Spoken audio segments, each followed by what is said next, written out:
in the economy. You're already looking at life down to the Guardian there. So again, there are some. Halo guys, hari ini kita akan lanjut watch party VCT Master Madrid, yakni PRX menghadapi Loud ya guys.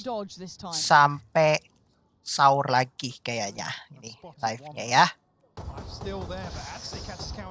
Kita lihat siapa yang bakal menang di match pertama ini. Nah ini dulu ya, kita They've not had the early success they'd want, right? This is siapakah quite good from FPX, holding Loud a little further away, not getting that mid access they'd like to maybe try and split in towards that match A side. pertama. Now forced close towards Lysor. Forced in towards life. Kaunzine down low, has a lot of kit to play with, so wants to try and use it to facilitate this play towards site. Life's in danger here. He's still finding value. QCK goes down, he's dodging just about everything. How the hell are they alive here? Ayang as well fighting Sadak. This is much better. Thriving in the chaos and still holding full control. So enjoy my live stream. Make it out of main. Loud being held at the door. And Lysor just ensuring that by playing up a little bit closer. Berlin becomes the pivotal player. Actually, no, say that. Autumn. She finding a TP over toward B side. Lysor might be dead here. The pop flash gonna buy a couple of seconds, and speaking of seconds, they're down to 15. Yeah, Lysor on a platter, they've got to know about Autumn, but he's still firing. Great work from Autumn, and Ayang there, that's much better. That's what you want to be seeing from FPX. Really well played, Berlin. Move in after I Noting there the rotation, whether or not Autumn was going to be the one to cycle back across, but he becomes the hero here on A site. 2-2. FPX digging their heels in early on here on Breeze, keeping things 2 apiece. Fortunately, I don't even know if the Hunter's Fury, I think, caught the first tag, but nothing on the second there. As you noted, Lysor able to thrive in the chaos. Cutting through. Still coming back in with some investment here. Kaunzine, a Guardian, rifle in the hands of 2Es. We have the null command, whether or not we do see it this round. We'll be called upon once again. Oh my god! Nearly getting the kill. 24 HP left on Autumn. That was a laboured spray, but just pulled it down at the end. Autumn is... I'm enjoying watching him on this map much more. I want to see more from him. Lysor going to deal with Kaunzine. Really looking at 2Es here to crack open some space, but haven't really been having much of an attempt towards this B site yet. It's been relatively untested. Maybe Sadak, the one to punish, and he does. That's a problem. That isolates some of these players. Now, where do they opt to go? But look at the backfill. Look at the timing on this. Does Berlin... Look at Lysor. Yeah, both of them. Both of them. Audacious play, and it worked really well. They've got a good read on this now. But against Sadak, did you forget about Sadak? How did they forget about him up there? He was earlier up towards shoot. There was always that potential. He could have drifted back. A lack of awareness here. Lysor punished. Obviously down to sub 50 HP regardless. Almost a perfect pinch here between Berlin and Lysor. Autumn with the last bullet here. Yeah, QCK got to be kicking himself after that. Mudah-mudahan dengar ya guys suaranya. Nonetheless, Loud able to recover here. With minimal investment, able to get a 3rd round on the board. Very aggressive start. Look at that! Look at that shot. He looked blind for the second, but what an absolute ripping start. Taking away Kaunzine and Sadak. And this is a way different look to FPX, who weren't as proactive, at least to this extent, in that previous map. This is quite something to witness. QCK less than 2. He's left with very little here. Let's try to catch somebody on the retreat back towards A site. 2Es and QCK elsewhere. Autumn posted on this angle. Crisp on the first here. We'll spot the second. Doesn't overcommit. We want to give away an opportunity to Loud here. Nice. 2Es will fall. Let's respond. Not as anything less than second here. Okay. Suddenly, you know it's code blue at the start. You know what I mean? Starting to get a little nervous now. You're like, what's Something going on? might be happening. Don't move. Literally, don't look at them. They're understanding the process. They've gone, this is up to something. Let's hold for a moment. That spike is within touching distance. He's got to be careful of Berlin, who is, I think, jump spotting, but Yeah. not particularly deep. He has left the spike up here, so back go. And where do you go for? You know that generally Berlin had been over towards that B site. Well, The Lysol adjustment- was spotted earlier on the pillar, so that's still going to be the end goal for him. Lysol just needs to play time on backside here, not give anything away. But Oh god! oh, nearly caught in the open here. But he's got to get the plant. Yeah, that's not. He's let it go too far. A nice attempt, but they are a million miles away. The time will be the factor to tip the scales over. I am rather impressed with what I'm seeing from FPX here. Look at a little more of a commitment to some of these, or to this open. Yeah, fully blind on the second. But yeah, a little bit of a further commitment here on this early round aggression that we didn't see on the first map. Sunset looked a little laboured, maybe lack of tools like we already noted, didn't feel too comfortable fully committing to that sort of play style, but again, on Breach you can get away with it. There's so much freedom here. And an early pit invested, so that's the B site. Looking unapproachable, at least from main.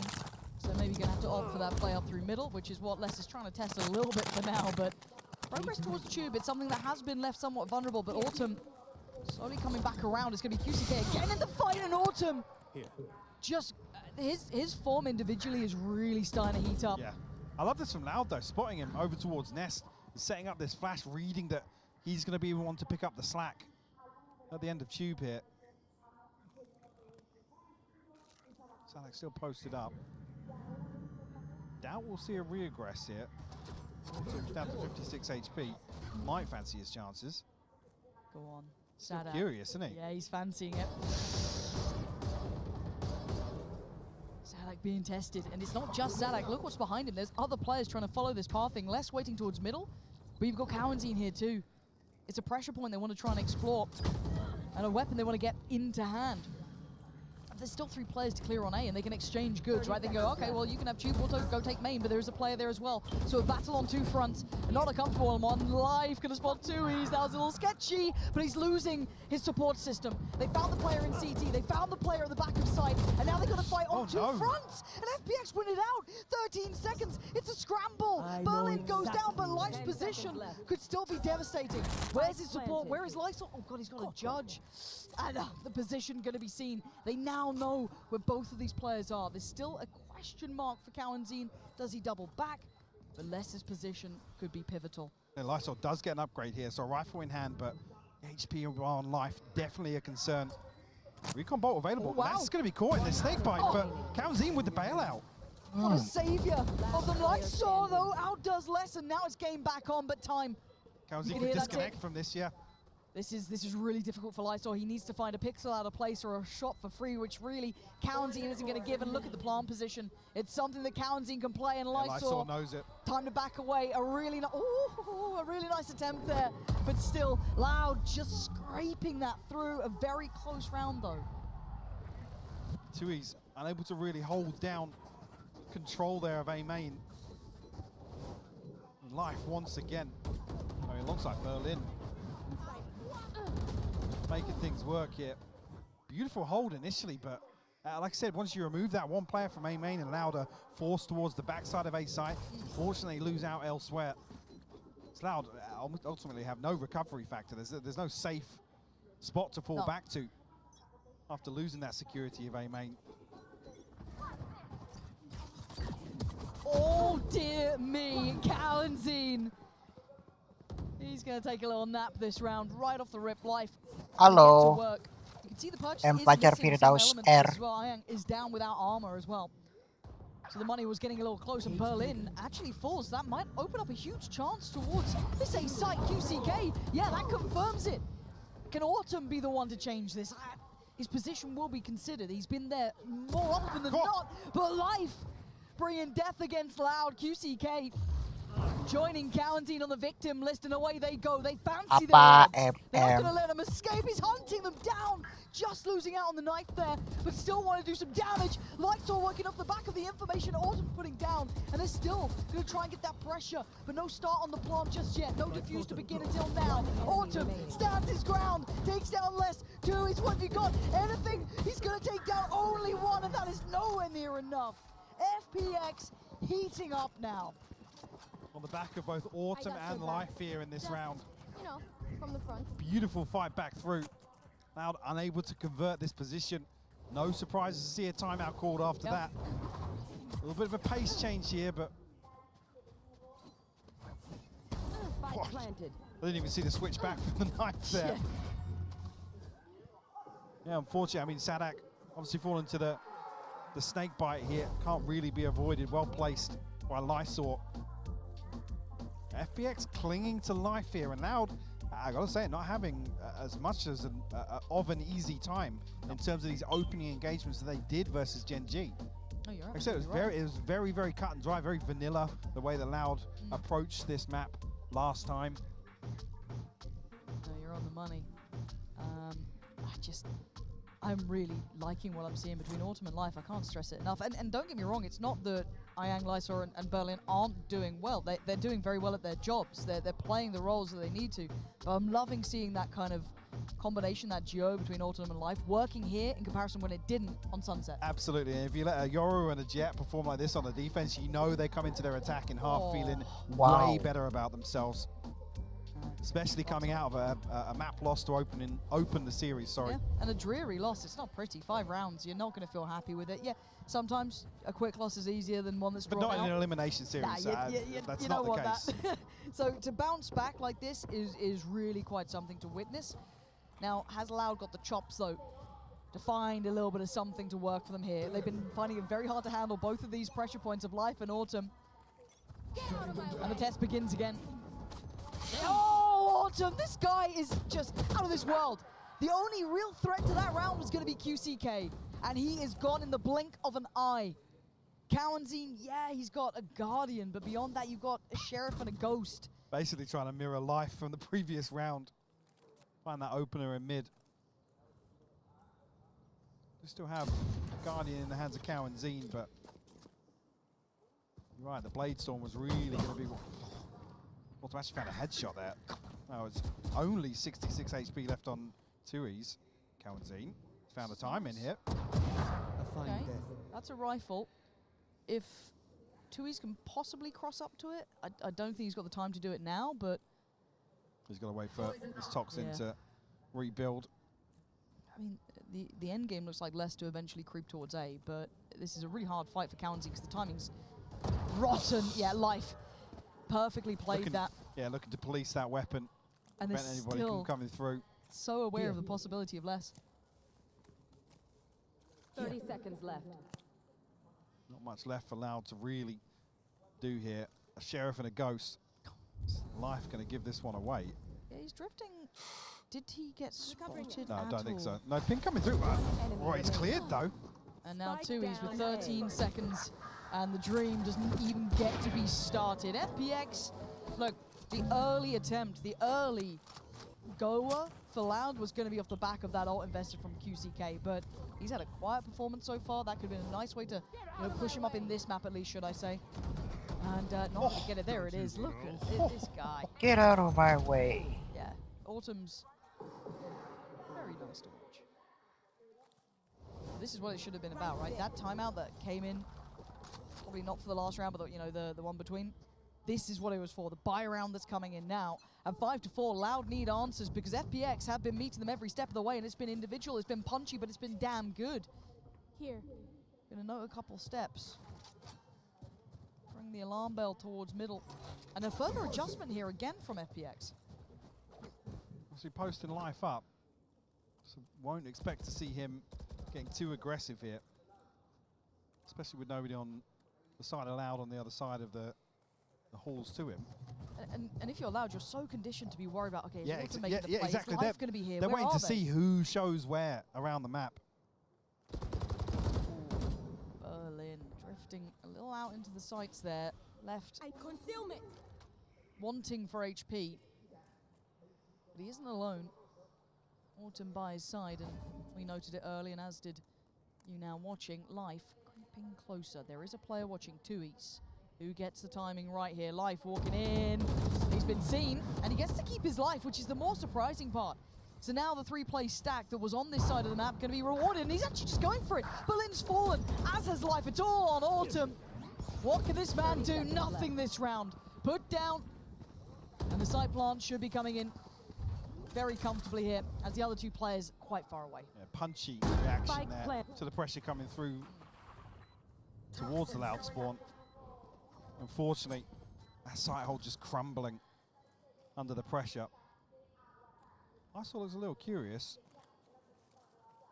You can try and find an exit somewhere. I mean, looking at the funds on the side of Loud, if you can remove a rifle, could cause some issues. Loud seemingly aware of his general position there. Yeah, it's enough that he's gone, I'll give it a second attempt. Yeah, and in these slower rounds, it's really less to be the ones to, I guess if there's no early round aggression from FPX, it's less that becomes the pivotal player in terms of information and sniffing out where that threat is. Some round Life left unchecked. Loud have shown a lot of presence up Tube, actually. Yeah. It was one of the first rounds we haven't seen them explore it, so you almost feel bad for Life in that regard. Yeah, Like, because it's not rewarded. yeah. But this much more patient play, you know, a much longer held default as well by Loud. That was extremely patient. It was, I think it was 2E's who sat at the, you know, very back by spawn, basically watching for that tube pressure, which is maybe just a nice counter read because they had been exploring that so often. But still, Loud find a little bit of a solution. But adding on the back of that, we've now just seen the operator. I was going to say, what's really curious is actually it looks like FS is going to continue to slow things down, hold a little more passively. But the operator noted off the rip here, very start of the round, so giving Loud the information. Tegang banget nih. Necessarily an advantage just yet. And Autumn can TP elsewhere. He's going to post up here, maybe show presence to the operator, potentially catch timing ahead of a rotation, but no, his TP's just expired. Time to jump. I'm going to have to go for this because there is pressure coming up towards Tube. I don't know if that Aldrin actually managed to spot out the players, but Autumn's digging quite deep here, and he's found his reward. That's 2E's dropped and the spike found. So this should spur on the attention towards Tube, but Ayang is on the case. Got to be careful though. 2 players, and it's Crisp from Sadak. Life does well to find less. That removes the middle threat, but still there is pressure points to this. You can see the gap being closed, but another spot for Autumn and another body to add to the list. Wow. Karenzi trying to drift in, but Autumn's exceptional at what he's doing. Good job. An absolute monster this round, and in this half. I mean, that's just so tough to watch. There's 2 members allowed tucked into main here, and Autumn's allowed to swing all the way. Dry, by the way. Barely saw anything from 2E's. No utility to set things in motion. Out of charges. He finds 3 on the round with the operator. Pretty pleased with himself. Should be. And the adjustment, again, what I love about this is the variety we're seeing. Very hard to get a beat on. Now you got Life with the operator instead. Another little switch here. So if Loud thought they had a plan before, now it could be adjusted, expectations being diverted. And there isn't bodies behind this. Uh-oh. Despite not committed just yet, I mean, it's Life, the last one you want to be trying to pin down with the Hunter's Fury. Nothing comes through it. Sadak's in deep here. Yeah, but it's just Sadak. There's no one with him. They're trying to maybe find the rest of them. He's put his life on the line for this, but he's getting nothing for it. It's just Sadak so far, and individually, he's not going to be able to outdo 4 of them. They've drawn the rotations. The spike's still in spawn. Where's the value? Is it trying to bait out this B play? Once they get the spike, they're sure. I mean, yeah, Les has got a very deep position, but they haven't caught anybody in rotation, so Yusuke nearly rewarded for his patience, but now noted. There goes that position. He has to fall off it. This plays in, I guess, 2E's, but they need that spike down and safely. I doubt Lysol's going to play ahead, so that should be fine. My mind goes to 2E's here. Yeah, he's in a lethal position. 4 To big play hits. spoiler here. He's going to hear all of these rotating. That's at least 2 You players. can see the pings coming through now. Yep. When's his There's time? some awareness. A couple of members of FPX actually looking back here. They've slipped ahead pretty well. Berlin is having... Oh, What? Berlin! Breaks 2E's in half. That was the plan. This is the the fallback, and it's worked well enough to take down Life. Autumn, though, with his presence unknown, gonna find the frag towards Quarantine. And QCK, nice attempt, but not good enough. Less left in a 1v3, and FPX looking like the real deal here. Less with a spray, but look at them facing him down. FPX with the lead coming into the half. Didn't even note it there, but the divide creating a pocket for Autumn to get behind.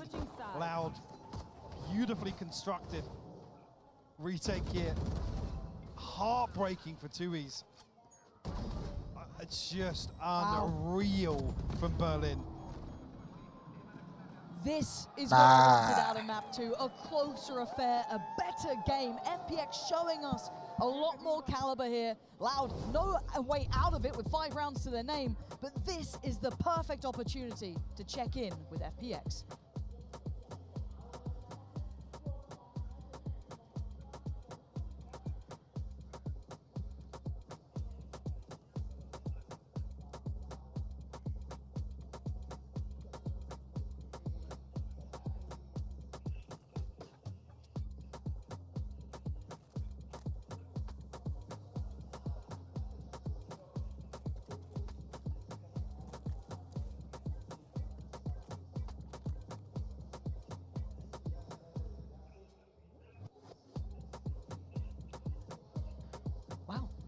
That was a bold statement there. Yeah, I can't believe he said that. I know. Caught in 4K.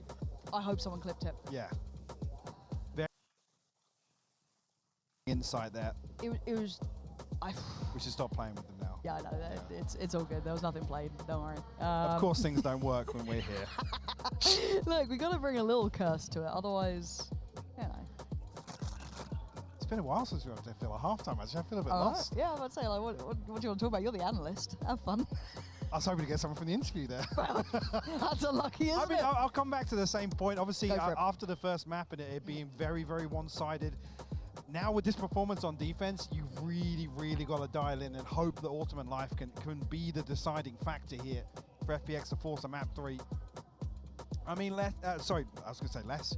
Loud looking a little quiet in areas, but I guess looking a bit more coordinated than what we saw versus Gen G. Gen G felt very, very individual, and like I said, it felt almost at times like a deathmatch lobby. People were running around, just winning gunfights. Which again on Breeze, you know, it's Breeze. Odds are you're gonna win out a few series that way, but doesn't really seem to be the approach from Loud. So I'm curious to see how they apply this composition to the defense.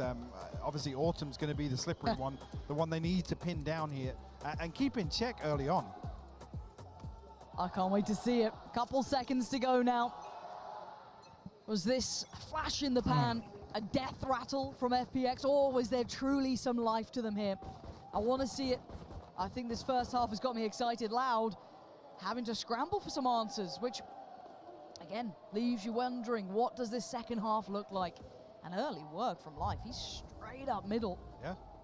And doesn't get spotted. Going to be checked on and outdone. Quarantine with the first. Going to draw blood here. And put Loud, at least one man up to the good. Despite not committed just yet by FPX, so really relying on Life and Autumn. Speeder wants to find an opener, but Tui's got himself into a strange position here, completely unconsidered by FPX. Almost behind this mid push, and yeah, I mean, Tui should be dead, right? should be, yeah. He's dead. Quick little pop flash, spotting out Sadak, and Autumn's feeling himself, so he's going to stick that fight too. 12 HP, but he's done so much damage. Do FPX continue on this path? I think they could turn heel potentially 35 seconds. QCK on the flank though, so they've got to be careful about an open plant here. Players on site for Loud 1 just HP. need to run the clock down. left. The Lysol down to 1 HP, yeah. Berlin still pretty healthy, but did get tagged by the spy cam. Lucky not to die to the wallbang. Now the problem is QCK. Look at the position he's in. Yeah, I think Berlin knows his chances are fading here. There was a little bit of a moment in middle where maybe they could have done a bit more, but with 10 seconds, players left, right, and center. Les holds the ground well. And again, this will be a bit of a reminder. Some of these players, I'd say, are very, very good, almost specialists at holding these sites down, being those kind of stoic members that can be rocks of the team. And this could be one for Les here, already towards the top of the board for Loud, but could continue on this trajectory. But Autumn had a real opportunity. He gave him a solid start here. Definitely finding 2 follow-ups after Life did fall. Unfortunate. One enemy Kalian on the other remaining. side of that with the sheriff of his own. Now we'll get the pistol on the board. Still Second smiling. half. This is, well, they're here. Quite a few of them. Cage triggered. Help. It isn't just Les, but he's got to be a little careful because there is that kind of gap close on Autumn, right? That could be an issue. Same with Life to an extent. And yeah, they found him. So quite the audacious attempt. Case here. Yeah, how has he gone here so quick? Spike planted. Hello.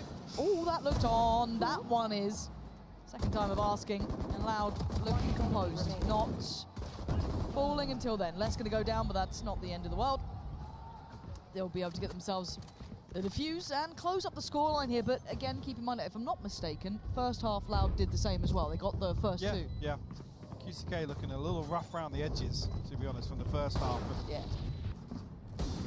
Actually hoping for him to pick things up in the second here. Have his hands full whether or not he's really going to be the one to take the fight towards Autumn and Life or try and slow things down with an operator. Well, there's your answer. Here. It's almost like you know what you're talking about sometimes, Mike. I mean, I didn't know if I was going to see it round 3, but It's very early to go for this. yeah. It's a hefty investment. And this is where I want to see if it works against Autumn and Life, who aren't afraid to get in your face. They might take a challenge on it. I want to see what the reaction is once they know this has come out. Oh, what a big investment here. FPX with 2 players at least heading this way for now.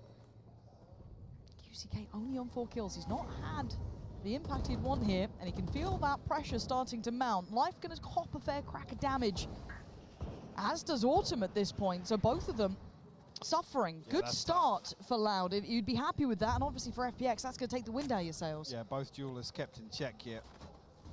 Definitely going to make an explosive execute feel a little more uncomfortable. There's deeper trips here, maybe designed to catch off Autumn, but FPX still looking to find their way onto B site here.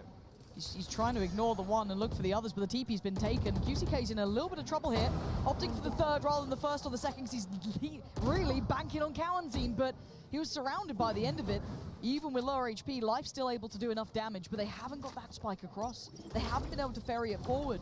So even though they have the site, they have no ability to do, and Lysol going down is devastating.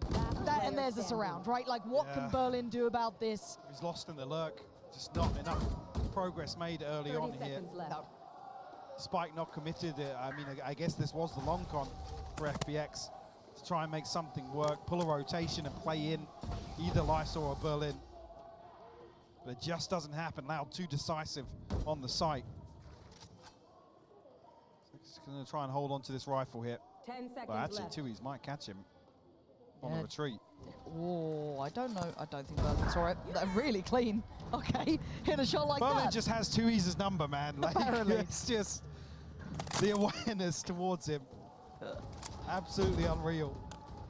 My people, are you ready? Operator obviously retained, carried across here. Loud kicking things off with 3 unanswered. With a team flash catching there. Not sure how effective that was on the other side, but. And yeah, fairly indicative to see the spike not committed there. So kind of giving away the plan for FPX of what they want to try to achieve with those sorts of rounds.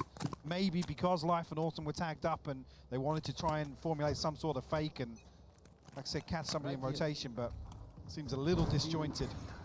Well, this is the first time we get to see this A take. Now, it's really kind of top-loaded, right? Life's the only one with the rifle. Everyone else on Sheriffs. A little bit of kit to play with, but not as much as I'm sure you'd normally want. Now, they do have site control. Loud are respecting them enough. They've given up site, and they've given up their first life as well. QCK going down is a big loss here because Life can continue forward. Now, it's not a recovered rifle. It can't fall into the hand, but he needs to be such an influence so they can buy time. No combination here from Ramsey's shock dart, so they won't get a kill off this. Life's got to be proactive. He's got to be in this one. Oh, he's gone down. That rifle's just a step too far away. I don't know if they can get it back into hand. Also needs to get into the action now. Also tagged up. This is a problem. Yo. He's still going to make some value out of this. 2 left now. Berlin from mid. Where the hell did Berlin just come from? Oh, it's just Autumn left alive now in a 1v2. maybe a chance. Tui's takes a lot of damage. They made something out of that. But the defuse going to be coming in and Loud weather the storm. Causes some real issues on the way in, though. You see how much respect now they're giving to FPX. Yes. Almost to their own detriment, to be honest with you. FPX capitalising. Berlin unconsidered. He saw the 2s this time. On the way back in. Full purchase this time for FPX. Yeah, a crucial buy round. Do they go back for that A take? They kind of got a test of it last time. Do they feel as though they maybe found something? Stacked up and actually holding on to the spike here, so it might be a pacey hit. Ult with Autumn as well. This could be huge. This could be really, really valuable for them. Fake here with the TP being sent away. That's going to be, I'd imagine, quite a few of them, yeah. 2, 3 potentially. You can see the reaction almost instantly from Loud towards middle. Starting to close that gap. You're going to have QCK on the way. The ult is going to come in, and already it's a site being evacuated. They're already sitting a lot deeper. FPX will get themselves a plant. They are so close by here. Autumn, got to be careful about this one. TP, when he goes back, look who's waiting. Whoa, he got QCK! I was watching that on the mini-map. So unfortunate for QCK. Now Autumn left on the long flank here. Not Loud can get anything done on site. You're going to have the lineups coming in as well. Lysor just invested that, so that's going to be a time buy-up. He's Counting's going to get half on the... And the pop flash is really good. Sadak just goes in, takes away life and wants to remove Lysor, but he can't quite do it. And now you can see that backfall. Lysor is just going to get his body on the line here. They're going back to the defuse. Oh, well handled. Berlin closes that down. A crucial recon sent through at the right time. Heartbreaking for QCK. You see the TP sent all the way down to the beach. Autumn running down the clock with his ultimate. Let's try and maximize that information. Here Loud almost get ahead of the curve here in terms of getting the half defuse, creating enough pressure on site. The pop flash is beautiful on the way back in from Sadak. Unfortunately, he doesn't kind of stick to his guns there and hold on to that space, but tough to do nonetheless. Time to jump. Different approach this time from FPX, eyeing up middle. I want to see QCK activate, if I'm honest. He does need to start picking up the performance here. Sadak with a army on the other side. This is going to be everything. The timing is going to be on the wire. Perfect play from Sadak. Meets life on the challenge, follows up with the nade on Autumn. And he has just broken FPX's back this round. Berlin, that late positioning he's been kind of known for, isn't going to be a surprise now. He has to play this forward. Not going to be able to do it. Niang, nice connection on towards one. And the follow-up. Hold on. Oh, okay, there we go. 2Es. Easy now. We'll find it through the smoke. Yeah, Sadak's absolutely breaking the ankles of FPX on the way in through mid-split. Leading by example in that one. Healthy ultimate bank. Everything except the blade storms here. I love this as well. Dips his toes inside the smoke.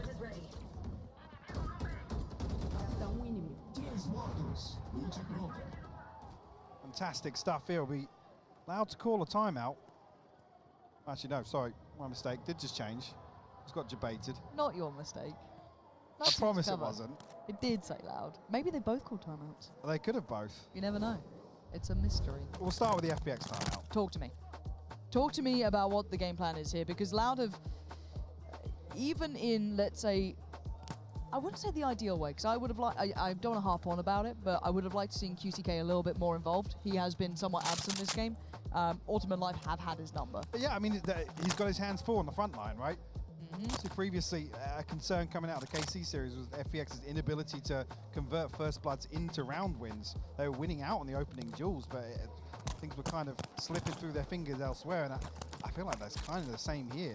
Maybe not being statistically as good with the opening engagements, but FPX definitely causing enough of a ruckus to make Loud sweat. Yes. Now they're forced back into recovery mode in some of these, and unfortunately I think QCK is the victim of that sort of play style. FPX, you've had one round in this half. Your first half, we were back on board. Need to show a little something now. Timeout for the check-in. Still got life on the ult. They still have a purchase around it. So this is a goer. This should be a big round. But early exploration from QCK. Counting this time with the operator. And it is going to be the speed piece. Last time, they evacuated the site. Dipped away early.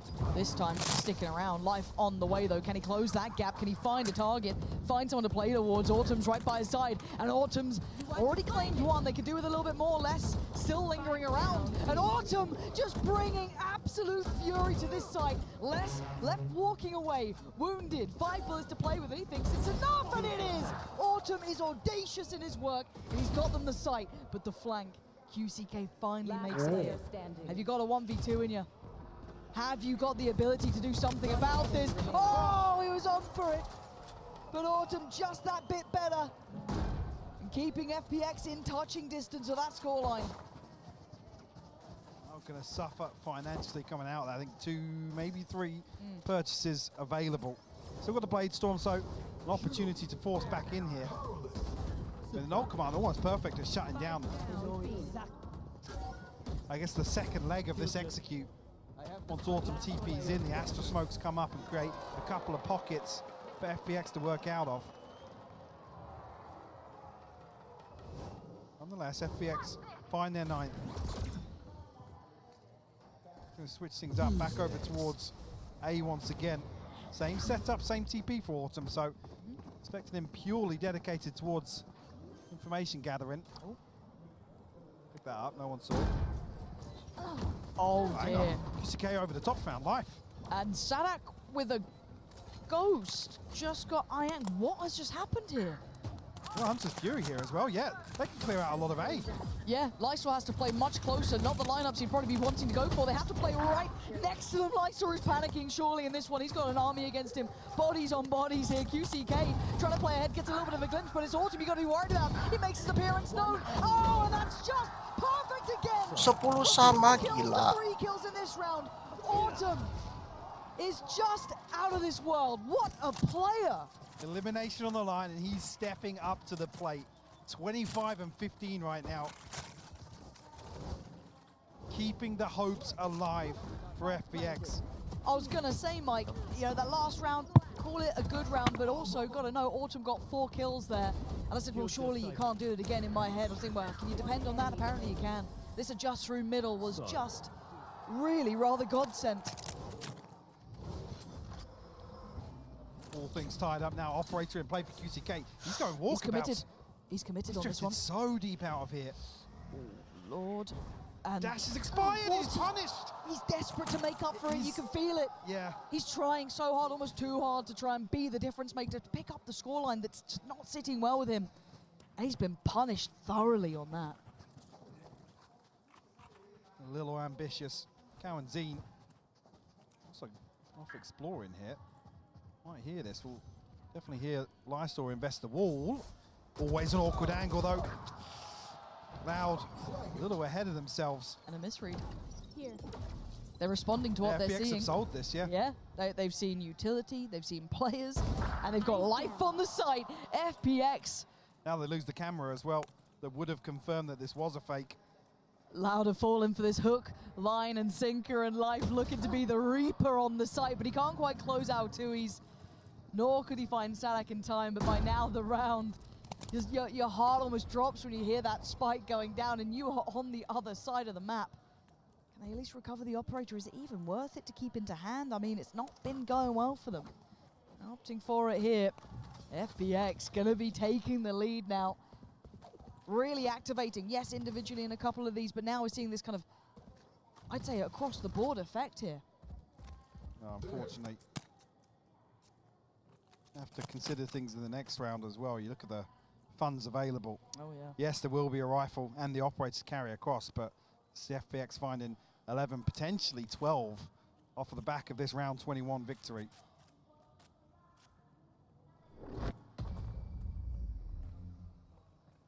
On the brink of guaranteeing a third.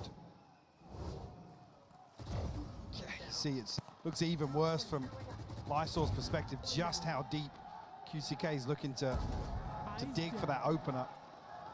I think you're right, it almost feels desperate. Trying to put something up on the board. It's time to check in for Loud. That's 3 in a row for FPX. They found the solution. They found something that's been working for them. It was a little bit of a drought for those first 4, but again, hey, call it a pistol, call it what you want, the kind of knock-on effect, but it was what it was. Brought the scoreline right back. But Loud need their own answers now. Looking outplayed here, if I'm honest. Yeah, I mean, a standout performance from Autumn. Loud unable to really pin him down in certain situations now has allowed FPX to find a way back in to this half after a, I've got to say, a very impressive first half overall for FPX. Hands down, this is a rude awakening for Loud, and a much better performance from FPX. The first map, it almost feels like a lifetime ago now, right? You can put it where it is. Yeah, this is the point of the series now where you can say, yeah, map 1's out of the mental. It's not a consideration anymore. 10 to 11 is still close enough, right? It's the issue of money. This looks like it could be 12 unless QCK and Tui's can find some big value here. And they're going back to this A piece. That's where Les is. That's where Sadak is with a Sheriff and a Ghost. Struggled as well. I mean, obviously, the previous 2 rounds, FPX did find success on the back of Autumn's ultimate. Not available here, but FPX fancying their chances nonetheless. 2 awkward tripwires here. Drone might not even spot these. See if they get some value off it. Sadak looking for it. He's been tagged up though. Berlin going to get towards site. That's going to be the plan coming through. Is anyone going to try and deny this? Anyone going to put their life on the line for it? Looks like they're trying to. Sadak, oh, the gap closed. Gets towards Berlin and gets out of there with his life. Tui's finding Autumn. Hold on. Loud, where the hell's this coming from? Light from up above though. Going to remove Kalanzine from this. You still have QCK. You still have Tui's with the weapons. And Loud still have side control. They're creeping back closer. Counterpit going to come in, but there's still a gap to be filled here. Lysa is still a problem, as is Life. And now Tui's and less. What can you do? Desperate to try and do it for 24 time. HP. They've got to play the time as well. Trying to draw out that last bit of kit. The drop of the pit. And now Ayang down to 1 HP. Could this be the clutch of his life? Not going to happen. Less keeping Loud alive. The defuse. Far too close, but it's there. Tied all even, 11 apiece. What a crazy exchange. Luminec. So nobody in a position to really punish off the back of these trips that are placed. I'm not sure if both were activated. One definitely by Autumn. Man, Les and Sadak making that side look how is full Sadak health with a getting pistol. another? Well, the first kill, the second, absolute madness from him. The response is there. In a round like that with that buy, and it wasn't even the operator or really the rifle. Absolute lifeline for Loud. That was heaven sent. And a total switch up here. Careful here. Les now far more committed towards this A side. Does that then They're looking to put him into the line of fire. play him in? Yeah. QCK holding down a ton of space here, but gonna have his hands full. Very, very strange investment of the drone here towards bottom mid. They must be paranoid about something. Maybe, come on QCK, this is your moment to shine. They're going to be close here. He's not looking as confident now, trying to sit He's in a relaying little this deeper information angle. now that something's happening. Because look at the rest of the team. Look at where Kalanzine is. They're so far back. QCK has to find... Oh, God, QCK! Honestly, he's lucky to be breathing. He's lucky to be alive. Because FPX will have that B site. They've got the divide up. They've got life on the site itself. Oh, this is on a knife's edge, Mike. It really is. Autumn actually almost TPing ahead of the wall there. Ahead of the divide, sorry. It will be a full 5v5 in the post plant. QCK still looking for something towards elbow. That 12th round being the prize possession here. Pop flash being held. Anyone gets contact. Berlin going looking. It's QCK on the other side.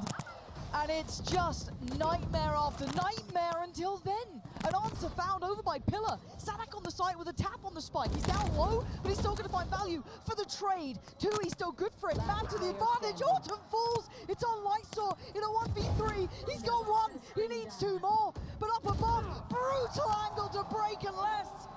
Pushing Loud to 12.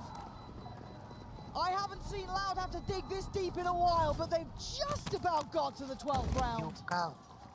Able to steady the ship. Find themselves now on map and series point, Lauren, by the skin of their teeth. beautiful retake though to pull off. It's, like I said, a full 5v5 here with the amount of utility that's available on the B site. That wall paying off though. Sadak able to create a little bit of paranoia with that first spike tap, draw a couple of people from FPX out. Yeah. Oh, man, this is so tense. There's still a buy here, it's just not a great purchase. What can they do? Life has his ult, and he's looking for that opportunity in middle. Can he close down on QCK potentially? Not this time! Connection found! And a man up. And looking like they want to explore that B side though. Already seeing a bit of a drift away from Tui's. Playing very safe here, willing to give up the site, respecting what Autumn's been bringing. He's too much of a threat. This time playing with the pack, not playing ahead. They've got, oh, there we go. Now's the time to start coming alive here. QCK with the finest of angles to find a shot, and I think he wants a bit more. Why not let him? Maybe he played in off this. Ian gives away his position. It's precarious now. They need a plant mic. Get it here, but timing a little awkward. No command invested here, Loud. No secrets about this on the way back through. Sadak just stomping onto site. But a 1-for-1 trade, the numbers so favorable towards Loud. Guaranteeing closing in, it's all on Autumn. This guy has been a rock star for this side, but a brutal position, a brutal round to potentially go home on. Has he got the heroics in him? He's got so many targets, so many threats. He can't do it, it's done. FPX will be going home and Loud lives to fight another day. Said no strangers here to Elimination Series. The Mantap, resilience Load. on display from Loud once again. Heartbreak for FPX. Incredible performance from Autumn and Life today. Definitely some positives to take away. Look at between Autumn and Life, 11 first bloods, really leading the charge. My main takeaway here in map 2 is, God, I want to see more of Autumn. Yeah. You know, what a talent. There, I mean, you're going toe-to-toe with Les, who's arguably one of the, the best out there, right? If you're going to talk about just kind of firepower alone. He almost gave them the opportunity in this. And FPX, got to say it, map 1, not good enough, but map 2, God, it makes you want to see more. It's heartbreaking that we only get such a small sample size of what this team could potentially do. Absolutely, that elusive victory remains, but Loud will continue. A little bit of a course correction from that opening series from Gen G, sure, but I gotta say it's still some concerns really here. QCK really struggling to get into that second map. Yeah. Being punished time and time again, and I think you noticed as well, it's key to note the desperation. It's that sort of that pressure, the scoreboard pressure, really dictating some of the plays being made. Obviously we don't know what's being said internally. But definitely a concern for me, Lauren.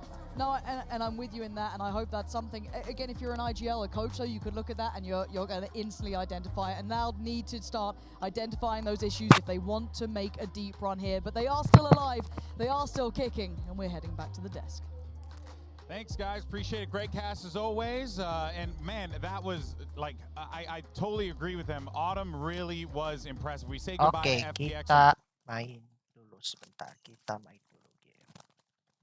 Kita main game nostalgia lagi. Oke.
Pizza Frenzy.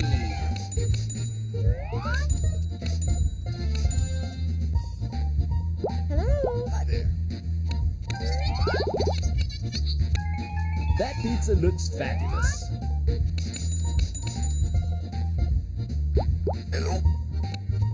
Pizza Frenzy.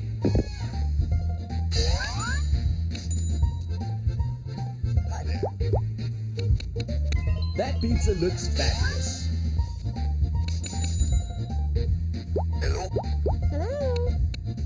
Double Frenzy.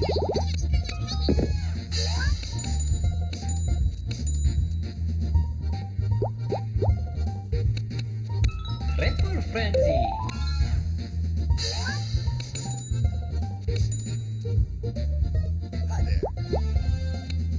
That pizza looks fabulous.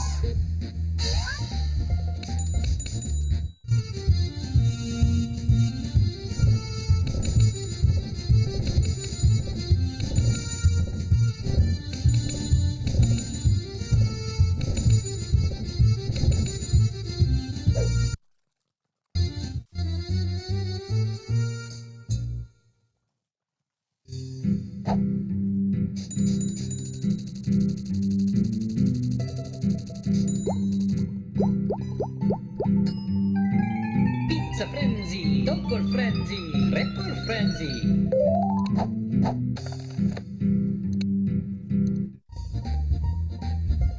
Hello? I'll get that for you.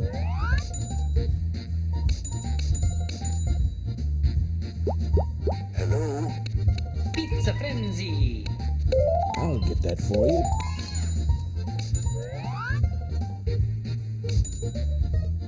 Hello? I'll get that for you.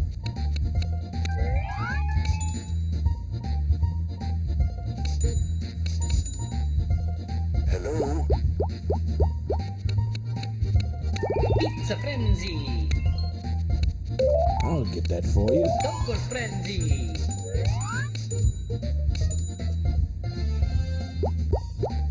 Hello?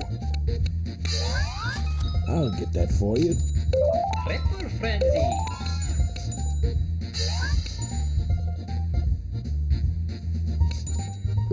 Hello? Super Frenzy. I'll get that for you.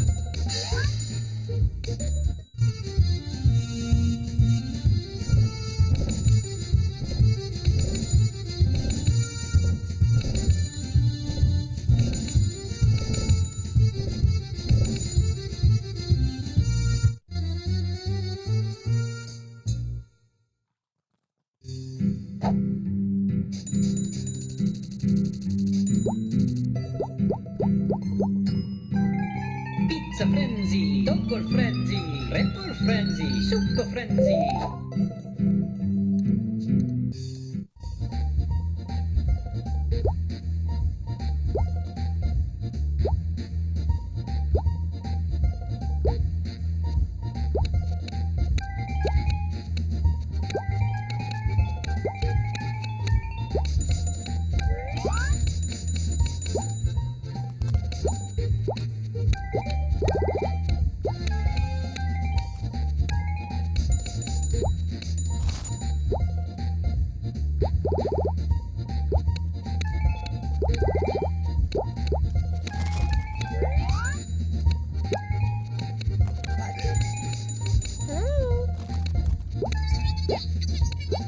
That pizza looks fabulous.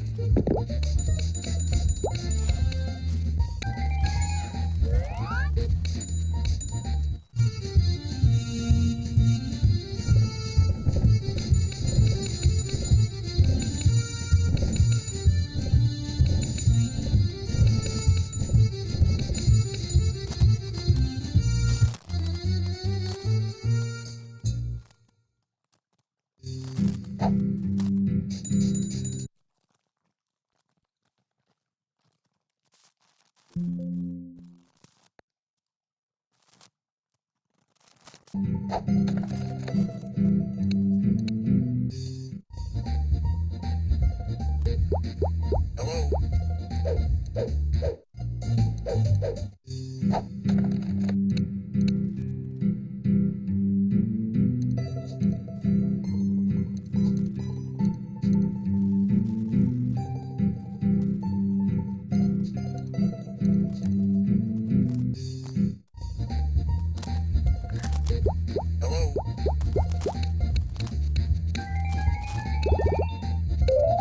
Frenzy.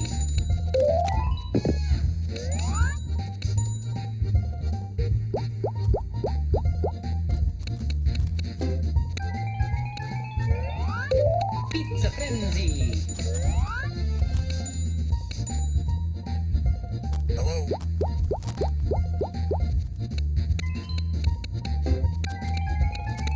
Pizza Frenzy.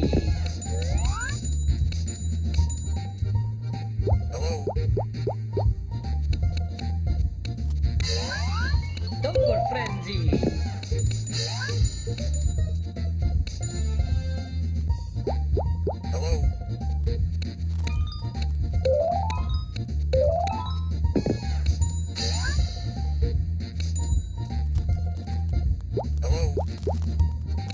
Triple Frenzy.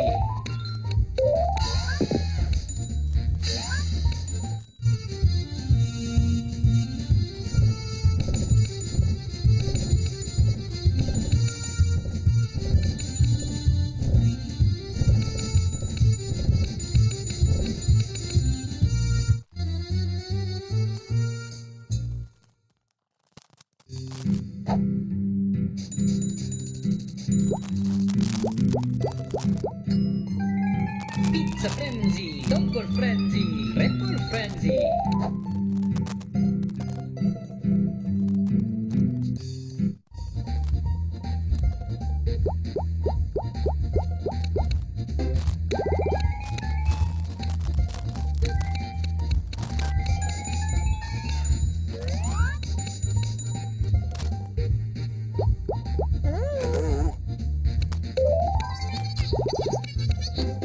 I'll get that for you. Pizza Frenzy.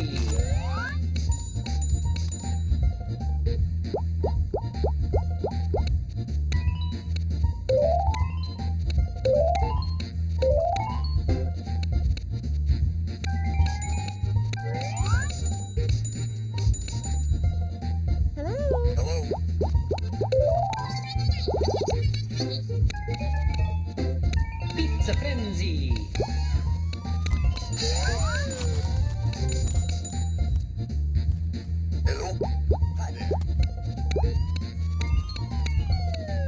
Double Frenzy.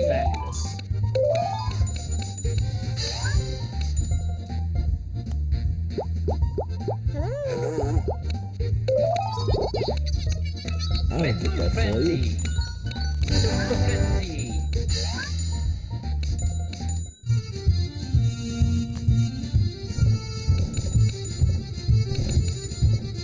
Pro player nggak guys?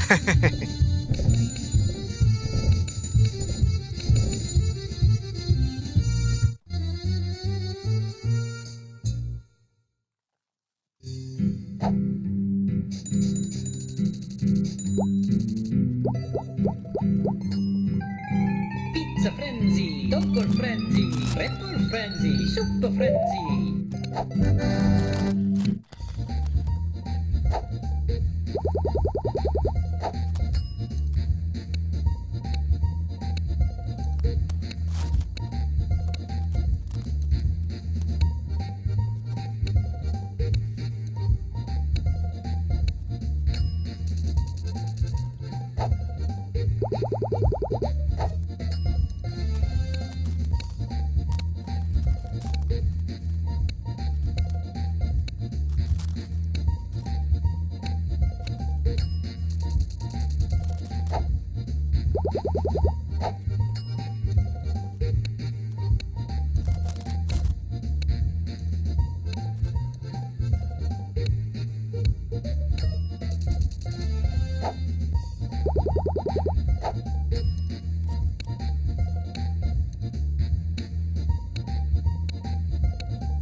Pizza frenzy.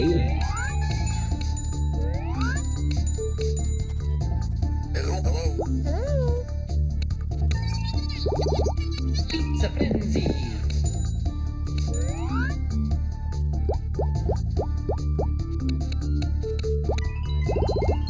Double frenzy.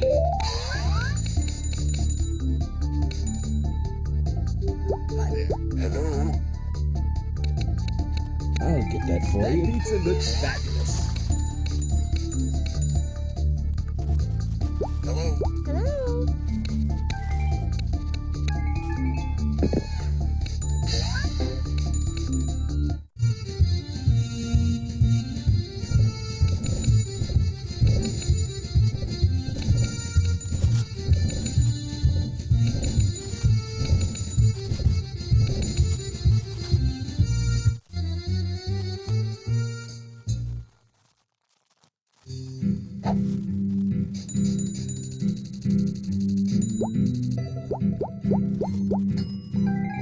Pizza frenzy. Double frenzy.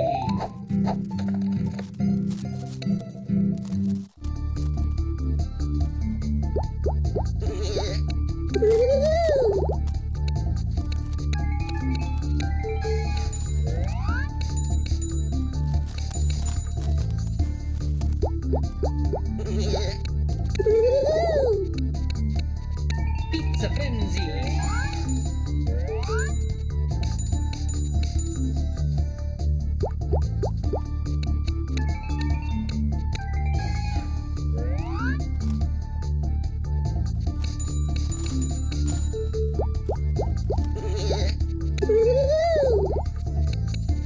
Pizza frenzy.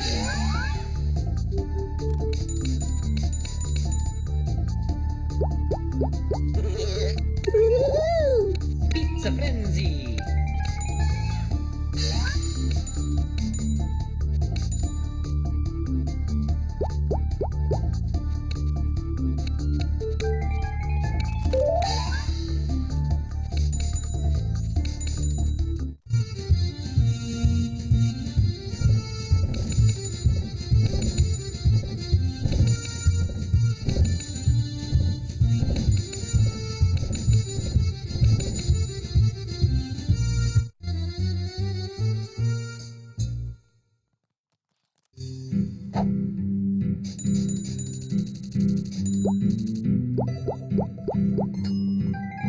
Pizza frenzy.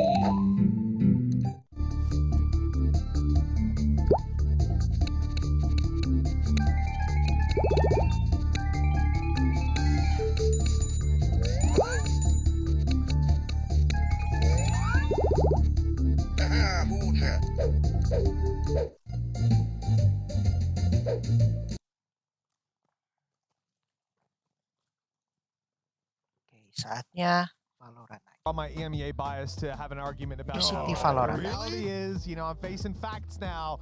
Starting to think They don't care about your maybe NA feelings, looks pretty famously. strong. I mean, one of the better players we have in EMEA now is an NA player. I don't know. Everything's hurting my upside heart. down. It is. But you know what? Good Valorant. That's what's most important here. And I think what makes this really interesting is that it's a Heretics team that, you know, had a lot of changes that they needed to make going into this year. And not only did they do so, but they did so in a way that just brought all these different backgrounds together to really try and create this almost like an international super team, if you will. And it has been working out very well for Heretics. I'm excited to see what they do in this matchup, man. Yeah, they have a lot of ideas around like global control as well, which is interesting considering some of their comps, like what they ran up against Sentinels, had no Sentinels. They ended up getting flanked from extremities constantly in those matchups. But at the same time, then you look at their bind composition, where there's this constant harassment between Astra. This is another element that I was trying to find the clips, but you know, you don't want to pack the show too much. It's the fact that you have Astra stars go down, smokes bloom, and then the decoys or the gate crash faked out inside of it, where your opponents now have to be worried about their back because there could be a Yoru about to flash out an a play. And in fact, a lot of the time it's used just for those rotations to draw the players off site and allow the actual exec to be cleaner. I love a lot of the innovation that Heretics have brought to the table in that aspect. Yeah, great ideas across the board. And I mean, of course, we can only expect some more great ideas as we get ready for this game. But for now, though, let's actually send it over to Mika as we jump ship to the other side to get a word with PRX's coach, Alex. Hey Alex, really important match coming up. A lot of people have noticed that there's less W coming from W Gaming. I was wondering if this is something that the team is still adjusting to, or is this like the start of a new style of PRX? Yeah, I mean, W Gaming is 2023, you know, so we got to try and figure something out for this year. All right, well, I'm eager to see what that is. Not wanting to give away too much here. Completely understand that. PRX playing it close to the chest. They absolutely are. And yesterday in their game, we saw the anger from Coach Alex coming out. Because let's be honest, that game was a bit of a mess, especially on map number 3 from this PRX squad. Yeah. They rock out with this composition with no Sentinel. They're leaving gaps. They're getting flanked. We're seeing so many of these mistakes that I think we've seen from PRX before. This is really a team of highs and lows, and you can see how invested their coach is when they're struggling. Yeah, I mean, it's nice to see. You wouldn't like to see no passion up there, but at the same time, his poor desk. That poor desk it's getting it's run for its money, that's for sure. The reality is, you can understand why this is a coach that's so invested in the success of this squad, considering the success that they've had in the past. But going through an identity change without Jing, we always knew this was going to be a thing. Nobody on earth plays the game the way that Jing does, so you're going to have to find a new identity. And the question is, how long is it going to take? Because they don't have much wiggle room anymore. Yeah, well, of course, listen, talk about Heretics real fast here as we get ready for this one. I think, you know, as the players start to make their way in, this is certainly going to be quite the challenge here for both squads. I really want to see if PRX is going to just give us something just a little bit different coming into this one. They're going to need it. Yeah, they absolutely will. But I think at this point, it's not going to be time to change comps, to change big ideas. It's going to have to be a lot more about the adaptation. And quite honestly, individual form on the day, I think we absolutely need to see more out of Munyet in this match. He's being put in positions where sometimes he is expected to play similar to a player like Jing. So we need more from PRX. All right, folks. Well, let's see how this all pans out as we get ready for this match to begin. It's going to be PRX taking on Heretics. Let's go ahead and see where we're playing. All right, welcome to Map Select presented by Omen for match 2 of the day. We'll go ahead and jump in. Heretics, you are higher seed, Team A or Team B? Team B. Team B, so PRX, you will be Team A. We will start with your first ban. Breeze. Breeze? Yep. Your ban? Ban Ascent. Ban what, sorry? Ascent. Ascent. And then map number 1 from PRX. Sunset. Sunset, side on Sunset. Defense. Defense. And map number 2 from Heretics. Pick Lotus. Lotus, side on Lotus. Attack. Attack. Next set of bans starting with PRX, you have Bind, Icebox, and Split. Icebox. Icebox. Your ban, you have Bind and Split. Ban Bind. Ban Bind. Map number 3 is going to be Split. PRX, side on Split. Attack. Attack. All right, good luck to you both. Good luck.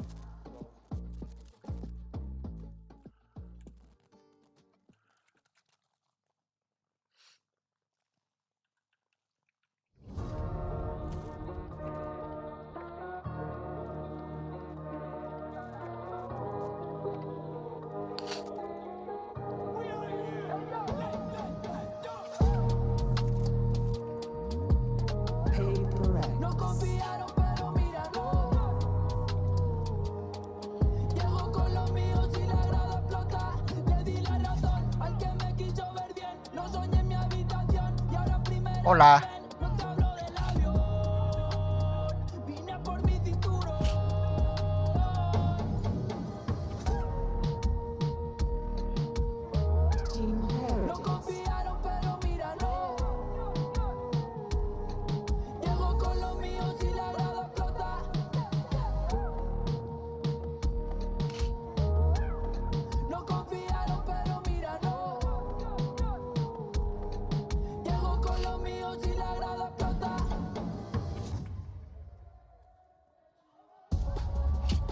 Heretics playing in front of the hometown crowd. It's going to be a difficult task for PRX, but this team is no slouch when it comes to fighting in unfamiliar and some might say hostile territories. They had to do it against, you know, an NA favorite crowd in EG when they played them, you know, years ago. What was that? Last year? A year ago, excuse me. And now here they are again, having to potentially take down Heretics.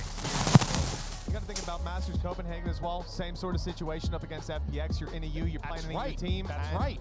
And they were able to do a pretty good job of it. I think this is somewhere that this team is so experienced. I don't really expect nerves to play a big role, but I don't know. It depends how loud that crowd gets. That's right. Yeah, it absolutely can apply pressure to a team. I think for them, PRX is still trying to find their identity this year since losing Jing. I feel like, inarguably, the most impressive player on that squad from last year. I mean, you have something too. It is actually arguable, but he was incredible. That's a big pair of shoes to fill for a guy like Monyet. But on the other side, it's all happiness for Team Heretics. You know, they lost that match to Sentinels, and they've got to be beating themselves up over it a little bit, but they played them so damn close. They were counter-stratting them on some of these maps. They had excellent game plans. Their players were executing. It was Rian's first LAN match, and he was dominating. In another world, this could very well just be Sentinels. Yes, honestly. absolutely. In another, like, you run that match back 2 multiple rounds times. different. Exactly. And I think that is what makes it so scary for this PRX team, Mitch, to go up against a Heretics that is just gamed and ready to go because they got that confidence in them. That's the thing, right? And from what we've seen, that confidence is only built series on series over this year. So there's a lot sitting opposite that stage that they're going to have to deal with in terms of shutting down players like Miniboo and his brother backing him up. Like, that utility combo is scary. And I didn't even add to it at the time. All of the other pieces of utility, we're probably going to save that for the post maps when we dive into it. But Rian's, he's been consistent on the Sova. But Patatek's flashes are out of this world. It's so good to see him back in the support role because he was born for that kind of play. Let's talk about our maps. We're starting out on Sunset here. Let's go. PRX in Madrid. For Team Heretics, they looked really good, honestly. Playing this Neon comp, stalling out with those stuns, and they're gonna obviously go back to that one. But I want to focus a little bit here on PRX, because this is pretty much the only map this team will ever play no duelists. They're playing something on Gecko, and that's what I'm looking at. On defense, they had him opping a lot. They had him picking up the side anchor role, and it really felt like to me they weren't getting the maximum utilization out of his utility. He was out of the fight so many There's times. so many rounds where PRX was fighting forward, didn't have that Gecko flash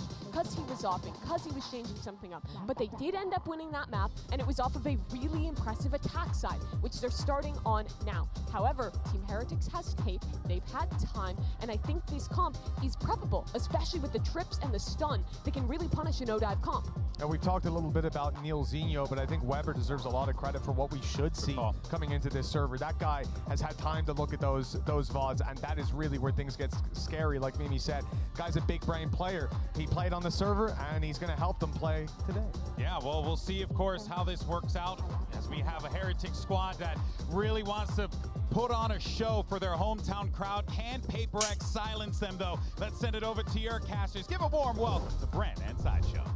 Thank you very much, guys. Yeah, let's get to it. A bit of a barn burner for our opening map here. Sunset, the best map, arguably, for both of these teams, Heretics and PRX. And guess what? It's elimination time. This early on, you wouldn't think it if you look at these teams, but they're both 0 and 1. And honestly, expectations up in the air for this one, really. You might think that maybe Heretics might be favored, given the fact that they barely lost out to Sentinels. But we are fast off the rip into this pistol round. A very quick beginning, but slow and cautious by PRX. Just well, no noise cues. Yeah, they threw a knife over towards A at the beginning, so still 3 Heretics players committed to the A fight. Only the 2 of Benji and Rians holding over towards Market. So this is where we're going to see that Team Heretics retake. Their retakes have looked fantastic, but they haven't dealt with a Sage Wall yet, which is a really interesting kind of flavor to how you're going to play the post. Tends to funnel people all in predictable directions. Monyet second guessing himself there, where he decided to send out a paranoia. What is the call to be made? Stand up. Monyet might be in a bit of trouble. Still, smoke up in his face. Wants to play the angle and timing around it with the util. Damage definitely done to a few of the players around the back, but the Heretics are still alive and kicking. Swarming now to side. Smoke down and out. Benji sticking through. Half on the defuse, but he's the last one left. And a couple of shots. It's all it takes to seal the deal. Pistol round here for PRX. Nice. Me. They're pretty nice, fast-paced, got somebody in aggressive. You know, a lot of disruption there, actually, to the way that Team Heretics were trying to play the retake. The Sage Wall as well does not make things easy there. No. You're on the pistol round. You cannot afford to really spend the entirety of your ammunition breaking it. And especially if Devi's going to be able to get kills like that. That's 2 just through that crack in the wall. Yeah. Not even caught on the camera, but that's devastating, actually, for Heretics. That's the way that it ended up going. But we are going to see so many of those kind of rounds, I think, where PRX group up on one side of the map, hit the site with all of their utility, and I think Team Heretics might find it a little difficult to pick the mid-round timings that we've seen them get against other squads. Doubled up with the trips, though. Can't claim the kill, unfortunate for old Benji. A very similar look to the round again. That plan straight down out. This is even more unfair to Heretics, though, isn't it, with the weaponry on the other side of things? Yeah, bits and pieces of util. I mean, if PRX decide to take the fight straight to them, which they have, okay. Throwing away your lives ever so slightly. I mean, 4 players still left standing. Any guns to reclaim? Oh, well, not for Devi. He's still just got a pistol to try to span the spike. Yeah, and now they're going to be playing it from this main position. Still, the wall smoked to at least carve their way through. They found it. Placement here. This is looking really precarious right now. PRX in a world of hurt. They have to manage themselves and find these kills. 1 player left. It's Mindfreak. And here it is. Patatech half on a defuse. And time. He's got it. Might be just barely. It looks a bit rough. No, just about. Second to spare.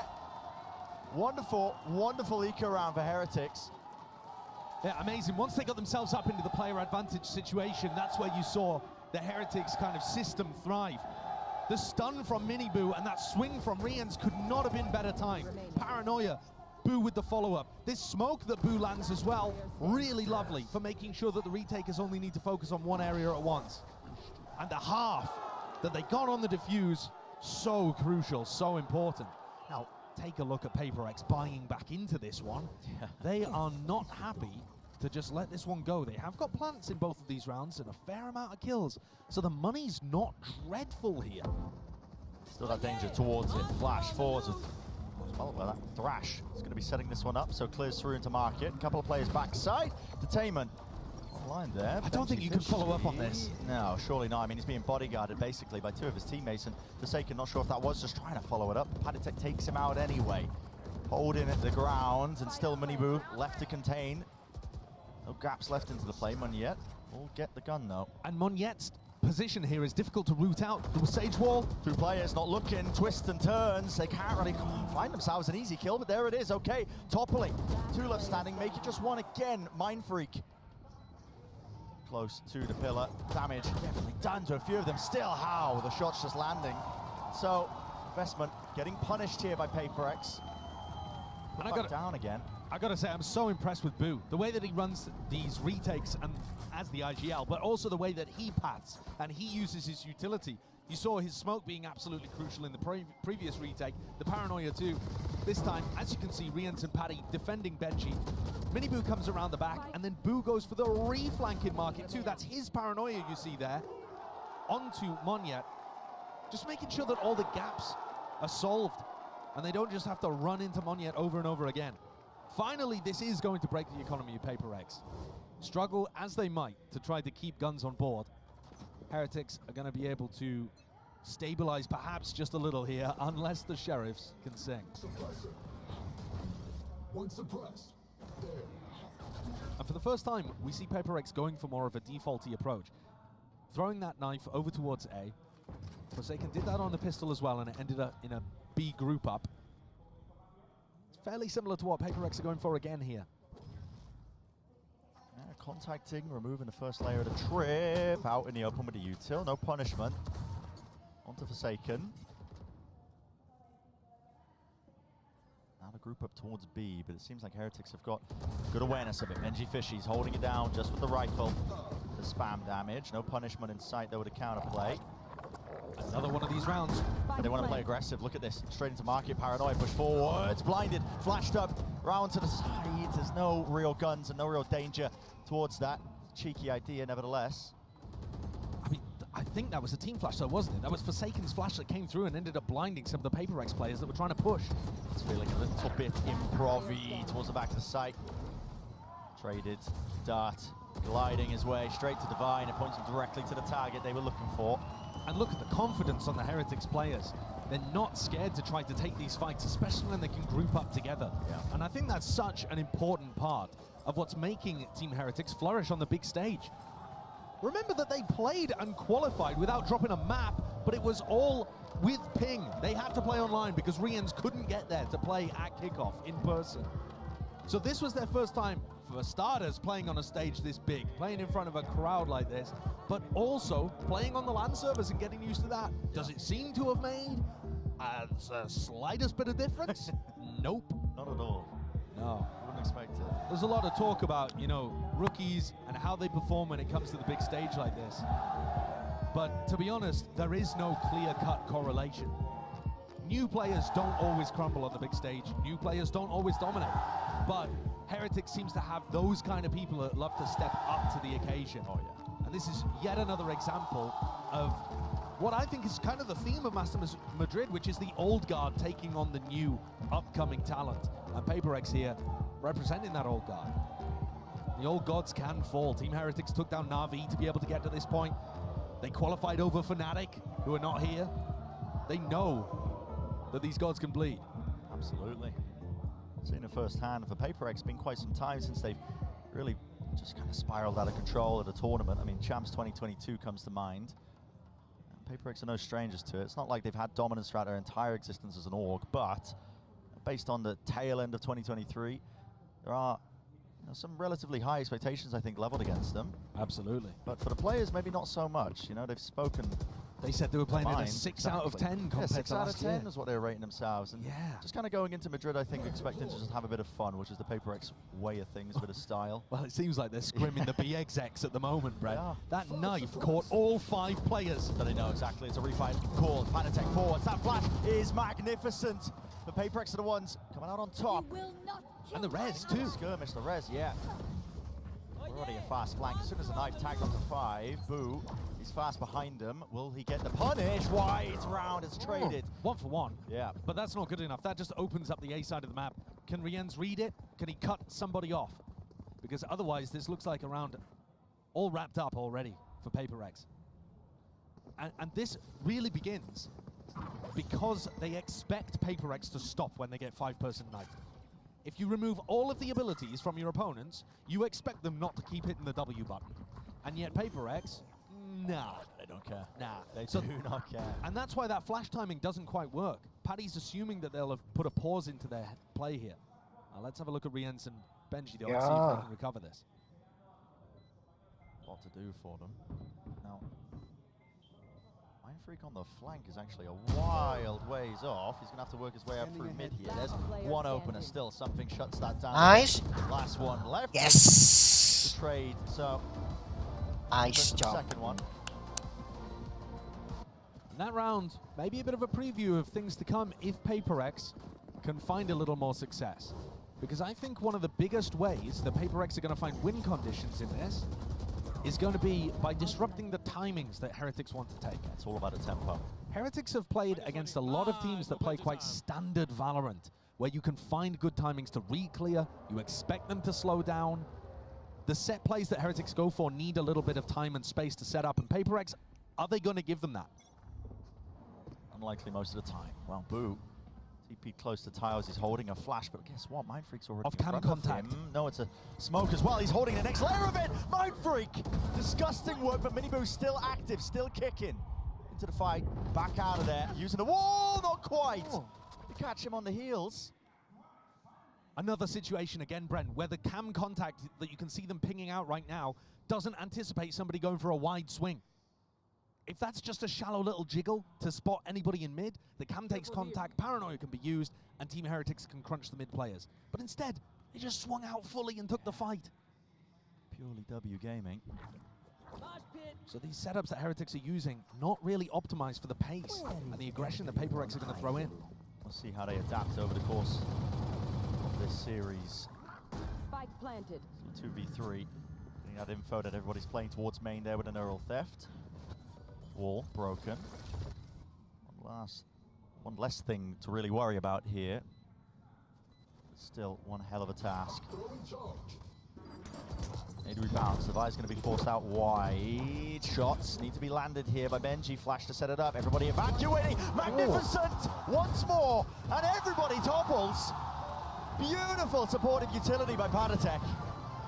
Incredible stuff from Heretics there. That's the thing, if you give them the space, if you give them the time, these setups look immaculate. I think you were talking about it when Sentinels played against Team Heretics, that it looked like the two best teams in the tournament playing, back when you were on the desk for that game. And I think when Heretics are allowed the space to set these things up, God, the nade into the back, the flash to clear, catches onto everybody, they read that the teleport's happening, they've already set up the cage, it just looks so good. And that's why I'm saying the win condition for PRX is to find timings to disrupt those setups, to try to catch Paddy with the flash in his hand. Weaponry is a little bit uneven for PRX. Again, grouped up as 5. Really not too much in terms of changing the game plans with an old man sent flying. Rips its way through, so not have to worry about our setup, but this is a fight towards the back of the side actually. Something has been changed now. Smoke's dropped into the corner. Will they check it? Not quite. It's a half clearance. Oh my gosh. He's blinded. He does not care. 3 falling. Hunter's Fury clearing up the remnants. The pit's down, but really it's just a matter of time. And Mind Freak, you can feel it. Despair settling. Dread in the bones, tagged up by the drone, no chance. Benji looks amazing, man. He just looks amazing. He was talking all this tournament about how he wanted to grind his way up through Valorant, didn't want to use his clout to hop onto a top team early. And he really did put in the work in Tier 2. Even when he joined this squad, people were not immediately saying, oh, Team Heretics are going to be superb instantly. I did not expect them to be here in Madrid, but now that they are, what is this? Yeah, just disgusting work. Anticipating the timing of those players so perfectly to even catch something afterwards. Nuts. Absolutely nuts. The new era that players like that are ushering in. 2024 looking exciting for Valorant.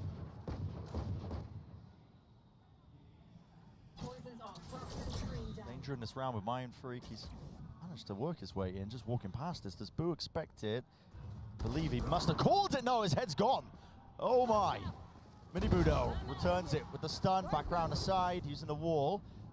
Could feign like he's dipped out of the side, but still continues to play into this in a one and done angle, but there it is. Thrash. Connection, detained it. Mini Boo's there, so he needs to be protected. Padatech flashed up though, he has to back away into the smoke, and there's the kill. Secured, follow up. Sheriff nice. Online, but yet disgusting work, and everybody just being traded out.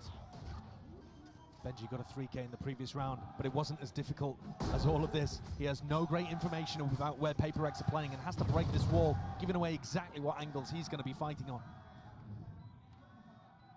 PRX not leaving this one to chance. Doubled up, high-low setup, crouch, but they don't know where he might be coming from. Peeking for the info. I wasn't unreal. I wasn't believing for a second yet. It's barely scraped through for PRX. The metal box ends up being the MVP there for PRX. Oh my God. As it took half of the bullet, headed straight for Devi. Nevertheless, an example of why PRX's A exec can be so dangerous there. Heretics got kind of roped in, pulled in to trying to fight as one player at a time got put into bad situations. And Mini Boo gets caught and they try to bail him out, and then Riens is tempted to swing through the smoke to try to bail the next layer out. And here we see the economy finally in a good enough spot. Something to pick up the attack side off. Isn't that interesting? I mean, they do it a lot. Yeah, doesn't matter what role something's playing, they really do favor this, just trying to slow the rounds down and find those picks. I think the slower you make these rounds, the more you open yourself up to Mini Boo re-clearing areas with a flash. He's repositioning here. Danger, yeah. The crosshair placement wasn't online. On Boo. It's punished almost immediately. Padatech is forwards in front of the util, in front of the slow. But there was a ping, there was a beep from the Dizzy, so they know that there's someone around. Yep, using a paranoia to clear. That's just pure timing based on that. As soon as the flash comes through, pixel angle for Riens, not enough to clear the head off one of the bodies. Plant will go down without any problems. Spike planted. before. Doesn't look doable. At some point might be starting to think about the call to save this now. Surely Rians will even be allowed to exit. Yes. He makes a good go of it. Gotta respect it. Yeah, the players are still looking sharp on Heretics. It's a good job that PRX were able to swing so readily there to try to trade out. But it's the 2 picks they get at the start that really open things up. And that was a little unusual from Heretics.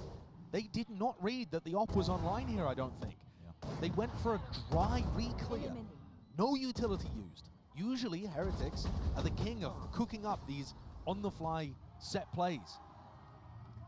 And they're going to take a timeout here. The coaching staff clearly not quite happy with what they saw in that round, and I bet it's something to do with the way that Miniboo and Boo, the brothers, just kind of walked into those angles at the start of the round.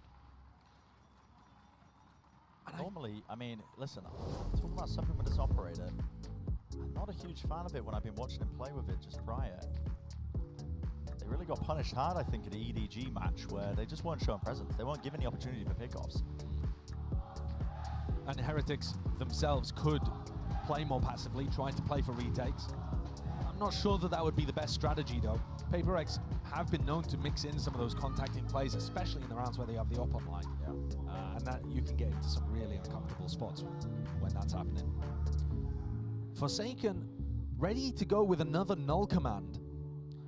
So that could end up being quite important here. We've seen PRX leaning B very heavily at the start of this half. And now swapping over to mostly doing A executes. The option now of going pretty rapidly into B once more. That's what they did last time they had the ult. Despite all that prior conditioning, but I imagine speed probably not the name of the game. Something opping. Instead, set the sights towards mid. Flash play. It's a setup early on so Miniboo can get onto that line of side angle. Sets himself up nicely. They do show presence. Yeah, and if something wanted to get set up with the operator over towards A, then that would make it a little more difficult for him. But instead, Device escorting something up mid. And these players that were falling away from A could have fallen prone to it. Instead, here comes the B split. Hello. Benji's util offline. 2 different directions. So, all being used to clear out through market on top of the wall. It's anticipating Rians. Nasty business. A nasty shot. Mosh in through the back. Just the slightest of gaps. Something's head's gone clean off, rolling off the shoulders here, through the back of the site. Once more paranoia, but no, doesn't expect the deeper angle. Miniboo just playing so passively there, patiently, making sure he guards all the available openings. Munyet forwards now, he knows he has to take risks. There's a slight gap, he's seen the cross. There's a lot more to do here, needs a bloody miracle. Holding, there's one. Yeah. Can he get any more? 6 bullets left, smoke fading, paranoia just in time. They're tracing and chasing down the fight. Mindfreak, he's there. Battle taken up close and personal. Headshots found, but still 11 HP. Munyet, he can't do it. They know he's low, and all it takes is a few stray bullets. A lot of danger in that round too, despite the fact that a couple were picked off over towards market. Great recovery though from Heretics. You could see the anticipation with the way the Divide pushed into market there. They were so ready for that swing on top of the Sage wall. Here it is from Rians again. As soon as the wall goes up, crosshair. And this, the Mosh is thrown to try to set up the Mosh paranoia and try to put pressure and fight really aggressive for Boba and stop Team Heretics going for that retake style. And instead, it just exposes something's head for a fraction of a moment. And that's enough for Heretics to get an even larger player advantage. That operator now in hands of the defending Sova. Oh, okay. So if you haven't got enough of your initiator op from something's attack side, have a look at this one from Rians. Still the contact play style. I mean, this creates openings. Rians is only just getting onto the line though. Nade into the corner. That's to remove some of those unbreakable trips. Only gets rid of one. All up once more. Rians doesn't get the pick. Eyes off the shot though. Man, fully revealed, spamming through, stopping off the plan, and the damage done with the Hunter's Fury. Has to be an escape from Munyet. He will TP just to the side to narrowly avoid it. But this has thrown a lot of chaos into the mix. Lovely shock dart. And it all really relies on Mindfreak. He's in mid right now. Someone's going to be watching him though. Mosh pit into the corner. Does Benji survive? He's pushed out wide. Mindfreak and something. They both get it with the res online. Suddenly, there's player advantage. It's flipped onto the other side of things. Heretics, we don't know which way to look towards right now because Mindfreak is deep within the spawn. They have to try and contain this one, plug the gaps before they set up, but he's Big retake, executes, still 37 seconds. They've got the spike back and they're running all the way over towards A. I mean, it is just pure mayhem in Madrid. That one is bizarre. We're watching the fight as it happens in mid, and two players in backside went for a swing on defense and both fell at the exact same time the res went up. Now, from our perspective, I can't tell whether the res baited the swing out, and that was a really nice coordinated play, or whether Team Heretics just ended up trying to face that, and it offered an opportunity for Divide to get the res. Maybe just facing with Benji getting pushed out by the mosh pit. Yeah. Having to protect him, you know, maybe just super possible. Stand the ground, see if they can survive by just taking the fight with more players. But it's left just Minibu reeling in this one, has to save. Yeah. Force back with the rifle. I mean, a really odd round, just those strange timings being thrown into it. And actually, Device Resurrect getting really large value the 2 times that it's been used. It's not often you say that about a Sage ult, actually. So, Heretics, the bonus for them is that they'll be given this round as like a little mini timeout. They can talk about what went wrong there, what they're looking to readjust for the final round. But PRX have now crept up to 5. A reminder, this was the better half for them. Last time we saw it played. But I think this comp should have theoretical value. So yeah, they went for the res before the peaks happened. They were, as you said, Brent, just trying to get that punish onto the mosh being used in backside. Yeah. Meanwhile, MADRID got the kill in mid. So just a battle on multiple fronts. Here we are, final round now of this first half. Big ult online, Thrash for something. Will be opted to use this. In fact, Heretics want to take the pace straight to them. It's out with the paranoia, all offloaded. And 3 players found. Main control, yeah, with that knife deep into the angle. So PRX are calling the fast reaction into A, which is where Benji is playing. With a kill trip and a vandal. Yeah, kill trip and a vandal, but the Thrash surely clears the way here, spotting multitude of targets forwards into the smoke. Trips, he's waiting for it, the right time to strike, but nade pushes him away. The plant is online, out in the open. Strange with a post-plant scenario, but plenty of using angles. Here it is. The same war being played. Now they should be aware of this. It still gets value with the flash setup. All online, and yet it's not cleared off this angle just yet. Still wants to play up top. Still wants to combine it all with the aggression to buy through the back of the site. It's PRX even it flawless for the final round here of our first half. Love that setup, dude. They've got Divide even pushing a link at the same time, so they set up the highest of high-low setups. One player in the skybox while the other swings. Awesome setup to draw things level at the half. As PRX won 4 out of 5 of the last rounds. Absolutely treated here. The best map of both of these teams, arguably. See them evenly matched. I mean, who knows what we got in store for the second half. Oh, they are loving it. They are loving it. Just here to have fun at the end of the day. Go. Well, absolutely ridiculous so far. Still, on the floor, let's send it down to Mika. She's standing by with a special guest for an interview. What's up, everyone? I'm here with a very, very special guest. We have Mixwell here, and we can hear the crowd roaring. This is electric, and how are you enjoying the match? The match so far is insane. I think that PRX is playing really well. It's the best maps of both teams. So I think the best of 3 is kind of decided in this game, and both teams are playing at their best, so I'm enjoying it a lot. Yeah, well, on behalf of Pacific, Team Heretics is playing very, very well as well. You guys are making us sweat over in Asia. And speaking of which, EMEA and Pacific, we have very, very different styles, right? Which team would you rather play against? Something more structured or something more chaotic like PRX? I think playing against PRX for the first time is maybe more scary, but after you see them playing once, I think Team Heretics has a more complete style. So I think I would rather play against PRX than Heretics. Yeah, I think the crowd agrees with you. And of course, Nilzinho is somebody that you have a very close relationship with. You know him for a while. What do you think he's thinking right now at this very moment? I think he's calming the players because it's important to start strong on the second half. He's someone that reminds you what he has prepared for you before the match. And he's probably just saying, guys, keep playing like you're playing really well. Remember what we talked about before and just enjoy the moment because the crowd is cheering for you, something like that. Speaking of the crowds, really quick, say something to our fans.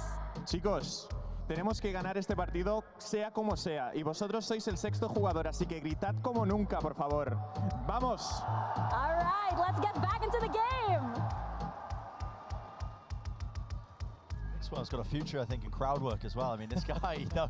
Get him paired up with Zekon's mum. Telling you, yeah. I mean, I know the right things to say. Me, I am an idiot. Only know the one language. So, well, as they say in Spain, vamos. Yeah, perfectly executed. Yep, gracious. Never inviting us back to Spain. First round, pistol round for the second half. Let's see how it goes. It's fast off the rip with a flash play. Mini boo. Forwards up front, taking it to the fight. Sorry guys, lupa ganti judul. His team's got his back. There were the follow-up. Finally, something now with a reposition. Doesn't really want his back open to that spot. Wingman being broken down. Look how reluctant PRX are to actually rotate fully over to A, and they've been rewarded for it. They find the lurk there. Team Heretics had a 3v1 on the A site for like the last 20 seconds, and they paused, allowing opportunities for PRX to come back into this. Oh, the space. Look at this, down into bottom section of mid, but they are fully grouped up. It's 3 players holding hands. They don't want to leave any mistakes open here. Dubai. Missed the timing. The timing. Does Mindfreak look left? Does he look left? Yes, he does. And he spots a hole. Oh, that's juicy targets once more. There's one falling. Boo. Down and out, but now they know it's B. Jig is up. And these players, they are going to get crunched here. I mean, Mindfreak's going to be coming behind at the same time as pressure is applied through market. This is going to be so tough for Heretics. Got the dart. Seriously, man, this is just wide out into the open. Ghost moment certified there. Pissed around. Another one for PRX.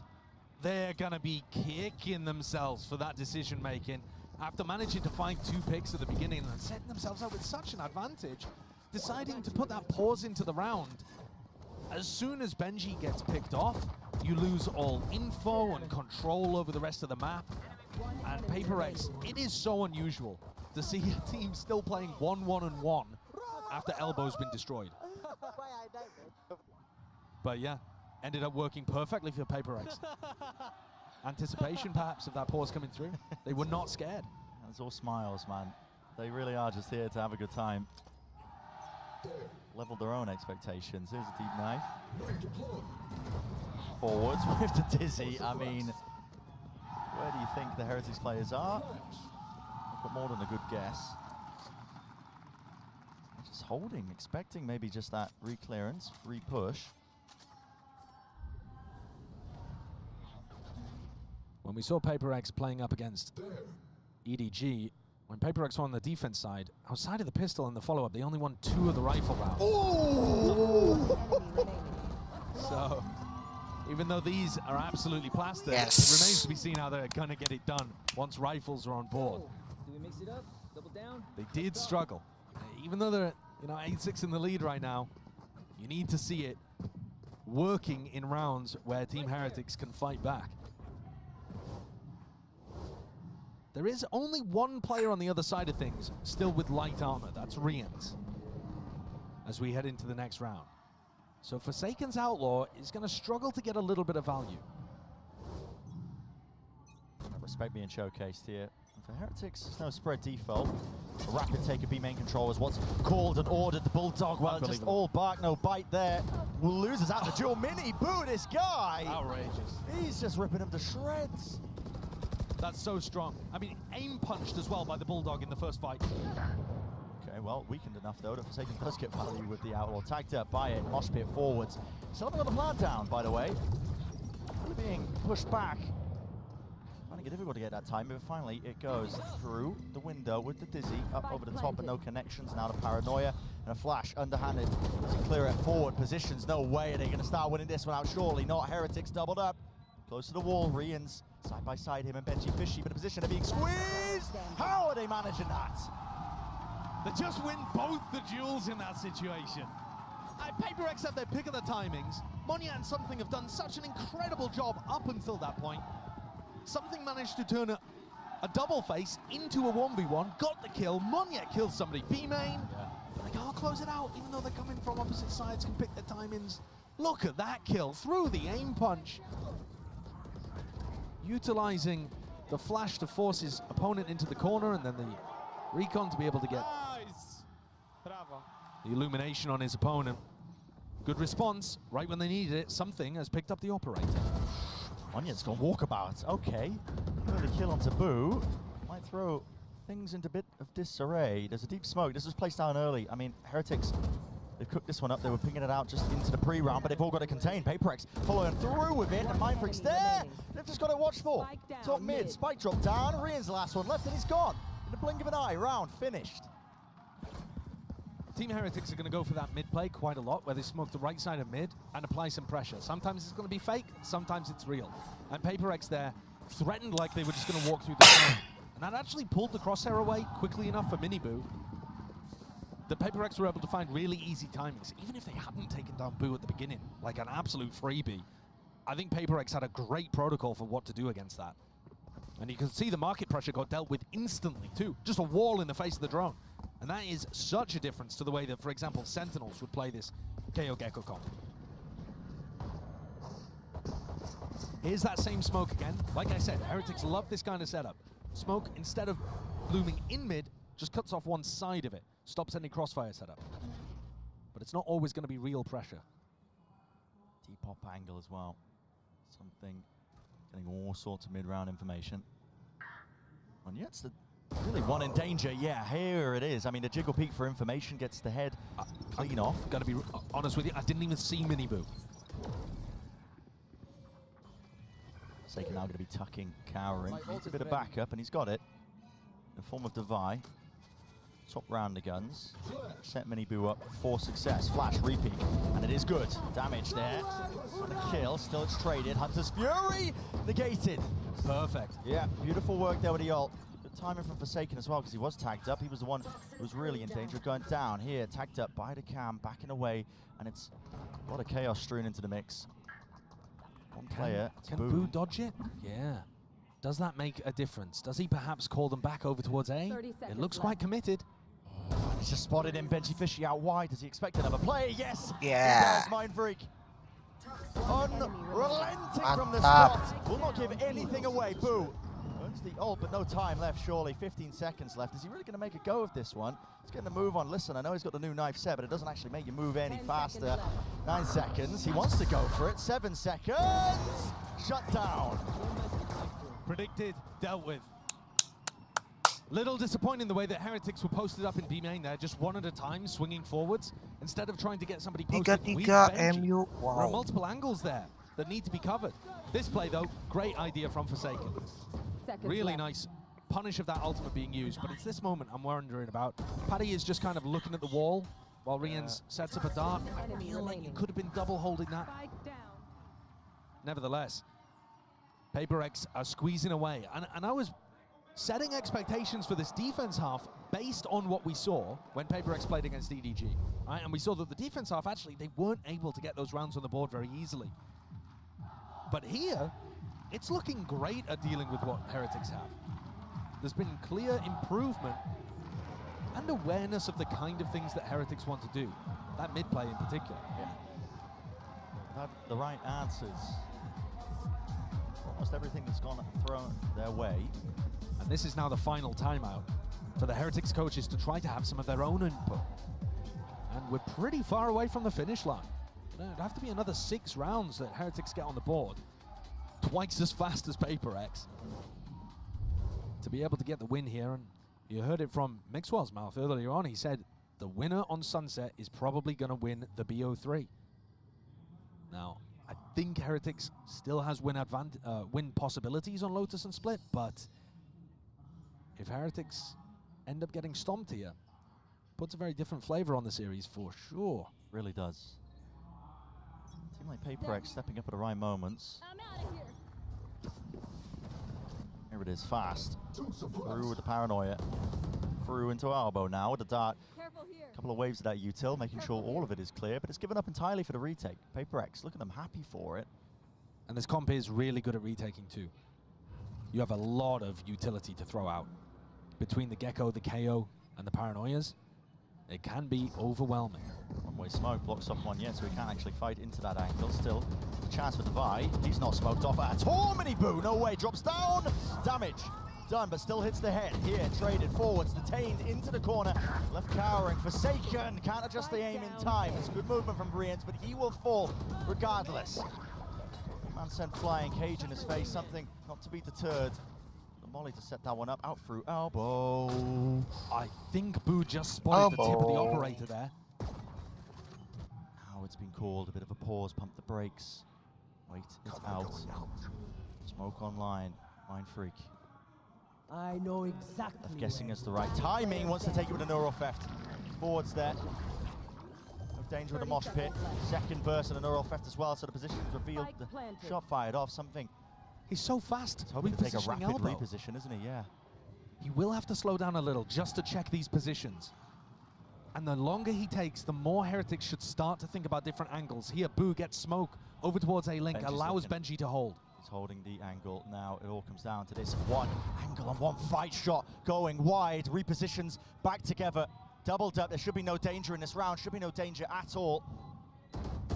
Should be no danger at all, he says still. And look at something. He knows it's over. Scratching his head, forced to try to save and reposition. Perhaps even a little frustration.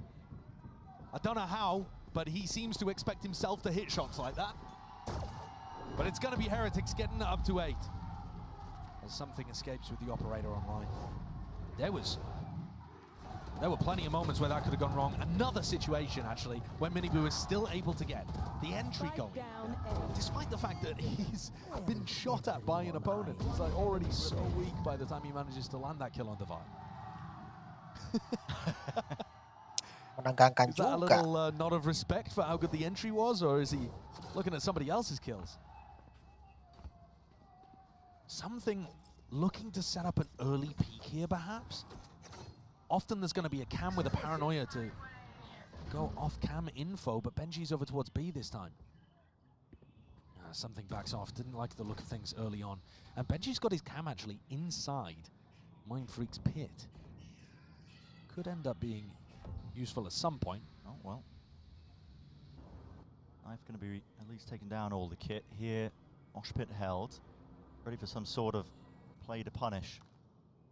Where does it land? Not a clue. It's for an elbow retake. They're going to throw that in paranoia, I think, if Monyet can get this and get out. Walks forwards. Not expecting him to be up there. Madness. I mean, massive gap in the playbook, at least in terms of the timings that he was taking inside his head. Right here. Yeah, the fact that there isn't a piece of utility for anybody that could be holding close there, I was really expecting the paranoia to be coming through, but he just ran it down. There are large holes, and that knife gives good information. Minimum 2 players tagged up by it. Something's got the op. If they walk onto this line, they could be in danger. Now Heretics do have util. Yeah, underhanded flash forwards. Ult sent flying. Still the shot will connect. Drops Padatek down to his knees. Rebreaking. Forsaken. You are absolutely nuts for that. He needs some help and he needs it fast. Another shot missed and going wide forwards with the rifles. Claiming the territory, claiming the ground. Slow orb. Rebounding. The options are so damn limited. And where the hell is this one going? He's out wide into the open. Rians. Peeking into it. Footsteps heard. Another shot missed. Res online here. Wall in their faces. Res now here. Towards the back of it with something going. Down a spray. Just can't be managed. Can't be wrangled. Forward in time. Mind Freak. 2v2. Turns it into it here. Still with the op. Sends him out. Wingman flying. Mind Freak falling. That was the only rifle player. But now the upgrade. At least the side grade picked up. Something's here. Still, it's a lot to handle, a lot to manage. Doesn't know the positions. Miniboo's playing tucked to really the safety at the back of the side. So yeah, just got to give it up once more. Another round win here for Heretics. And Boo and Miniboo, they'll get their lives for it over towards the end of the round. But both of them played that situation beautifully. It's their duels that end up making the difference. You'll see that Boo was the only player ready to stop them. Here, this duel. Had Devi got that, it's curtains. And Miniboo on the other side held down a really important push from Mind Freak. 2 straight up 1v1s, where Boo and Miniboo are holding angles, they get the duel win, and it pushes them across the line with the player advantage. None of the fancy set play stuff. Just guns out gaming. You know, maybe one day, Brad, we'll see Excura on this team as well, and we can have the Susano brothers playing up against the Boo brothers, you know? Maybe. And Screaming Rivera come back. Yeah. And we have a tag team. Perfect world. I mean, as a Santo family, they run deep when it comes to playing video games. They do. I've seen the streams of his younger brother. There is an older Boo brother as well. Listen, Just get them all involved, man. Let's have a family reunion on the big stage. Yeah, get Golden Boy to cast it like it's WWE. He would love that. Oh my God. Absolutely, he's looking at me, he's nodding. He would love that. Is that the Susano Brothers music? I mean, it would go crazy. But what a game we've got here. Both of these teams wrestling with each other, trying to figure out the ways to be able to get past different setups. That round, it felt like it should have been a bit of a gimme for Heretics because they were offered that pick at the very beginning, over through elbow, with Monyet just kind of running it down. As part of a set play, right? But it does make Monyet look a bit silly in the moment. And now the economy, not in a great spot for PRX. Team Heretics favored to tie this one back up. Absolutely anybody's game on Sunset. Even deep flash. Just walking to set it up with the dart against the back of things. So nobody holding close towards B. Delayed knife. Good info. Surely gathered. Yeah, and that, I think, is going to cancel the hit. Everybody's pushed, though, from PRX. Look at this. I think Heretics think this is a B stack. I am not sure they're going to anticipate 3 players being pushed out A here. You know, when it's quiet on B, but you end up getting knifed, and there's a smoke in your face, you think, okay, they're going to start rotating here to stack the site, and it's only really Boo and Benji watching behind. They do have a trip. Things here should be somewhat safe, but they're stuck in B main right now. And the timing. Push off the angle, finally noise being made. Nade going, flying forward, something. He wins his fight with the duels, at least with the rifles. It's traded out, falls, and another pause put into the play here with 45 seconds left. What do they choose to do? Forsaken, ADS. Trying to be a bit of a demon with it here. Flash forwards as well, no connection from it. They are really stuck in place, finding it difficult to get through any of this. Stuns now. Flying and rip forwards with the wall on top of it. The entire team decides it. We're going to take backside. We're going to take it now. Together. Brute force is the goal. Going to get that plant down now into the post. Even just stepping forwards into Boba. Divine didn't have a rifle in his hands, but at least Forsaken does still. Looking for the wraparound. Players, plenty of them. Ready for the targets here. Heads could pop and heads could come clean off. Still watching, and damage low enough. One shot in the chamber. Monyet sends it. Holy! What is that? That's an unbelievable round. PRX had them scrambling. Team Heretics just heads on a swivel the entire time. A lack of decisiveness there, I think. A decision had to be made. Do we go and push into the players flanking us? Do we commit to site? All right, in the end, with 35 seconds left, they decided to go towards the site. But even then, once they got to Boba, they didn't commit forwards. They went back towards the site and allowed themselves to get tangled up again. I mean, you could just see how uncomfortable that was from the Heretics' point of view. And frustration in the camp. That was their opportunity to tie things up at 10-10. They had the economy punished for PRX, and now it's them coming into the round with Sheriffs. Disaster. They're going to need something similar, aren't they? And what a piece of PRX magic, just when they needed it. Now, as much as the triple push out of A, despite all of the B presence, did work for them in the previous round, this time there's only Mindfreak home, and if Team Heretics step on the gas here, PRX are going to have to play retake. Really giving it up here. Top mid, flash forwards with the rifles. Oh my goodness. How has that happened? Sheriff kills still cleared out. He can't escape with the ult. Looking for it. 3 versus 3 though. There's still that danger there. Backside again. Cool made. Walking up for now. It's Mini Boot and Padatek. Anything to set this up? No, Yuto, they just want to take it. Raw aim, raw gunfights. Rian's last one forwards. Presses the advantage, or at least he thought there was one there. It's Forsaken who shuts that down. So up to 12 now for PRX. Let's go. PRX. Match point. Menang di game pertama. Go, go, go. His teammates fumbled it. He's there, the safety net, the backbone of the team, as he has been all tournament. Yeah. I don't think he was the best player for this team during kickoff. Semoga but 2-0. at Madrid, he's given us that classic Forsaken performance. So consistent and good for the multi-kills in all of these really big rounds. So up to map point, PRX here, and looking like they want to start the round again with a stack on the A site. Team Heretics might be set up for a fast play themselves. Here's the coin flip here with a util sent flying, offloaded. it though. He's deep onto the angle, deep onto the line. Another nade. Don't know if it was a tenor for that particular spot, but still he's there. Fakes the TP. Forwards of a slow orb. They have funneled them now. Team Heretics, they want nothing to do with this area. With the wall down, luckily. Player remaining behind, just enough to break it. And Team Heretics, they do that same smoke in mid, and they have options here. Do you try to put some pressure in mid? Do you try to put some pressure market? PRX playing passively throughout middle of the map, but actually getting a lot of information on the extremities. B main, A main, held by Mindfreak and Devi. On the precipice now. No casualties, of course, but when it's slowed down to this, anything could happen. Something, there's no way. Going for walking straight down towards it. Politics there, there's a trade. Miniboo, fast on the response. Now forwards to the wall here with the drone. It just fades away and breaks. Forsaken is out wide. Just around the ankles, walking for the mid round. Is Munyet out into mid, lost. Man's just in the source here. Devi forwards. Reclaims the background here. Maybe a kill might do it. Maybe it might, but still Team Heretics are too disciplined. Well drilled. They do not want to let it slip now. 4v1 for Heretics to be able to deny the first of the map points that PRX have got. This round was so bizarre. PRX really scrambled by the slower pace. Team Heretics didn't put anybody on the outer wings of the map, grouped up in mid, and just waited for PRX to push for information. But what confuses me a little bit, Bren, is they already had good info over towards A main and B main. They knew that nobody was trying to actually take space in A main. You know, after the drone came through, one of them could have broken it, maybe set up some play to gain info afterwards, but they just went for a walk re-clear of mid twice. Once with something, and then once with Munyet, I believe it was, afterwards. So that's a lovely lifeline for Team Heretics to grasp hold of.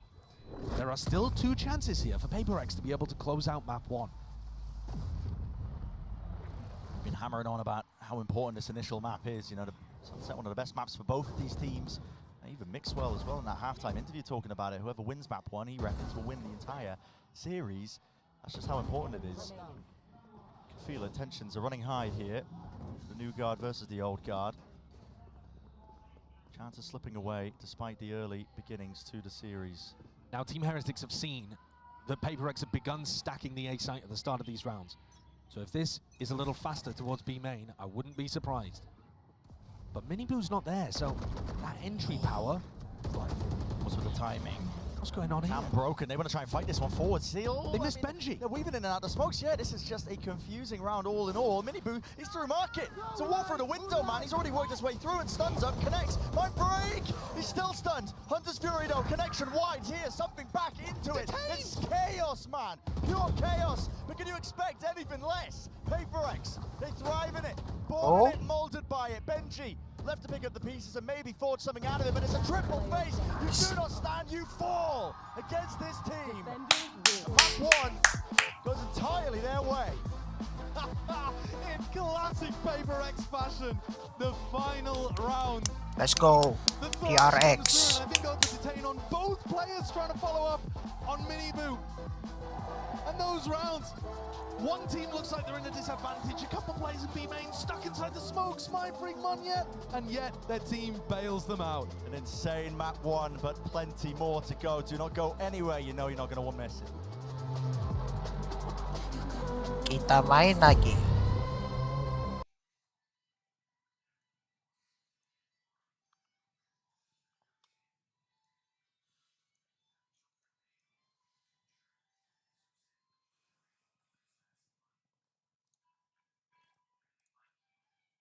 Kita main lagi game nostalgia favorit gua, guys. Mulai lagi.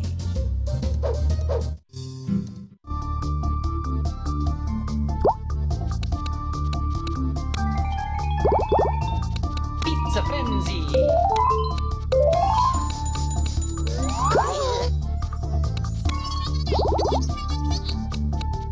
Double Frenzy. Triple Frenzy. Super Frenzy.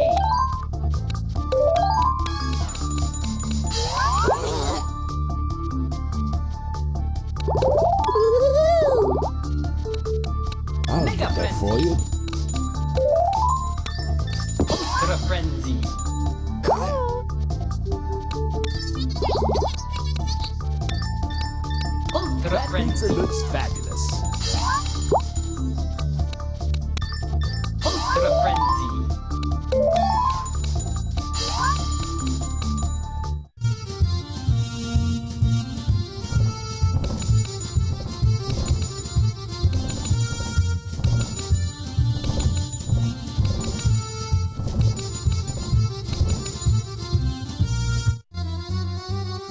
Mantap, bos.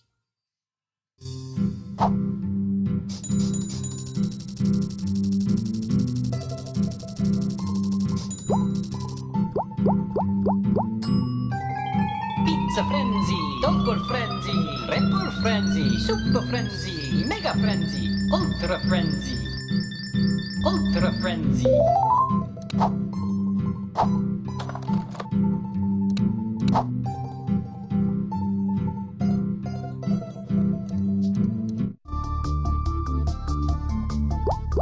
Yo, what's up?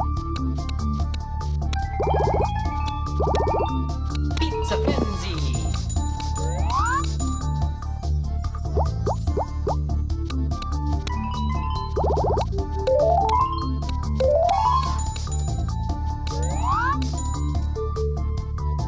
Yo, what's up? Double Frenzy.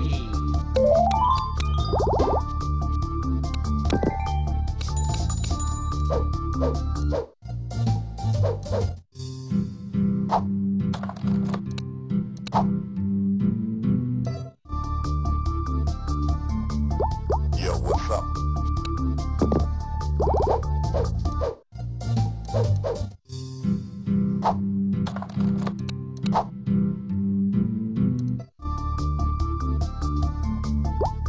Yo, what's up?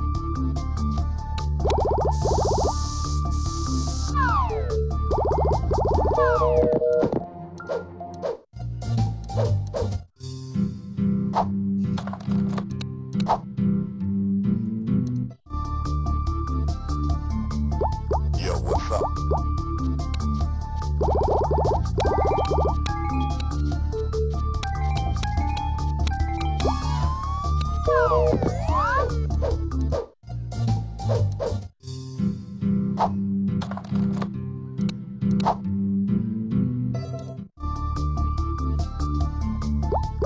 Yo, what's up?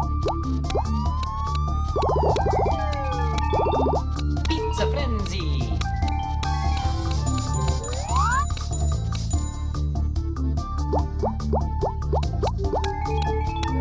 Pizza Frenzy.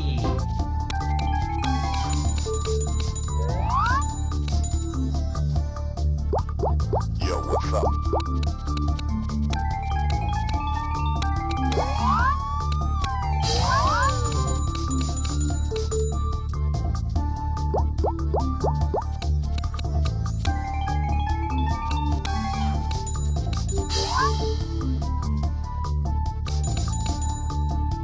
Yo, what's up?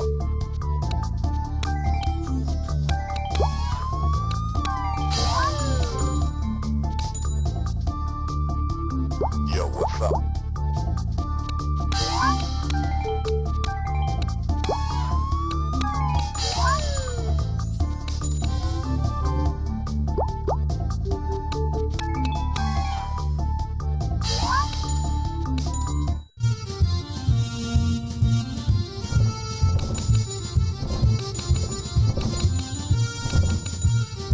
Game favorit gua nih, guys.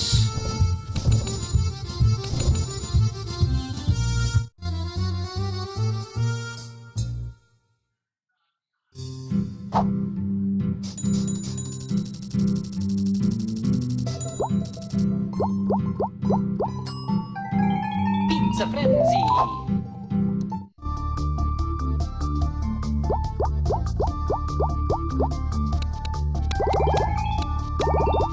Pizza Frenzy.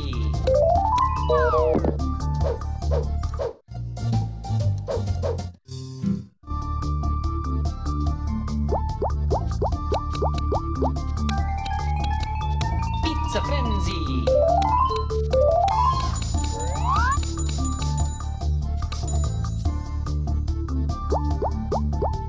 Hello?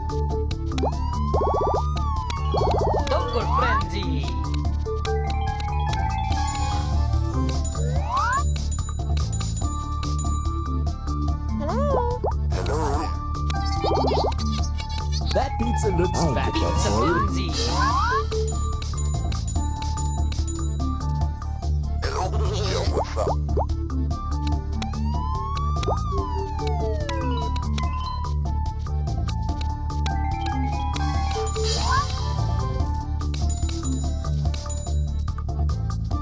Hello?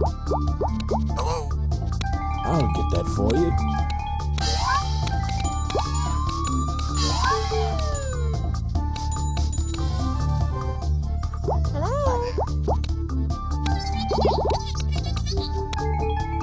That pizza looks fabulous.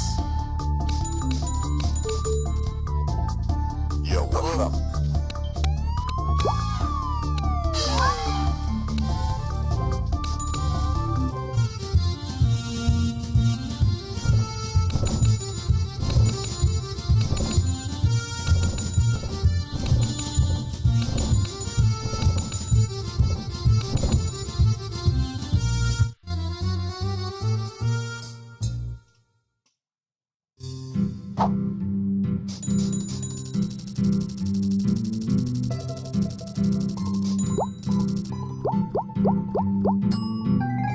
Pizza frenzy. Dogger frenzy.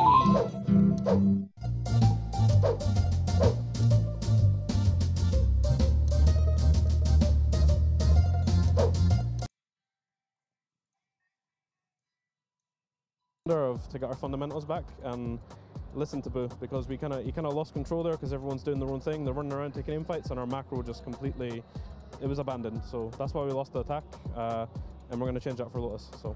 Well, the crowd's on your side, so let's see if Team Heretics can make a comeback.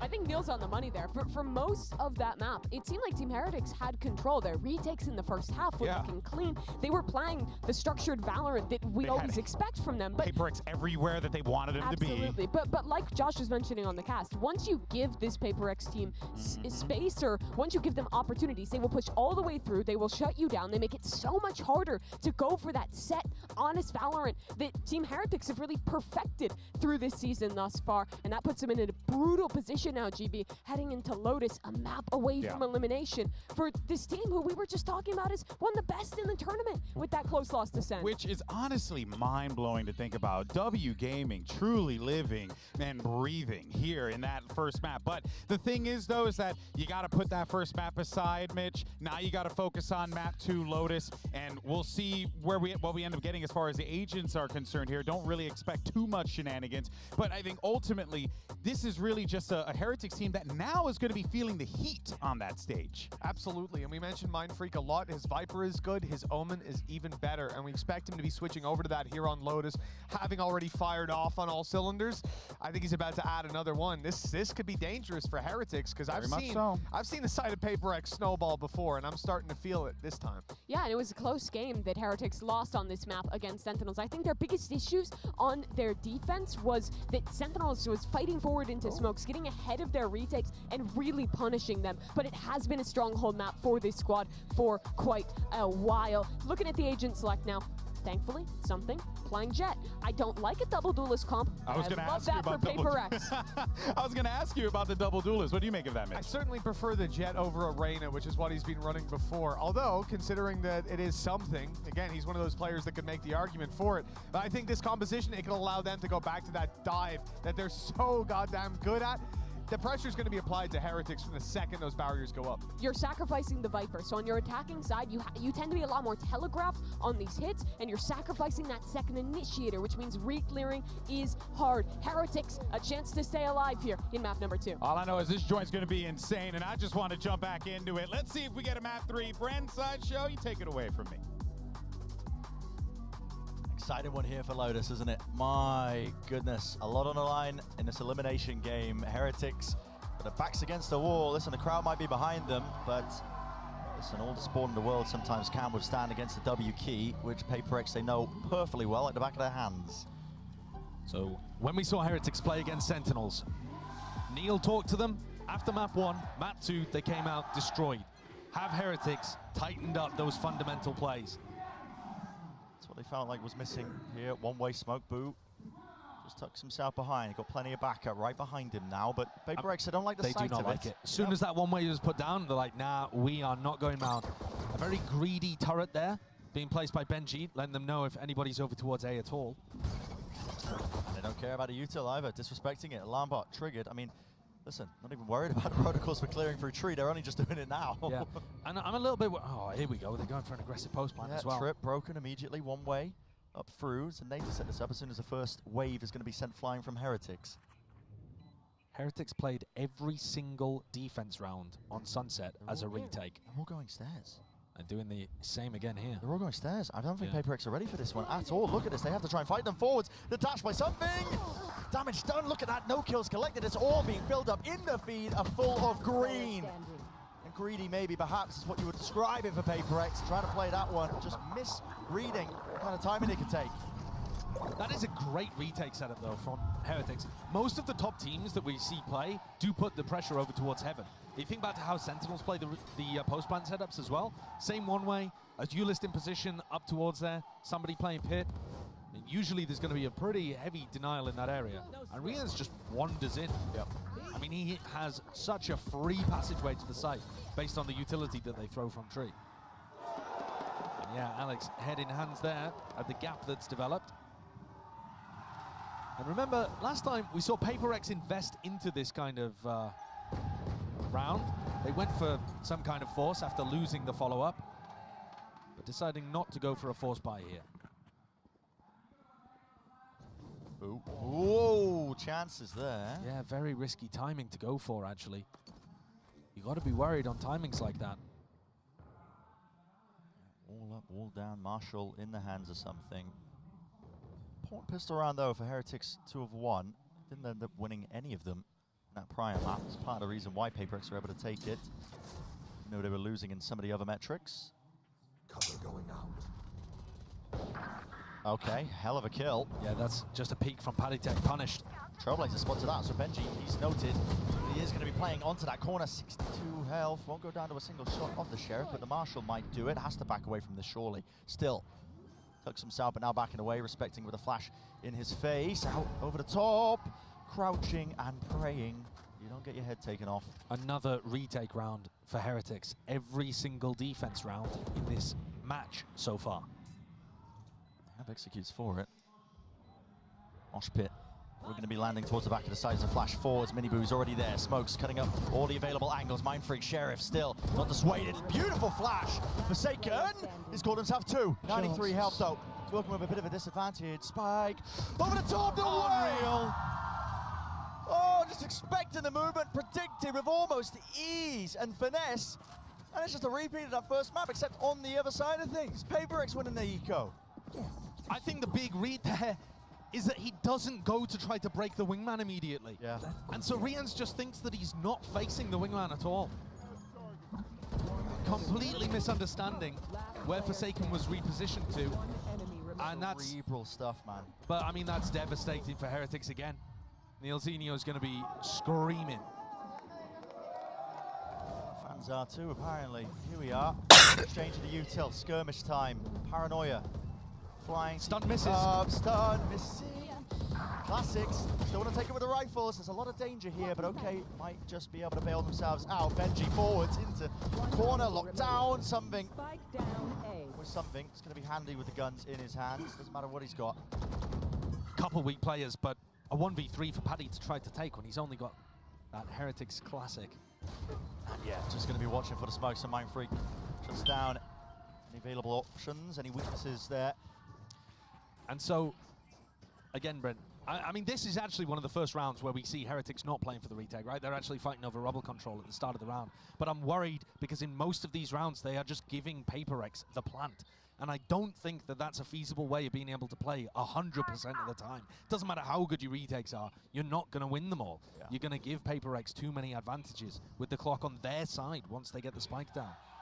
And their positioning, able to adjust. Let's see what they end up doing here.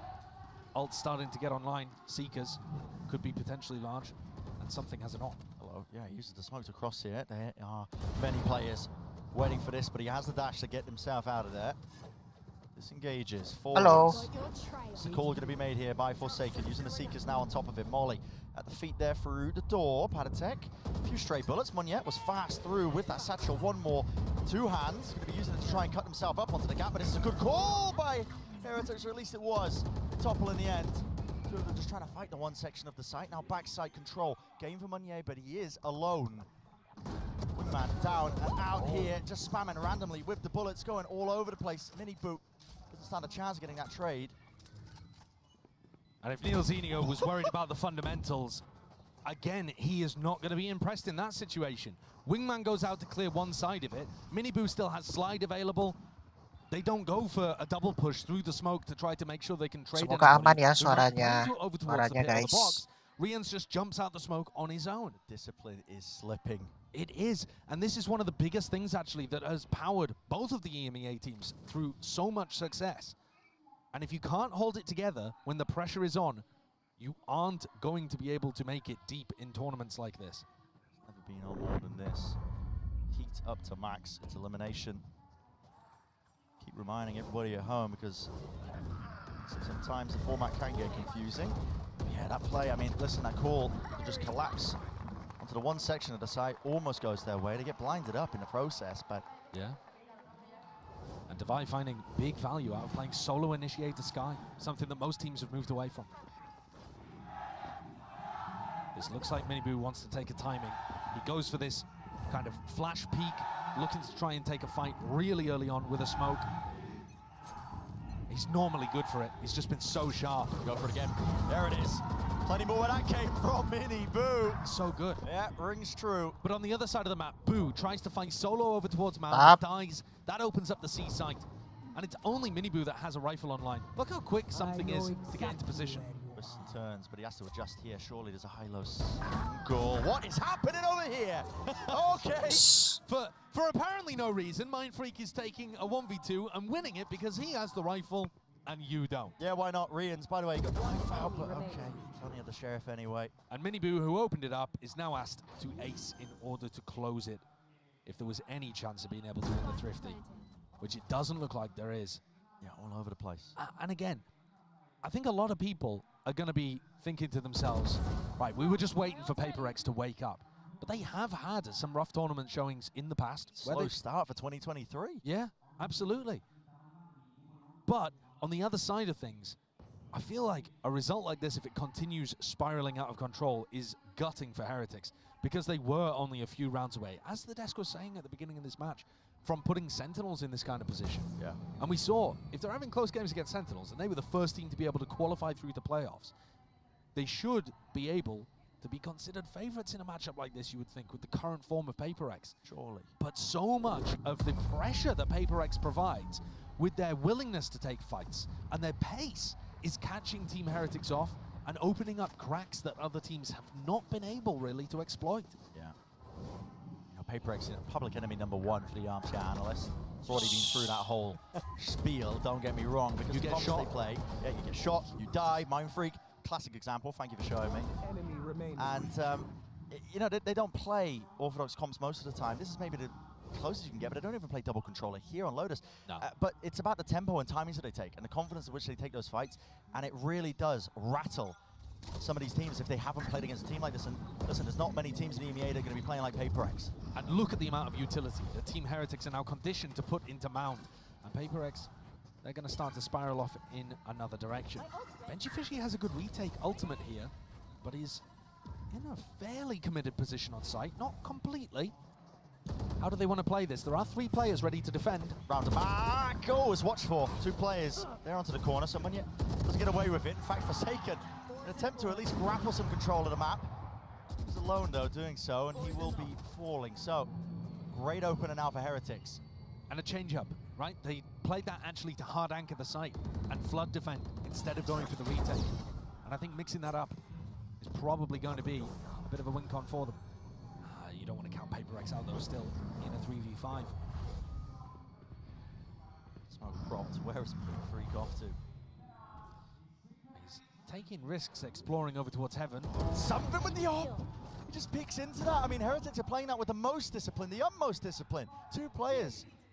At least going to be trying to get into position to trade this one here forwards. They hear it, the dash. And now with a lockdown placed down, it's all orchestrated in time. Something to seek to go for it! That is ridiculous! Still to his back here, plenty of players now rushing into it. No detainment, forwards, Miniboo taking a fight, and it is galvanizing, sticking onto the defuse, but a stray shot found. Half though, one and out, Miniboo, what a time to come alive. Outrageous round from Miniboo. His team needed it. That was almost thrown away. Heretics were up in a 5v3. Mindfreak went wandering out through heaven. He caught Boo, and something was producing Magi with the operator on site. The first kill, he finds the timing, but the second kill, Benji knows he's there. Oh! And it's a jump spot as well to Jiggle to bait out the initial shot, and Miniboo, he saves the day. It's this final one, to me, that's almost the most impressive of it, because he has to react to Divide be in there and hit the headshot. So now we see more of this rubble pressure as we get into the round. Yeah, we are in the thick of things. Yep, something dashed out, already burnt that. Looking to try to take an operator shot early.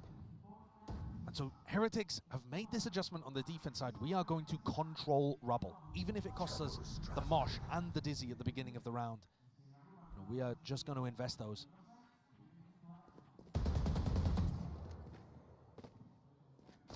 But I do like the way that Miniboo is rotating instantly after going for that stun at the start of the round. So they just make it feel like there's 3 players over towards A, and they still have the Neon ready to go for a push like this. What's it called? Facing down with the smoke. Shot going wide there for something. Looking out with his life, or does he want to go for seconds? You can never really tell. Deep up position. Does Boo get spotted?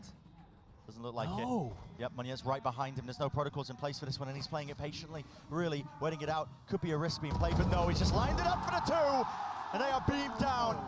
No chance with the spike dropped at his feet. Lovely gift just granted to him. That's just a big mistake from Divide there, not using the dog to try to check up top. Not thinking about that. Something, despite getting the pick on Miniboo, is going to get cleaned up by that swing from Rians. That's one you do not see that very often. Teams not thinking about clearing top of rubble. Instant hit of the red button there. Alex, slam on the desk. Accidentally hit the timeout button. But I mean, when you see situations like that, you do have to remind your team what's going on a little bit. And on top of that too, I really feel like the way that Team Heretics are playing their defense macro is working here. That's another thing that Neil Zenio pointed out in what was a fantastically articulate coach interview, where he said, yeah, our fundamentals are missing, but also Boo lost control of the macro because everybody else is so frantic trying to take their own fights. And you need, a team like this in particular, needs one central idea. Yeah, maybe you can leave it to the decentralized nervous system of PRX the Octopus, right? You can let those kind of teams run a democracy of IGLs all meeting together in Athens to decide where they want to hit the site. But for Heretics, they need a hierarchy. They need a leadership figure that's going to put them all on the same path. And I think their game plan for the macro defense here is really good. They put pressure early towards rubble. You're going to see it again here, I bet. You know, a stun, a smoke, the Mosh being used as well as a Dizzy. Rians picks up the Dizzy. Miniboo is already booking it over to C, expecting a reaction on the other side of the map. And you know, if PRX decide to fight, Miniboo will stay. Careful. And this time, it looks like they want to fight with the showstopper. Heretics might have to be a little worried. Divide with the Odin spam as well. It's going to be spamming a potential angle as well that they're going to cross themselves into. Here it is. Colliding, clashing. Battle lines drawn. Rockets sent. Fly. No! Denied! And it's Heretics. They reign supreme. Don't you dare step forward towards A rubble. Full territorial control. But PRX are not going there again. If that was the round called by Alex, he will have been expecting a very different outcome. How on earth did Monya get so overwhelmed by Miniboo? Every time I watch Miniboo play the Neon, I am outrageously impressed at what he does. He somehow managed to dodge, duck, dip, weave his way. Look at him pushing there off the back of the paranoia. He slides underneath Monya, shoots him. One enemy remaining. Right in the perineum. Go back again! Go back again, right? You're getting glimpses there, potentially just a comp getting outvalued. I mean, you don't have the same tools to try and take a pound-for-pound fight towards rubble control.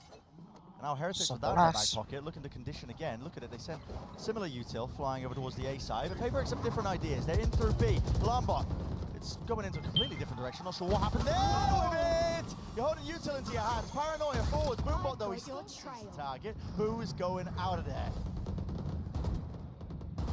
Boo was concerned about someone pushing even through the Viper wall. That's why he took so long to go for the TP. But it's left PRX 2v4. And the score tied at 4v4. This comeback from Heretics has been lovely, and it doesn't look like it's showing any signs of slowing down. Wonderful beginning, especially for the defense side of Lotus. Certainly. You keep this this lead, this should be lead, you know, expecting it, and yeah, I mean, inevitable at this point. There was a chance there. The Forsaken just slipped through, and Boo decided to watch something different, but he's on point with it.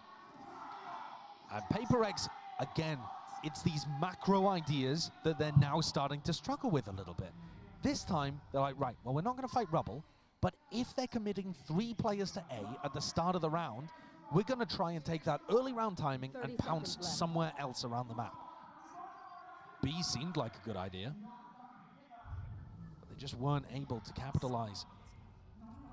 Even with Rien's peeking with utility in his hands.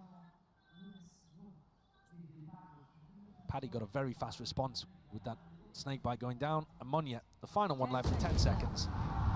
Just as he's aiming the wrong direction. Heretics take the lead. And frankly, they've already done a spectacular job on their defense. And that's after going 4-1 down. I need this.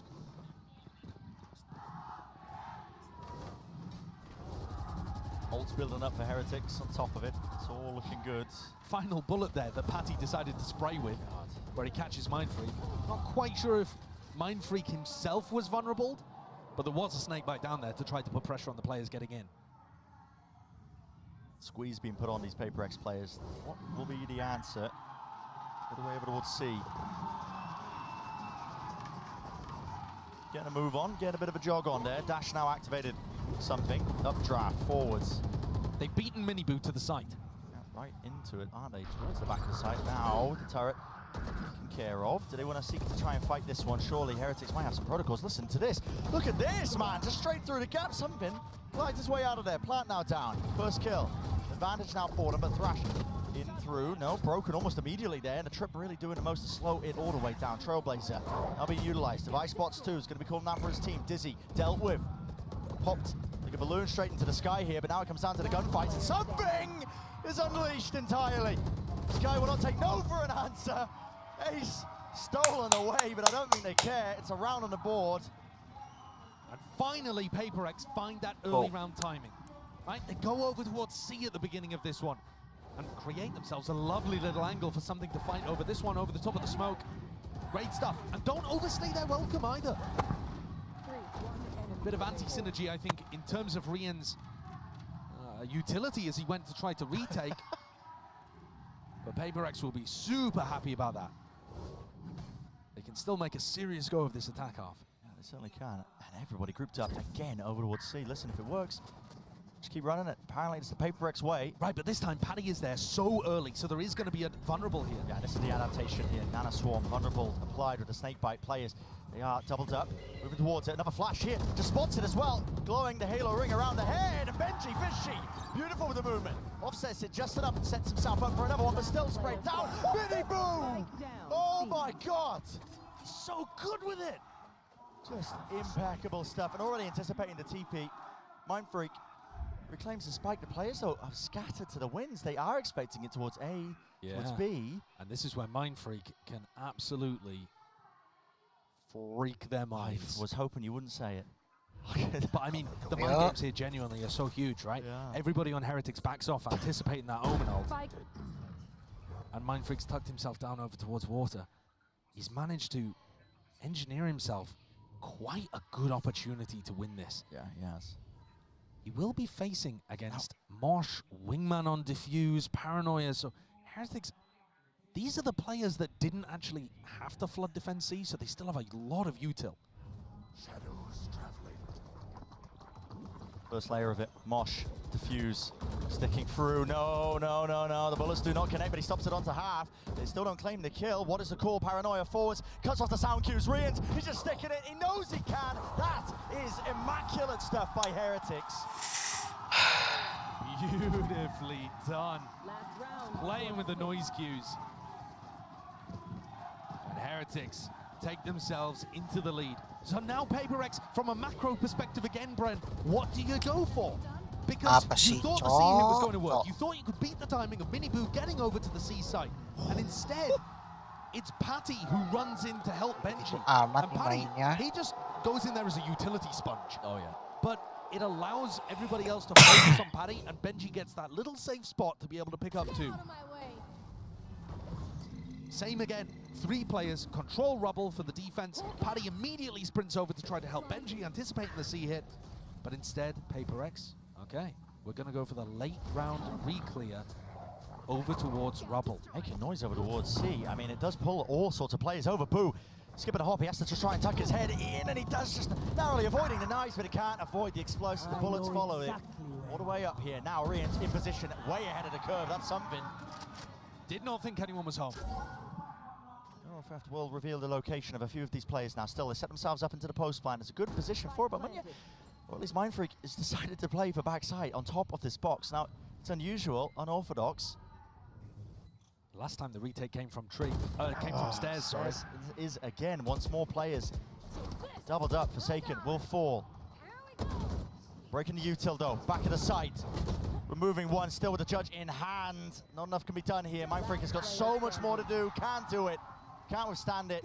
Pit down, doesn't cover the defuse entirely. It's not a good pit. The sound. Q forwards, damage! Just about.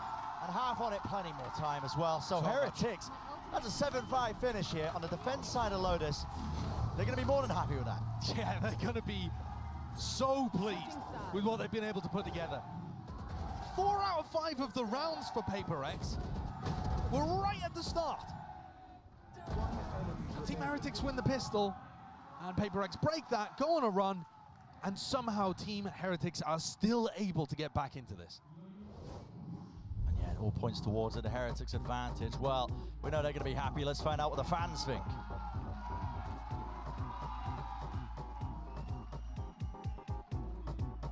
Hola, gracias. Estamos aquí con la gente del barco para ver qué opinan del día de hoy porque es increíble. How does it feel to be in front of this crowd in your town supporting your team? ¿Cómo te sientes apoyando a tu equipo en tu ciudad con toda esta gente apoyando a tu equipo? Solamente tienes que verlo. Hemos venido aquí a demostrar que Heretics va a ser el club más grande del mundo y de la historia, y para eso se necesita una afición a la altura, y creo que en este evento está quedando claro quién es la mejor afición del mundo, porque sobre todo somos el 6º jugador de todos esos 5 jugadores que están ahí, que se están dejando el alma por nuestro escudo y van a levantar Madrid en casa representando al mejor país del mundo y al mejor club de la historia. They are here to show... They are here to show the world that they are the best fan base in the world, that this is the best country in the world, and that team is the best team in the world. Solo me queda pedirte una cosa después de estas palabras, y es que puedes animar a esta gente a que le dé la fuerza a Heretics que necesita para ganar este mapa. Señoras y señores, ¿quiénes somos? ¡Heretics! Creo que con esto ya queda todo demostrado. Pues eso es todo con la gente del barco. Yo que os lo devuelvo a vosotros los casters. Gracias.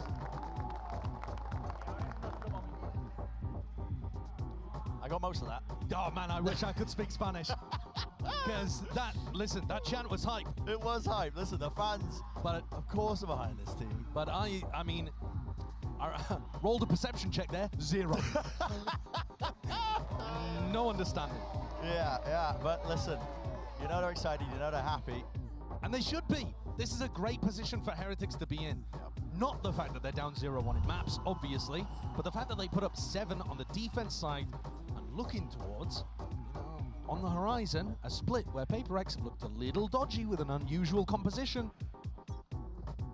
Neil Zenio talk between map 1 and map 2 maybe becoming a thing of legends. We'll have to see if PRX have got something to say about that, though. Done wonders for them. Now the Dizzy popped early here.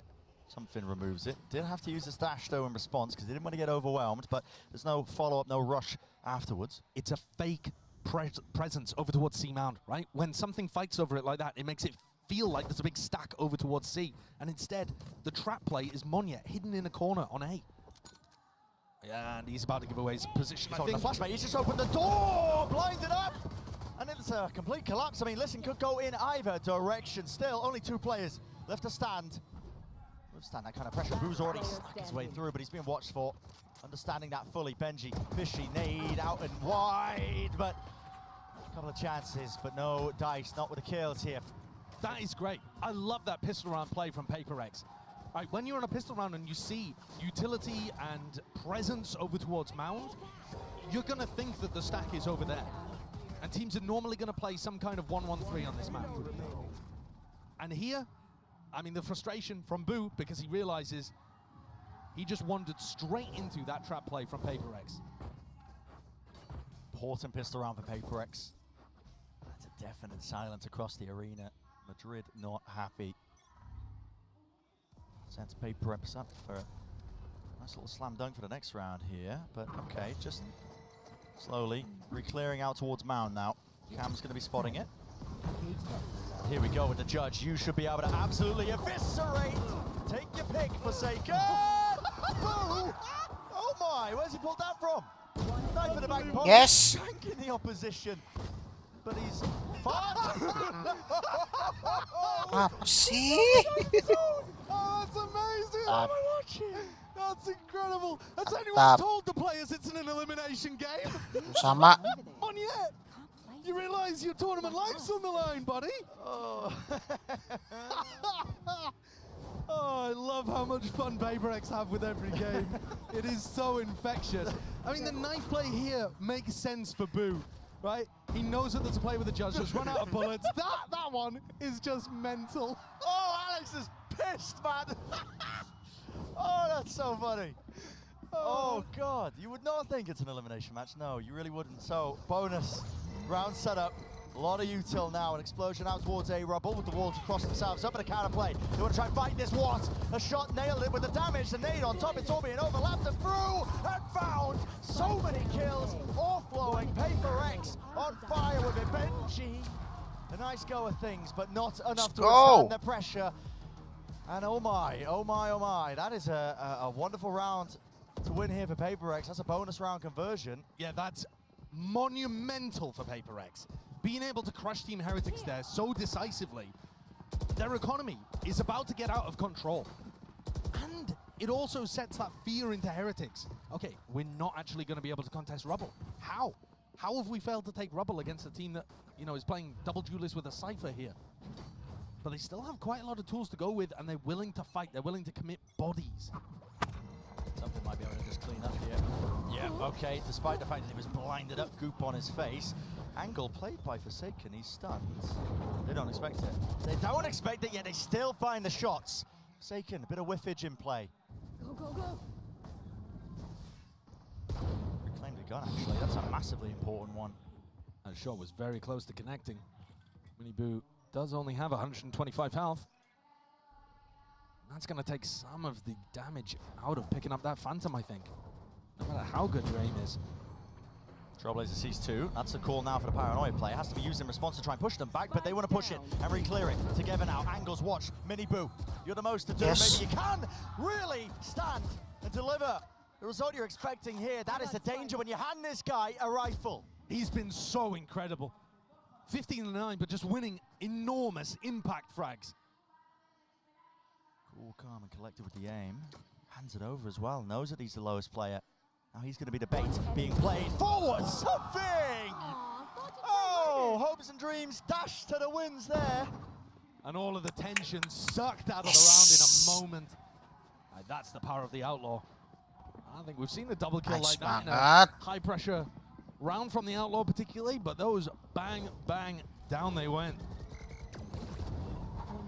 PRX are definitely the team that's trying to use this gun the most. You see Forsaken something using it fairly often. Yeah. Coming into the next round though, full armor on everybody for Heretics. So they're not falling into the trap of ruining their economy, but if they lose this, they're potentially in a death spiral. He's the one watching it. Trying to take a timing there with the shots. He is pretty isolated. What are you doing? That's mad. What's going on here? Hello? Opens the door. Plenty of players. There's a punish. What? Just snaps onto him. Oh, that's what he was something. doing. Oh, that was what he. Oh, okay. He was just cheating for a second. Okay, yeah, no, I get it. Okay, Thrash clearance through into the site. They know it's open now, but something towards the back of it again can be cleared. Traded eventually. Remove this guy. Pesky. Problem into the back of the site. Yeah, 3 players. Mini Boo's pushed up. Has the potential for a 1v1. There's Heretics are winning their fights at the necessary once. Rifles in the hands of these players, locked down through. We're going to be forcing these PRX players. They've got to take a faster time in, and this is only 4 seconds. They're going to get detained. Forsaken, there's nowhere to watch. I mean, to be honest, if he hadn't been detained there, would anyone have even known where he was? Mindfreak opens the door in a 1v3, but it does not look winnable. Thrash goes just to clear out his position too. Over the top, hello. Open door, open sight line. I mean, he's got 2 fish to dodge in this round. Mini Boo's already on the flank, look at it, he's rapid. Right behind him, so not even going to get the chance to save this rifle, or in all likelihood, there's no way Mindfreak expects it, he doesn't. Not at all. And how are we about to praise Team Heretics for such a great recovery? Ta-da. When the round began by something, being able to get 2 kills with an Outlaw in a position where you just would not expect somebody to get any. Look at that. Look at that shot. And this one, a bit more of a gimme because Paddy Tech did swing right into the crosshair. And they got the punish early on. From there, Riens and Mini Boo just holding positions, able to pick off both sides of that pincer retake. And PRX are going to take a timeout here after only losing 1 round. I'm not exactly sure what Alex will have spotted. Maybe he didn't like the call for the next round coming up. Maybe he was wanting to adjust the macro a little bit. Yeah, thought that maybe. I don't know. Maybe he's just having something to tone it down. It's possible. Stop toggling. It's getting too obvious. MU 4-3. I been telling him that. No. Of course not. But here we go. Perpanjangan waktu. There's a lot of tension in this game now because as much as we are getting as viewers rewarded by displays of magnificent individual talent, the tension for Team Heretics in particular is raised. They've only been able to put 1 round together on their attack side. Normally this map is attack sided. We were talking about how much we favored them going into the next half when they were 7-5 up. Talking about that tension, palpable in the arena right now. It's like we're back in Sao Paulo. Yeah. The fans that are here are willing Heretics to make a deep run. They talked about it seemed fated that Heretics got to Madrid. Nobody was expecting this team to go out 0-2. But if PRX get another 4 on the board, that is going to be the reality. Pinged just an outline of a rubble with 4 players stacking. The guns aren't ideal. But they're holding for a refight attempt here. Yeah, and okay, it's baited out. Team Heretics seem to be aware of that fact, and now they are just making a great pilgrimage over towards the other section of the site. The other side, which Forsaken is holding with just a shorty. Benji Fishy going to be familiar with the double pump, but they'll be able to navigate it. The question for Heretics in a more general sense on their attack side is, when PRX go for an aggressive stack like that, do we try to punish it by playing quick ourselves? Oh, stunned. Cage! Bullets going wide. Because I think what you saw there is they add a pause into the round, just in case it's a stack on C. And they're rewarded for it. Oh yeah, players dropping like flies now. Of course, the weaker buy for them, but this is going to be evened up in terms of the rounds. Rifle has to be safe for something. Yeah, he could actually send this one and build up to his ultimate, but he's going to decide to play it a little more cautiously. Not allow the ult cycle on the attack side to start building. PRX there decided to go for a re-clear of rubble without the neon wall being used. And I think if there's going to be any cue as to where Heretics are fighting at the beginning of the rounds, I would use the neon wall as a really big deciding tell. Just the indicator. Yeah, because I really don't think Mini Boo's going to be sending it very often from the games that I've watched without there being something behind it. Throws it there as a little victory. Victory wall. Aduh, 9 sama. So I think they are going to struggle a little bit holding on to this C site if only Forsaken is going to play there. I would imagine, I mean, let's start here. The Cypher's very good against the Neon in general. The trips are looking to try and find really big value, any kill trip kind of setups. But I think Usually, you're going to want to put one of them for some kind of like mid-control or info towards another site. And I also think Heretics are just slow and diligent enough to clear common positions. Come on, Interesting enough, PRX. the trips, I mean, laid down the B site. Yeah. Happy with something just holding space towards Mound. He was pre-firing for the Dizzy, but it wasn't sent flying. Turret in the one way. This will give them a good indicator. Has to get broken.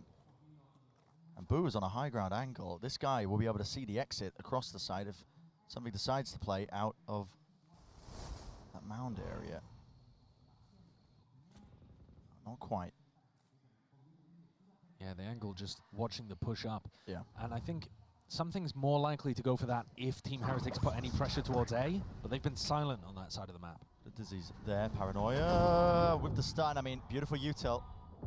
Can't fault that side of Heretics' game. Deeply familiar with it at this point. But again, Heretics don't go for something quick off the back of it. Once they gather information, they're trying to slow the round down and pick the right site.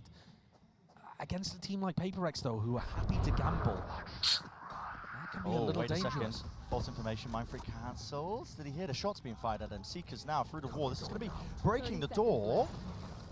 Let's create an opening here. Mindfreak might just get dove upon. It's 20 seconds, Brent. This is too slow from Heretics. And yes, still has a nade as well. They want to go to B. They want to go to B. Did they clear the corner? Yes, they do. Aware of it. Trips though. Exactly so. Yeah. Oh my god, that's precarious. Yo. Adjustment. Nasty with the spray. Something is looking beautiful with it. Odin spraying potential there with a neural theft, just pointing out these targets, lighting them up. Can they find it? Still scattered, dashing forwards, at least with the satchel in flame on yet. It's forwards. He wins his fight out. Benji in Rumain. At least a spike is planted for him, but it's a 1v2. 1v2.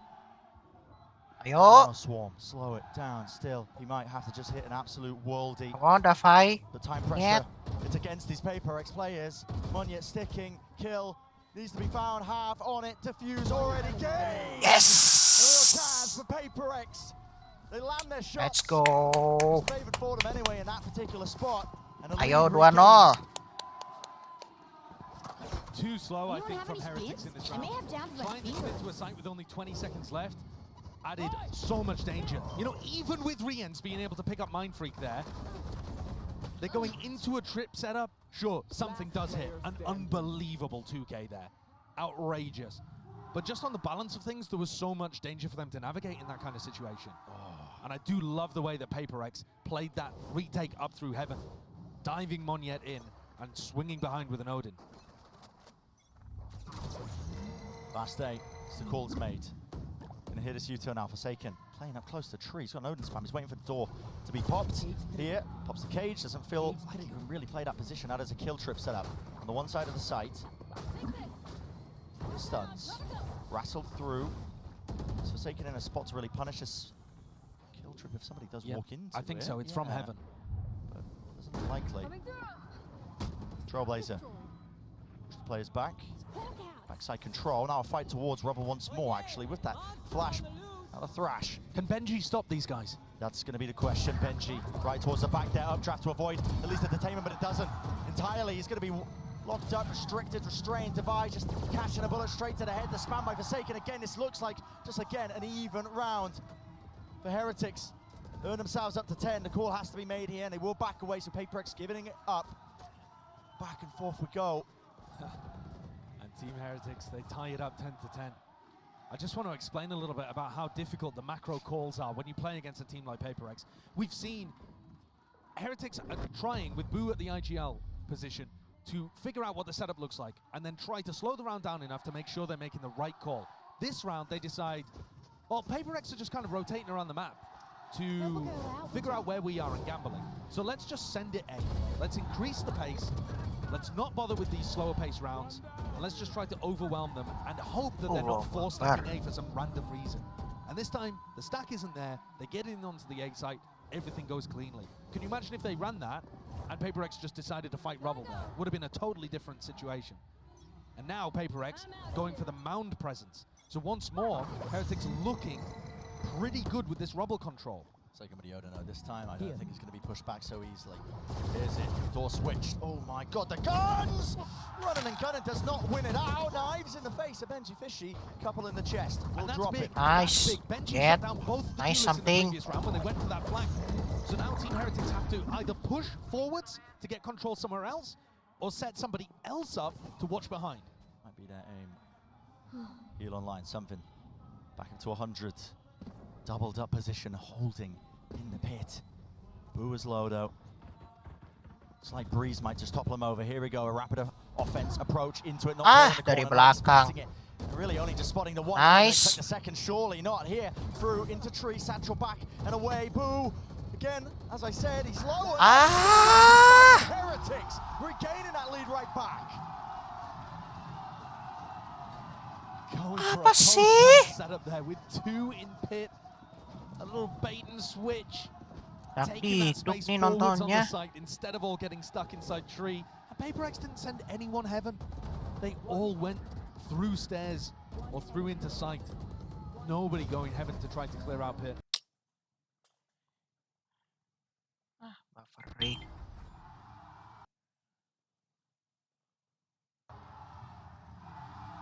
Everything being invested into this round. We can see it already. It's a C-take with a util. Monyet's in position to break a lockdown. TV into the back. He sticks it. He sticks it. Boo is in so much danger. That's a rifle given up. Judge close quarters into the action once more. It's C. Trips not quite dealt with. Moshpit as well pushes them back and away. Surely you break this. Surely you break this, and you do. Spike not planted. And now that Monyet's dead, Benji can go for the lockdown. Do just that. Drops it down. It's necessary at this point. PRX seeking to try and gain an advantage, seeking to try and take the fights before they're set up and ready. They're the ones getting punished. 2 still left standing. Welcome to What can I do with the guns? What can I do with the guns into the pit? If PRX manage to find some angles that work for them, perhaps they can get lucky. Benji would die to just some random blasts in there. Yeah, and the Judge might be the perfect gun for the job, to be honest with you. Glides up, close, forwards, here, can't land it. Can't snap and adjust it. Mind Freak, spamming away. It's a beautiful pit as well, it covers every single possibility. And even just trying to save the operator, Benji knows that's his time to strike. Up to 12, Heretics can feel it. This is their lifeline, this is their chance to continue the series. The last couple of rounds, I really feel like Monyet has had a couple of chances to be able to pull things through and win this map for PRX. And instead, you saw him lose a duel to Boo, trying to retake that position over towards Tree, and in this round, doesn't find the timing to use his showstopper, when it would have been game-altering and propelled his team forwards. The money dire now for PRX. Turning point in the map. This round right here. Guardian purchases. Here in the setup, push back, doesn't activate the dash. He's really going to try and overstay his welcome potentially. Looks to get rid of that terribly. Can't. There it is. Finds it. Heretics are going to be throwing a bit of caution into the mix here, I think. They're worried about the showstopper that Monyet's holding in his back pocket. The more time they tick off the clock, though, it could be a round-winning play. You know, if they end up going for a hit with 25 seconds left, Monyet's in the right position, it's game over. Throughout this all as well, Rien's his attack side opping. I assume he has a rifle there too. It's just that they want to hold this really slow pace. Normally teams will start moving at about the minute mark, which is just past. You see Heretics take a little bit of rebel control, starting to group up. Rien's ultimate here could be huge. Into Monyet though. Cross section with the walls. And the time is ticking. They're backing away. Something is still at Mound. They've never dealt with this. 40 seconds. This is the problem with playing so passively. They haven't taken any map control. They haven't forced PRX back. Come on. At least Monyet is on the other side of the map, but something is right here. Slows the dash too. Here it is, head found. Pop. Yes. Right off. Where's the next one? Won't get it, but still he evacuates. He's out of there. Buy some time for the rest of his team. Thrash will try and lay the groundwork. At least a bit of pavement for this team to follow through. At least walk up back onto it. Attainment. Not there. Updraft forwards. Mini boot. In the danger zone, 12 seconds left. Where is this plant, and is it coming online at any time soon? They're choosing. They want to try and push all the way through. Monyet to the back wall. He didn't get it. Yeah. Everybody's fallen. Time. They're getting killed. Continuation. Extension of play. Heretics not willing to go out so early. This match deserves a map 3, and we will be headed to split. have they managed to pull that round of all of them across the line? Baiting PRX. Gimana caranya itu? And getting the punish down. That is ridiculous. The showstopper just threaded the needle through to nowhere. Absolutely insane. Ah, So guess what? One more map to go. Elimination on the line. PRX or Heretics. Who will we be sending home? Finding out after this.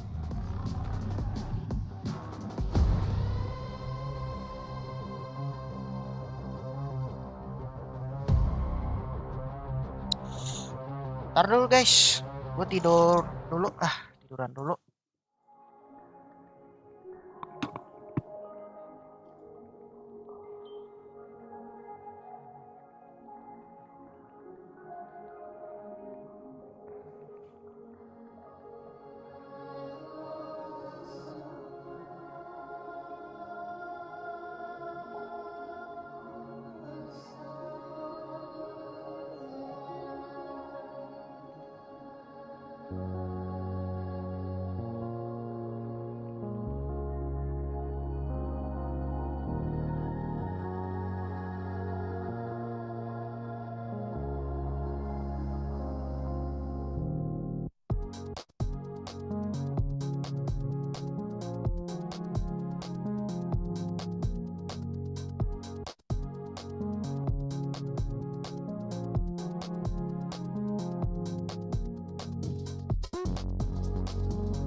And with a white-hot crowd behind him chanting, "Si se puede," they in fact do it. Yes, they can. Heretics force a map 3, and what an incredible final round that was. I thought Meunier was going to blow them up with a rocket. It turns out nothing happened. That was nuts. Absolutely incredible stuff. Heretics cannot lose in front of this home crowd. They come out and look incredible here on Lotus. I think playing up against the PRX, who they have something, playing the best map we've seen from him this tournament thus far. But the man of the match was absolutely Mini Boo.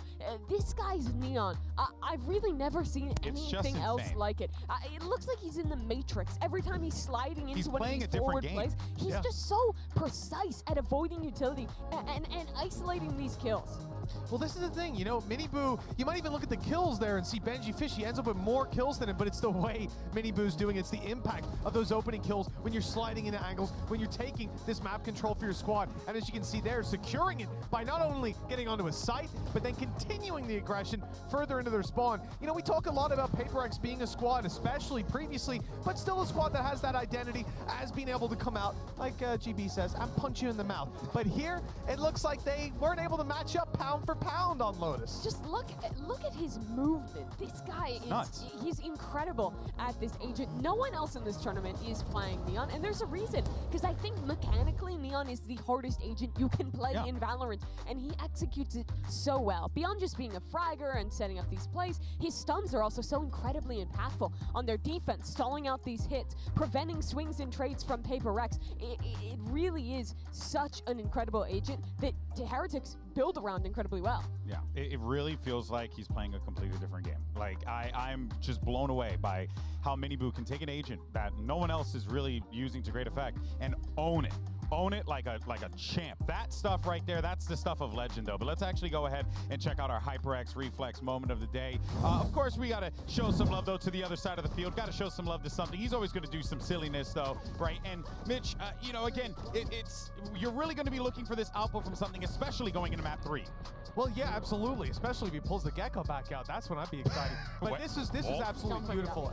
Even in slow motion, it looks a little bit too quick. He's jumping around, gaining advantages on top of boxes to close out that round, and gave PRX a heartbeat towards the end of the game. That could have carried them across the line. This time, a little shy. Yeah, this was honestly not a terrible map from PRX. The players like something were going really, really strong. And on top of that, they had some great ideas. Their pistol round in the second half in particular really impressed me. This team is showing that, well, not everything is ready. They're not in their final form yet. They still do have a lot of these preset ideas prepped up that they've executed on quite well, which is part of the reason it's so difficult. And here's that round in question, right? They're instantly pressuring towards C, making it look like there's more pressure on that side. Heretics is drawn into this A site, and guess what? Massive stack ready to go here. A trap play set up with the paranoia, the flash, and the nade all coming out in conjunction. When PRX can get ahead on these calls and execute these set plays, they have the individuals to absolutely shut you down. It was some great moments from them, and yeah, just really impressive that Heretics are still taking us to a third despite rounds like that.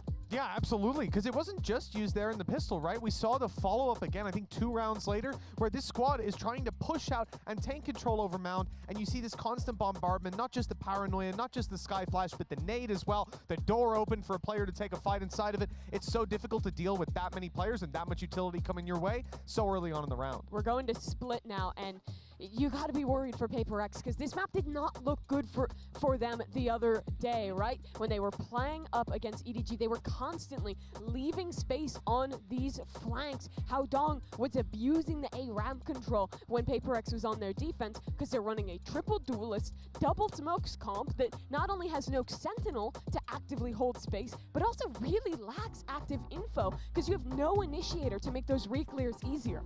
I'm actually kind of curious to see what we're going to get out of Heretics here as we jump into this one as well. There's just really, like, I think at this point now we have, it's a BO1, you got to shake it off, right? Heretics certainly riding that high coming out of that last game, but with PRX, what we've seen, even when we were looking at those pistols, even when you think like, oh man, PRX licking their wounds, they will find a way to get right back in it, so Heretics can't let them back in. Well, you know, one of my concerns is that Heretics barely made it across the line in that one, and then you look at Split, a map that they played up against KC, they beat them, and when it came back to it, KC had them figured out. They demolished them. You mentioned the EDG game. I think it was a 13-9 loss for their opponents.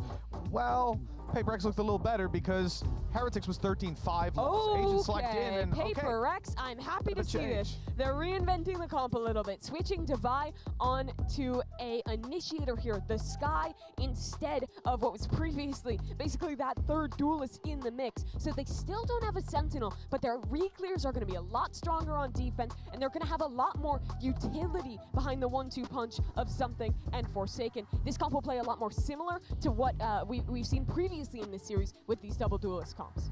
I kind of like this. At the same time, you know, for Forsaken, when it comes to a Yoru, can be super interesting, but I think the problem with Split is you're much more boxed in terms of what you can do. There's not as many open avenues and not as much space for you to sneak that gate crash in. Team Heretics in front of their home crowd, a chance to eliminate one of the best teams that have made it to so many international events before. If they could do it here on Split, what a moment it would be for the Spanish organization. You're so right, Mimi. This is a massive moment here for Heretics to win in front of this crowd, but PRX can leave them silent. Let's send it back over to Brennan's Sideshow.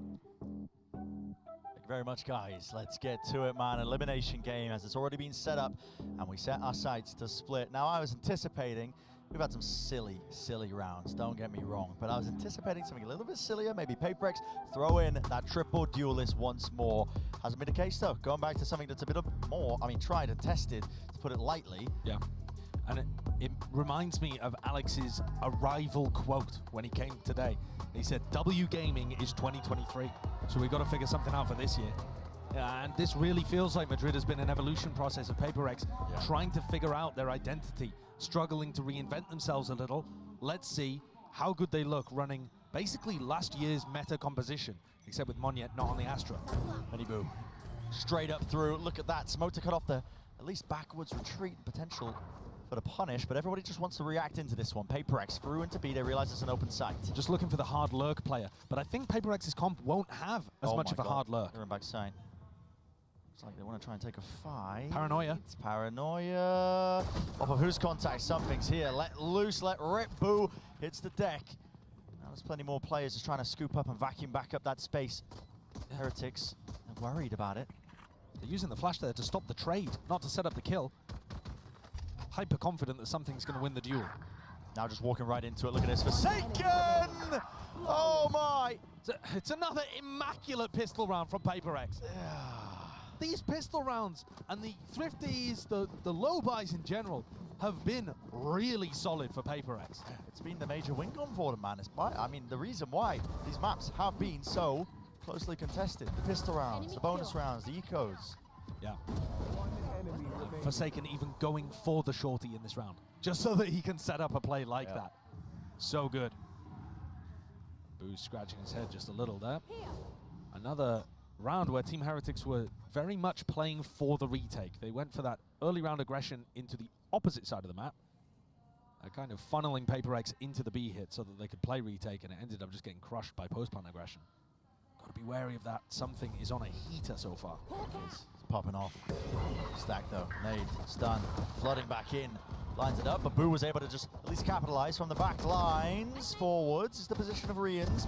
Round and around the pillar we go. The kills found once more for Boo. But that classic 3 versus 3. They haven't given up over of the weapons though. They've been dropped down, not really reclaimable. And I think that might end up being the difference maker. PRX still really heavily favored despite losing people. Okay. Oh, very close on that timing. Stealing sight. Paranoia, forwards.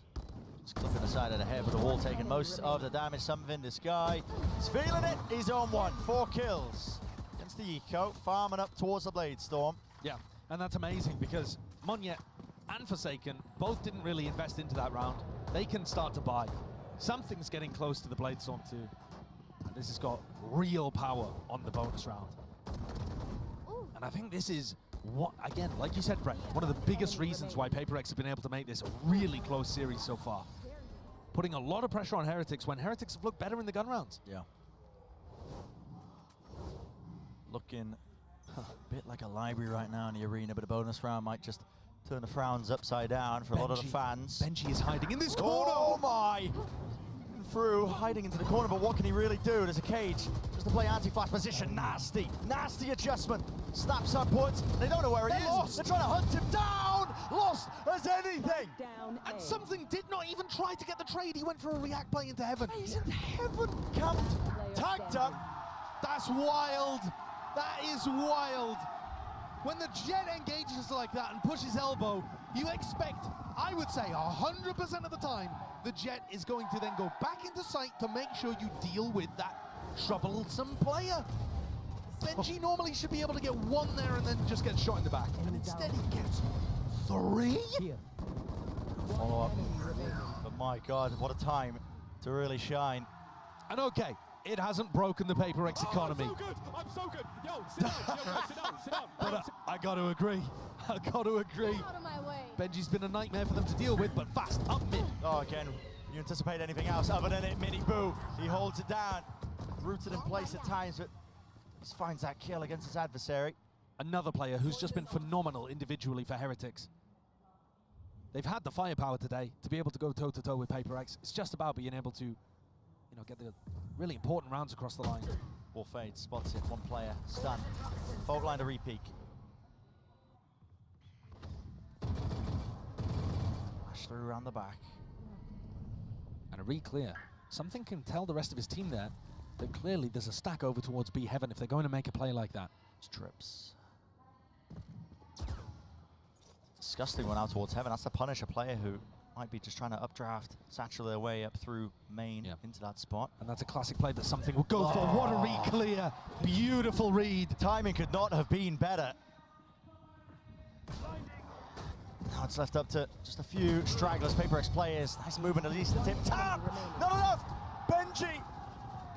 Precision 30 seconds left. on display, fully in control.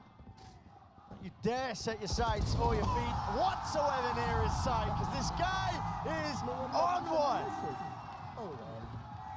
He looks amazing. I mean, he must have gone for the pop-off after that round too. If he's already calling himself, I don't know, what word did he use? Great coded? I don't care. Throw all the superlatives out there. He is giving it. Fuel to the fire here for Heretics. It wasn't already there. Silencing them. Look at that. Getting cheeky with it. But he is looking monstrous over here. Oh, yeah. I mean, the trip being broken sets up the re-clear. He set the crowd off.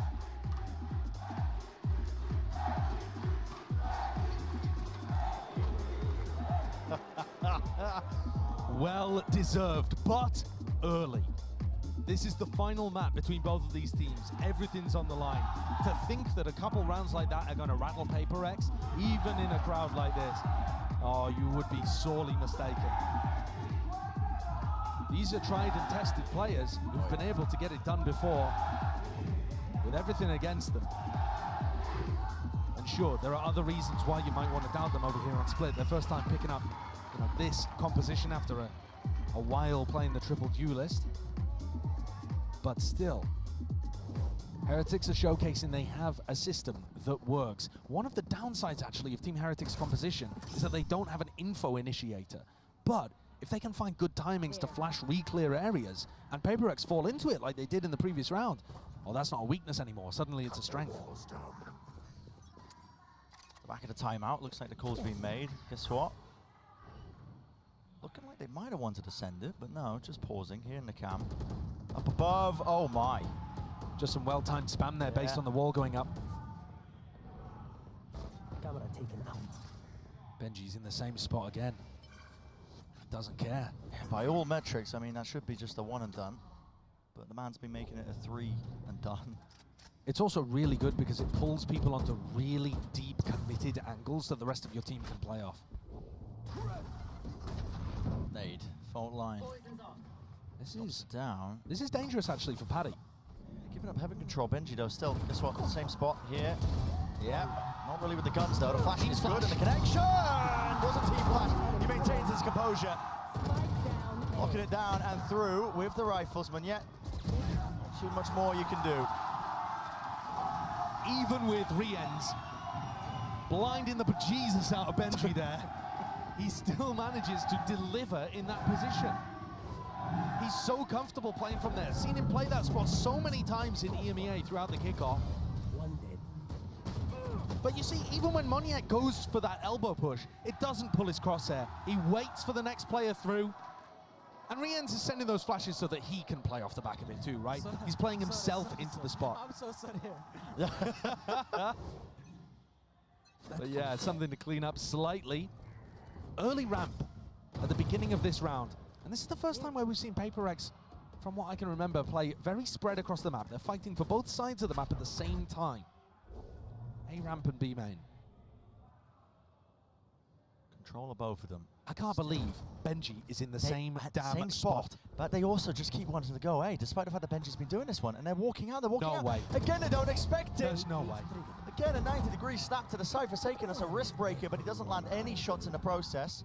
And they're left stunned almost, reeling. The fact that Forsaken, who is now playing the Rays, is not clearing that position because he's like, right, guys, Benji cannot be there 3 rounds in a row. Right there. That would be silly. That would be silly. But sometimes silly's what it takes. Because a team like PRX, something in the attack side up, reveals his hand. Everybody backing away though. What you were talking about earlier, Josh, that prior map control, they were gaining B main, A main at the same time. They're leaving something really to his own devices. There's so much danger here. But look, if something wants to clear this corner that Benji's been playing in, he has to come out so wide. Look at this, I mean, even with it, the movement, it's nice. No way. Committal, timing! There's no way! Boo! Oh, Boo! What? My God! No one spotted him, no one pinged him. Mind Freak eventually cleans him up, but listen, reinforcements are a while away, and with the spike drop down, it's a save. I would love to see that from Monyet's perspective. Is that the one spot? Okay, so when you ult as an Omen, your vision slowly improves over time. And I'm wondering, was he just looking in the wrong direction at the end of the ultimate? Could he not see Boo? Is that a situation where the Omen ult obscured his vision a little bit? Because often you will try to set up high-low peaks with the Omen ult. You'll use it as bait to pull the crosshair. Let's see it from his POV. He sees him, but it doesn't feel like he reacts quick enough or potentially comms it either. Cleared too late. Cleared way too late. That is a weird one. Wow. PRX are genuinely looking rattled here. Not something that I was expecting to say right at the beginning of Split. They're looking a little mentally out of it. Yeah. I mean, his early timeout's being taken by PRX. There was one a few rounds ago. He's missed the feet. He's missed it. Can't quite see it now. He sees it though. Spotted. Exchange of the fire, the flash, no connection. Everybody grouped up towards B main. Some bite to the round, of course. Even with the limited weaponry of PRX, never know when they're going to hit some shots off. But really, I mean, Heretics on full display, I think, with a lot of their defensive setups. They're going to stun re-clear mid here. Don't leave anything to chance. Trailblazer forwards, mini boot, just peeking out wide. Peppers them with bullets as they're trying to just retreat. They stopped them before they even got to the trip. Yeah, haven't even cleared it. Sagan's wondering how to break this one. Guess what? You can't really. You have to swing into it. No, it's horrible. It's a really horrible trip to deal with. Very powerful. Crossing back through main, running out of really opportunities. Jumping, peek by something, back through, in and out. Drifting with the movement. Did he know the device pushed up onto this angle? It seems like Boo has that awareness. Forsaken through mid, there's a rocket. It's sent loose and flying again. Where's it going? Into the back, into the kill him, man. He still stands tall. Try and conquer him, try and take this side up, but the anchoring players are making a mockery of the PRX play style. Nails him. Final bullet in the clip. Boo puts a punctuation mark at the end of that sentence. Do not come to be. But I gotta say, Brent, this was kind of shambolic the way that PRX played this. Why are they peeking with an op through the smoke instead of letting the showstopper provide the pressure and at least figuring out, you know, forcing some kind of play out of him? Do you see that? Benji predicting the fact that Alex is going to be smacking his desk. Yep. I swear that's what he's going for there. Oh my God! I'm going to be honest, I thought there was going to be more there after the oh my God. But it's another timeout, the second one. Short succession here for PRX, and you can feel it, the necessity of it. Am I overreacting here to say this just looks cooked? I think so. I mean, we're only 7 rounds in. A team like PRX can still come back, but the manner in which these rounds are going down, Benji's in the same corner of A. I mean, people are going to be calling that the Benji fishing spot. Yeah. I mean, that's how these kind of things emerge within the game. And then also Boo just holding down B on his own against 3 players and a showstopper. These rounds are not looking good. Not looking clean for PRX. clean. I mean, sometimes when you mix up the comp last minute, you're playing something like this away from what you've just been screwing with, playing with an officials. Things go amiss. You run out of the right ideas, especially if you haven't put it into practice, and it really puts demand on everybody to just try and cook up something to get through this.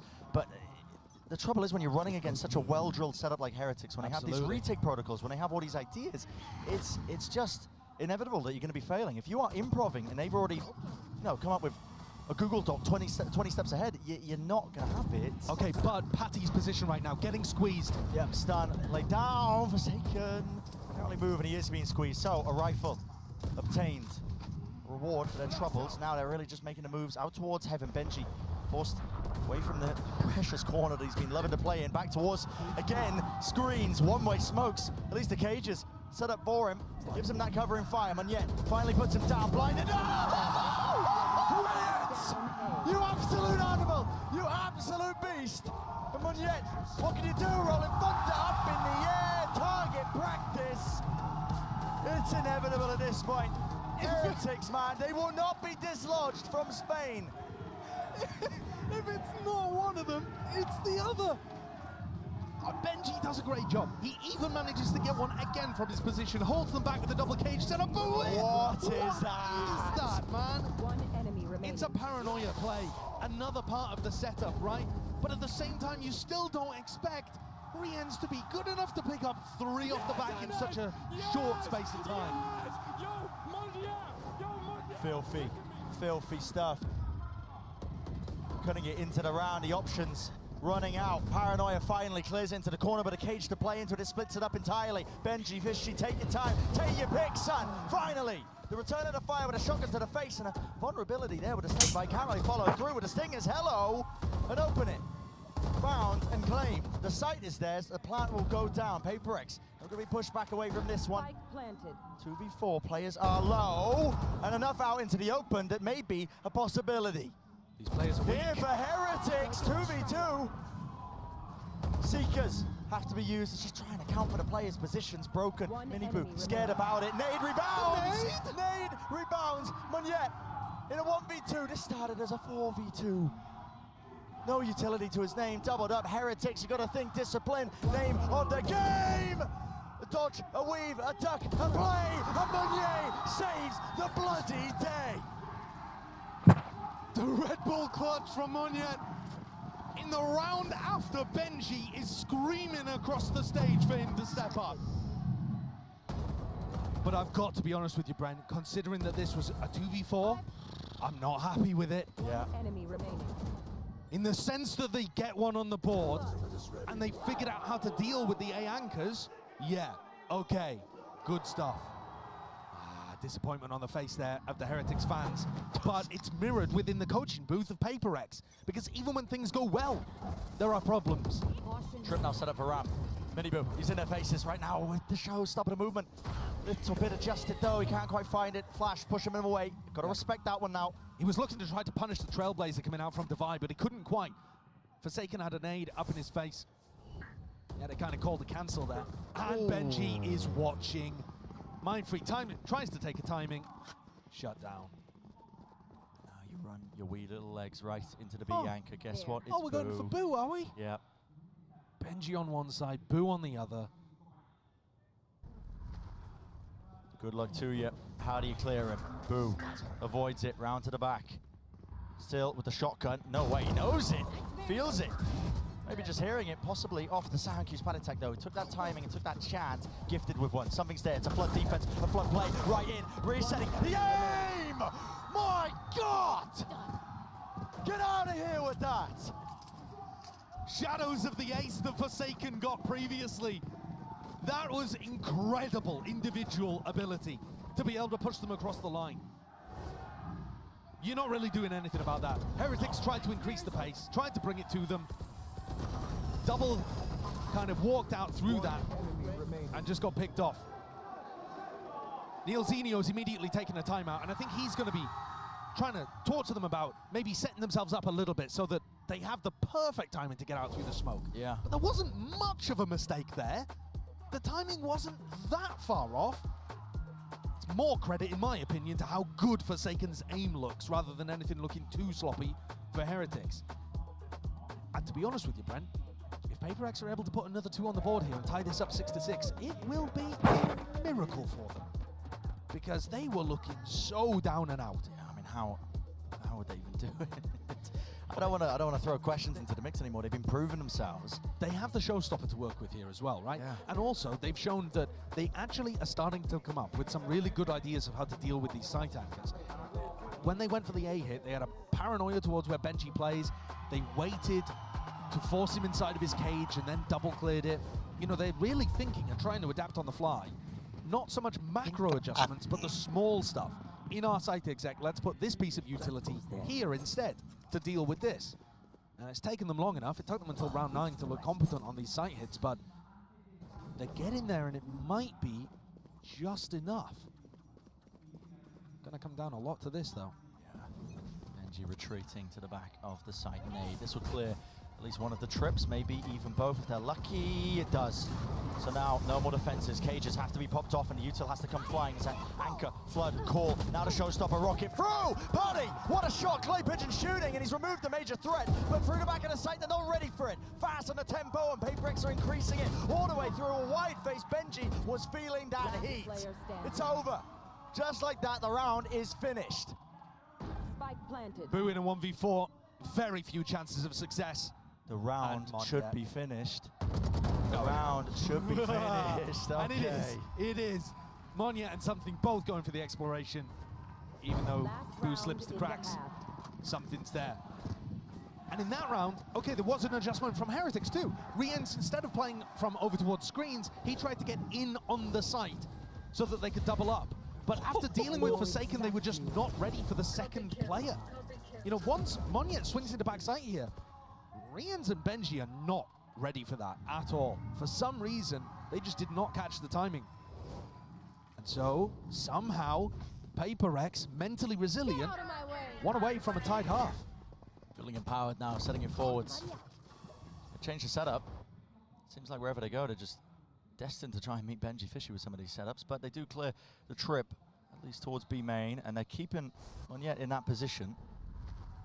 Boo's also decided to just play a hyper-aggressive angle. With the Viper Pit in mid as well, this is going to be cutting up, removing those options available for PRX. If anybody tries to walk through the trip, tries to go fast through it as well, they will have that trip in the pit on top of it, but it's broken.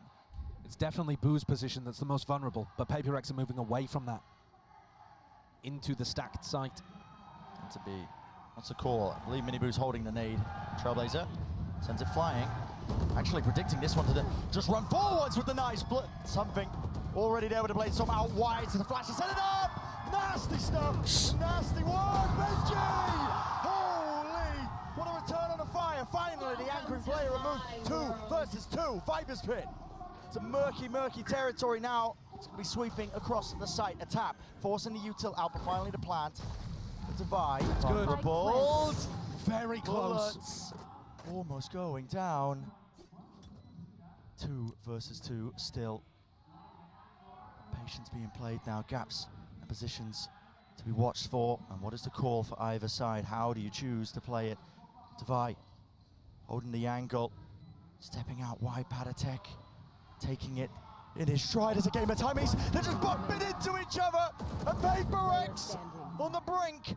The pit will fall though, toppled. Decay, back up to the health. Paranoia wide, Boo's got the smoke and a tap onto it. Spraying, now Boo sticking, halved, but not enough. Divide, he finds the perfect timing, picture perfect at that 6-6. They've evened up the half. With 4 rounds in a row. You can never count this team out. It looked so over by the time it got to round 8. And even here, Benji putting on absolute heroics. But the problem being, they needed to get the flood defend going so that Mindfreak couldn't pit. Once the pit was down, pretty much game over for Heretics. They tried their best, but we're heading into a tied half to decide this. It's not even a BO1 anymore. Yeah, anyone's game at this point, really. Anyone's game at all for the second half. Our final map in this series. Now, earlier we heard from Munyet. Let's hear from him a little bit about this match. Hello, I'm Monyet. I'm the duelist of PRX. I felt like we're not playing up to our performance yet from what we practice, but I believe that we will overcome this.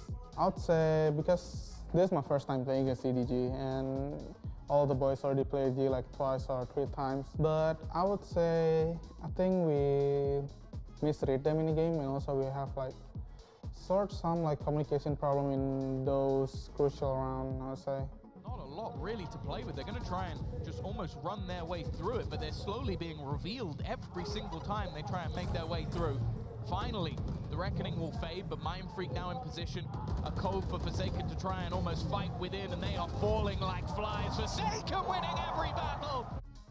I mean, it's really hard for us, like starting very slow, and also happen in Pacific kickoff. I mean, the goal for this tournament is just we go one by one, you know. It's not like we need to go to playoff, but if we had a bad tournament, I mean, everyone's just okay, you know, because we're not setting up the high expectation for this tournament. I just like want to go step by step, you know.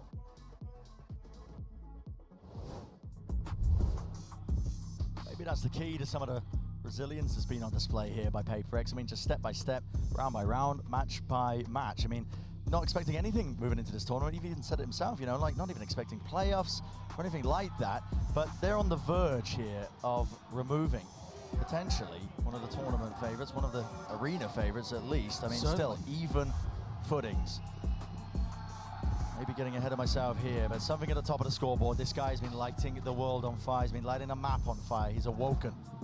Yeah. You look at the 2 players at the top of the scoreboard. Benji's done everything he could possibly ask to do on the defense, but I don't see how he's going to be able to influence these attack rounds in the same kind of way, at least not easily. Whereas something on Jet in this comp, he can have enormous impact on attack and defense. If he's feeling it, he can force the fight. This pistol doesn't look like PRX are in position to try to fight it, unless something finds a timing up through vent. Caught behind them. Having control, vitally important here. And guess what? Everybody just grouped up onto the side with the exception of Benji Fishy. Nobody is ramped to stop this retake from coming through. They're all on site. Don't like the look of this post plan just on paper, at least just staring at the mini-map, because now, look at it, ramp control gained. Smoking off the main angle, look at them, they were trying to refight, it's just walking through these smokes, and well, with the decay kicking in, good luck to you. PRX still here, Benji Fishy cleaned up everybody. That's another pistol round for PRX. So consistent with it, to such a high degree now. Yeah, and I feel like PRX mostly have been winning them themselves by virtue of great ideas. That one, I think, thrown away a bit by Team Heretics. I really did not like what they were going for in the post plan there. Didn't make any sense to me. They needed to be repositioning to try to, you know, take another piece of map control or at least set up some crossfires. That is a rough fight. 3 easy pickings for PRX. And they will take another pistol. It's been keeping them in this game. If the pistols and the eco rounds and stuff had been more even, Heretics would be out to a massive lead right now, but they're not. That is not reality. PRX are winning in those important situations. Remain take, nade, rebounds with the stun. Connection with the dog. Forsaken, he's looking for a little bit more, because it will mean his ult will be earned online. Look at that, just overpowering them. All picked up. 1 enemy remaining. The stragglers really dealt with here. These are hard eco rounds for Heretics too. They can't afford to buy really anything into them because they're worried being pushed down onto light armor would be devastating against a team that likes to pick the outlaw as much. So there is some kind of knock-on effect of Forsaken and something going for that weapon as much. It makes those follow-up rounds after the pistol a lot easier. Nowhere close to any ultimates for Heretics. They can't even think about getting those online. Instead, they've got to worry about headshots coming out from the outlaw, because we have seen some filthy stuff from something on Lotus. He's taking an early gander and peek down A main. And yeah, faking like they could be taking control of B main. Which they are, they just disrespect it. I mean, running straight past the cam, not worried about any sort of trap play, semblance of it, something with a dash. Enabled active. Smells like something is up for him. And but at the same time, for Heretics, they should be able to get a read on what's going on. This is like the most default way of playing this defensive comp, apart from the fact that Moniette's a little further forward than you would expect. But they certainly should be able to get an idea of what's happening. They're gonna fake like they're taking. Whoa. That's a team flash with a paranoid connecting onto Forsaken. Yeah, just trying to reclear. But look at this. space. The defenders here are going to be faster than the attackers. They could try to react off the back of this, but PRX have got the read. They know that was fake B main. Pure pixel angle. All that adjustment there. Just one to the body. 140 down and out. Mind Freak. Off angle here could do some serious damage, serious work. Once more, nail it down. They're all stacked up. Flash rebounded, but he's playing anti inside the smoke. Drops down. Still got a shorty as well. Will it be cleared? Yes, it will. Rians, good adjustment. Snaps to the side, but they're not expecting the back of the site. Moniette still here. The Spectre, a bit of running gun, could do some work, but not enough. But the bullets just barely tagging. Reclearance down. Boo. Great work. Great work with the composure. Important positioning from Boo there, something they were lacking on the pistol. But I was still very worried. From a macro perspective, Team Heretics hit the site there as PRX were expecting it, right? The defense is favored in that spot.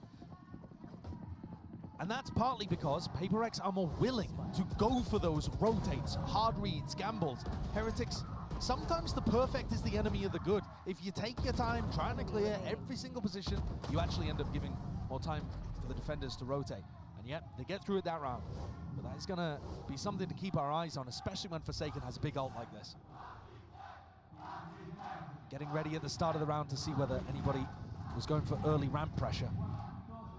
Push back up onto the angle. Oh my, doubled up flash, avoided and dodged. Forsaken!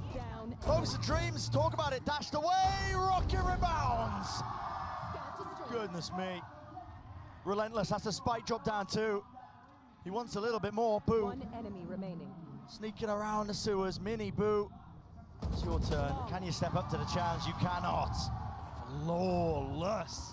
And that's that early work that Forsaken was putting in, just trying to farm up those old orbs, disrespecting them, making sure that the kills went to him on the eco. Can use it to just set it up like that. Listen, they're probably going to win the round anyway. Probably didn't need the ult on top of it with those opening 2 kills, but he just seals it, doesn't he? He does seal it, and at the same time too, that's an eco swing round for Heretics. So it's an important one to be able to secure. I think most teams will be happy in the 5v3 to save the ultimate for a better occasion. Maybe that's even the optimal play. Forsaken has just been a monster in these split games individually. Sorry, tiba-tiba ini It's really being afraid. decided. That factor at play. He's just so good. Finishes him off. 2 full, reposition a Mind Freak. Sal back into it. Dog's gonna have a spot too. They want a few more. What is that? What is that? Disgusting. Satchel in their faces, man. This is relentless. He looks unbelievable. The first half was Benji and Boo trying to hold back something. This time on defense, Forsaken's just, you know, calmed something down. He's like, don't worry, I got it. Yeah. I got this half. Hop in the backpack. Do not fret. What is this one?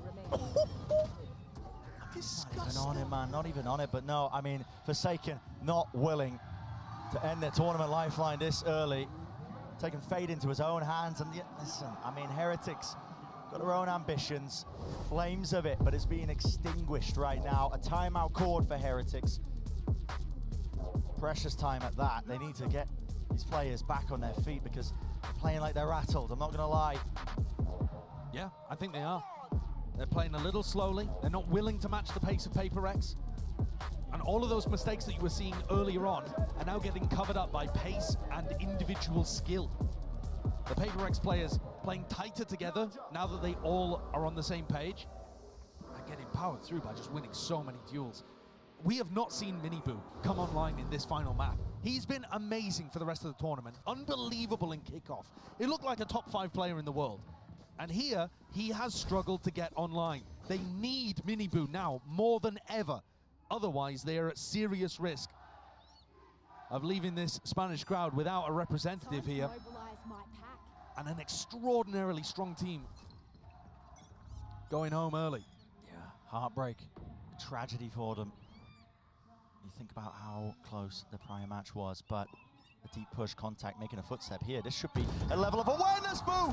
Oh, it's just asleep at the wheel, maybe watching something entirely different, but the fight was taken. I mean, that is so much confidence from Forsaken there, the way that he swings that too. It's so committed. 4 players, though, ready to fight back, and they do. Dropping something. Okay, they get the information. Does that call the pivot? It does. There's more pace here with Heretics. They know that the A site only being defended by Mindfreak, who could vulnerable them. Oh, he slipped into elbow instead. Positions here. He's revealed himself, though, just layering down that snake bite. Flash, dodge, now to stun. God almighty, he's in trouble. Needs some backup. Where is the help for the rest of his team? Through and out. Mindfreak and Divide. They double up onto that one. That's incredible work. How has Mindfreak stayed alive long enough there for Divide to help? It's a 2v3 surrounded. Every front. If no control of anything. If Rians gets a kill, he's got the breach ult online. It could be the only way they're saved. This Paranoia's headed towards elbow. Trailblazer, aftershock down. Got to dodge it with a knife out. Now a plan. Rians now has the ult online. Does he choose to use it with the pressure? No, he dies! Morse even active and instantaneous is the trade.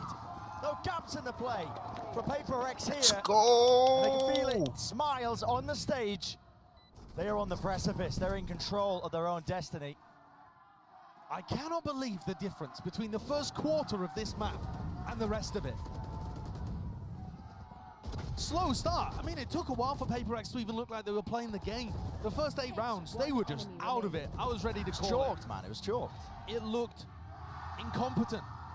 And then since then, they've only dropped 1 round. 1 round.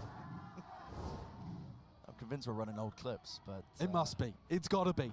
There's been nothing to be mad about. No, that was just perfect with the fundamentals. One way disrespected. Heretics now grouped up side by side. They have the odds flash on either side, pushing them all the way movement back. to cancel that whilst full block. Rolling Thunder now. Any sort of connection, aftershock, Paranoia walking right into all of this. Util! It's eventually traded there, still in the smoke, playing it around. Quick Yes. shot, something. Monyet from the back to Bagi. Yeah. Side. They can't hold a candle to it. The fundamentals. Yes! Defense. Ayo, satu lagi. At their best. They thrive in it. Going up to match point. This has been an outrageous game. An unbelievable game. And it feels like PRX have truly woken up. The form we're seeing from the players, the willingness to fight aggressively with each other. They are flooding out here with not a care in the world. No hesitation. One single mind. And this is where it all turns. I'm gearing up for it. I can see it on the mini-map. 5 players from Heretics, all on the line. We're in the round already, grouped up, operator to meet them. And this could spell disaster for the Spanish org, the team of new players, new rookies, some of them experience at this wider stage. It could all just tumble and collapse. Dash now available. Yes. Swings into it. The nail in the coffin. One after the time. The hammer swings down and out onto the anvil. And there is no hope, no chance. Nice. In hell. Yes. Home entirely. PRX eliminating the Spanish favorites. What a performance! What a resurgence! Insane individual talent. And finally waking up and looking like PRX of last year. Gitu dari tadi kayak mainnya. A team that won every single Tak map to hidup jadi qualify for nontonnya, Madrid. cok. And then played an insanely close game with Sentinels, looking like one of the best teams that we had here. So many ideas, and PRX takes that and tears it apart. In the final map, in the final half, they were clearly the better squad. A great try from Heretics, but they will be gutted. They wanted to go further. They had so much left to show, and now they're going to have to wait until April, stage 1, to be able to... Hello, showcase it again. Goes to show Hello. how tense and tight that Welcome competition to my is live towards stream. VCT. I mean, when you have the best 2 teams from every region, it doesn't matter if a team's looking like they're in poor form heading into the tournament entirely. I mean, PRX are slow starters. They've said this about themselves. They said this about Madrid as a tournament. They weren't really looking forward to really putting on a good performance and making playoffs. They didn't set those expectations for themselves, but they're continuing forward anyway. And yes, playoffs isn't made, but they have overcome an incredible challenge here today. And I think there has been a struggle for this team to reinvent themselves. You listen to what Alex has been saying, and the whole team, they're not feeling confident about this. They're still trying to figure out what their style is going to look like with Monyet on the team. And for them to go, sure, it's still double duelist that they showcased on Split, but for them to change things up and still look really solid and still get all of that firepower out of Something and Forsaken is just marvelous. And all of the pace that they brought knocked Heretics asunder. That was not the same tight Heretics team. They looked timid on the attack round, Gila, dak slow to hidup try to take nontonnya advantage of gua. opportunities, Waduh. still trying to figure out how to deal with a fast-paced team like PRX, who, like Mixwell said earlier, once you played, they can be very difficult to deal with the first time. Wow, an incredible series. I mean, with that all being said and done, we're going to send it down to the analyst desk to take it all down and away. Break it down, guys. I mean, if you can. I mean, I'm going to try. We're going to try. You know, look, Heretics learned today about W Gaming because PRX manages to close it out in, honestly, rather like intense fashion, but also it felt like PRX were just so far ahead at a certain point. Like Heretics, they took their foot off the pedal, Mimi. Yeah, I mean, once we got into that second half, it was a complete 180 from the start of that game. Playing this comp, just the utter confidence they're coming out with when they're flooding into these sites, like the casters were talking about. It's not a huge change in the comp, but it's such a 180 from what we saw earlier from PRX. They are truly awoken right now. Absolutely. I mean, the real danger was Bagi Fishy to start things out. Yeah. He got those back-to-back 4Ks. He's top fragged both maps back-to-back as well. The consistency was out of this world. A great display for Heretics. And one other thing to remember is they played 2 maps on the international scene last year overall. Now they got to play 6 here. A big learning opportunity for the organization and for this roster. I think there's a lot that they're going to be bringing back to EMEA. But that's the big tragedy of it, because this team came out and looked excellent. They were just a few rounds on any map away from beating Sentinels. It was the same here, but they're going home, and PRX is moving on. Well, let's check in with Dryad for the Verizon post-match interview with Forsaken. Es que termina siendo el equipo eliminado, pero los fans de PRX nunca faltan. Heretics gets eliminated, but PRX fans are always here. And I want to hear you guys, where are the PRX fans over here? And I'm here with Forsaken for the post-match interview. Estoy aquí con Forsaken para la entrevista. Mi primera pregunta para Forsaken va a ser justamente lo que acabamos de ver, ese último mapa de Split en el que cambian su composición. Volvimos a ver a Forsaken con Raze y quiero preguntarle a qué se debía este cambio y qué era lo que cambiaba porque estaba teniendo un desempeño increíble. Forsaken, the first thing I want to ask is what we just got the chance to watch for the last map of Split. You change the composition and you go from the triple duelist to just 2 duelists and you on the Raze. And that's the main show today. In that second half, you were just going up. So tell me how and why you changed the composition, and how does it feel to go back to that race? I think I realized that maybe these comments only work for Pacific because in this very hard, everyone just so good. And then I just realized that I think we need some info, some like initiator, you know. So I decided to like change the race and make Monyet go Omen because I feel like he's really good at Omen, especially surviving skills. I think he's really good at it. So I still can't believe that this is my race debut, my first race debut, you know, and I can win against TH. It's like really amazing, you know. So yeah. Sí, lo que nos está diciendo es que se daba cuenta de la composición que estaban jugando antes de triple duelista, solo ser bien pacífico. Cambiaban esa composición, se daban cuenta de que él se daba cuenta de que necesitaban un poco más de información y por eso decide hacer el cambio a él jugar con la race y poner a Monyet a que jugara en ese Omen. Decía que él lo consideraba un muy buen Omen y que aún así no podía creer lo que era este último mapa. Ahora, también le quiero preguntar lo que ha sido, más que nada, su flexibilidad a través de lo que ha sido la región de Pacífico y dentro de este torneo. ¿Cómo se siente? Y si podemos seguir esperando, como siempre, esas sorpresas de PRX. And we just talk about the race, but you've become one of the best flex players, if not the best flex players that we have right now in this tournament. Can we expect a little bit more surprises coming from you? And what is it like to be that flex player for PRX? Yeah, I mean, maybe I will play Deadlock or ISO next, who knows?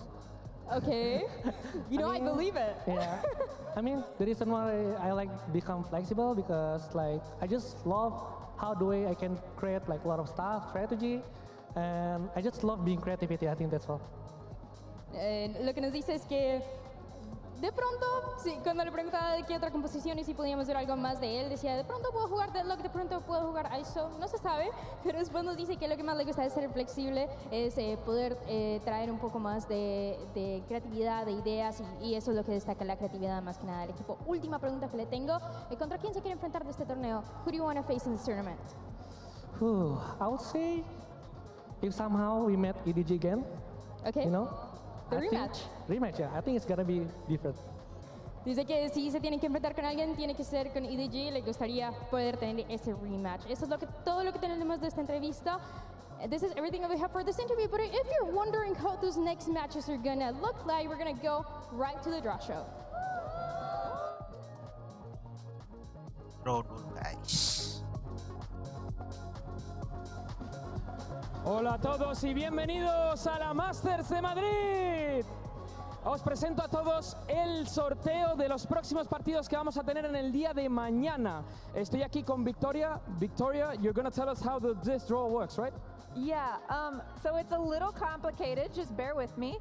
You can kind of shuffle these around while I'm talking. Nice. So basically, during the Swiss stage, there's not going to be any sort of rematches that have already been seen in the Swiss stage. So what that means is that EDG and PRX will not meet each other again. So what this does for the draw, if they are drawn to be in the same match, then the second team drawn for the match that results in that happening will be redrawn. So if we get, let's say we have KC versus Loud, then Loud's going to be redrawn to be one of the other two teams. And then if EDG versus PRX is drawn, we will redraw the second team. And that's kind of how this is going. So 4 teams, but a little complicated. So we can go ahead and get started. I'll just have you pick a box and throw it to me. It's going to be match 1 of whenever we decide the schedule is. The draw order is not necessarily the schedule order, but the first match, team 1. Chicos, voy a darle la primera papeleta de lo que va a ser el primer equipo que vamos a sacar aquí. Y se lo voy a dar a ella para conocer que va a ser... We have Carmine Corp. Carmine Corp. Y Carmine Corp se va a enfrentar a... PRX. A PRX. Carmine Corp lawan PRX. Vale, y vamos con el segundo partido que ya está claro, ¿no? Match Solo son pertama 4 dong. equipos. There's only 4 teams, so... Yeah. Well, the first team drawn in each match is the higher seed, so it does matter a little bit. All right, so the first team for the other match is going to be Loud. Loud, los brasileiros. Loud. And then their opponent, by default. It's a little difficult to open these boxes actually without It is. knowing where it opens from, you know? Alrighty. It's going to be EDG. EDG.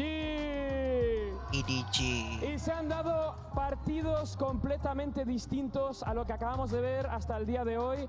Así que nos espera un día de mañana súper emocionante. Espero veros aquí con la Masters Madrid para otro día más de emoción, frenetismo y partidos increíbles que nos están esperando mañana. Nos vemos mañana, chicos.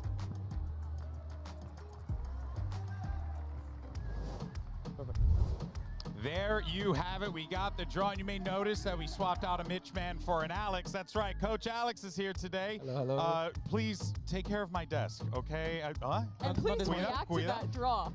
You guys are playing Carmine Core. What do you think? Yeah, it's great. I think we're gonna be a really good game. I think both teams are very aggressive. One is a little bit crazier than the other. Yeah. Like Who's that, I wonder? coming Corp. Okay. Oh, Of course. Yeah, we are the structured team. You know? Have you not seen us play? No, I actually haven't. That's crazy. Oh, man. Well, look, firstly, you know, this has been such a wild day for you guys. Oh, yeah. We were talking before. There's obviously like a lot of uncertainty going into this matchup for you guys, but it just felt like once the switch gets turned on, it's impossible to turn it off. How do you coach that? That's wild. I didn't really say much in the second half, you know. Like I just let guys look good. It's the end of the line. You're either going home or we do something special. Yeah, when we watch you on the camera, you are always slamming your desk. It seems like you're getting really emotional. I honestly tried to do it less today. Yeah, you're trying to treat the desk. I was very kind today, no? Yeah, we're working on it. One time. But I wanted to ask about how do you balance like your own emotions with when you talk to the team and giving them the message you need to hear? Honestly, I think I do it before so they can't hear me, so that I don't actually get angry at them, you know. Sure. Yeah, so after I let it all, I'm like, okay. This is what we need to do, guys. You know, that's what I do. Yeah, I want to ask you as well about Sure. the comp, the final map. Forsaken was answering about it a little bit in his interview as well. But you guys had a really short turnaround to come back and change up from that triple duelist comp. Can you talk to me about the thought process and also how you made the transition so quick? I mean, I think we just went back and asked like Chaya Monyet, like, look, are you really comfortable on this map? You know, like we need to change some stuff. The triple duelist is kind of overcooked, you know. Yeah. He said, look, split is the worst one. You know, we need to fix this shit. So after that, we decided, okay, put him on moment. Mindfreak had to sacrifice a little bit, go on to Viper. He's never played Viper before, so we had one day. And for Forsaken, you know, he plays everything, so we just chucked in there and prayed. How many times did you get to scrim split before you played the match? Once? Yeah, just once.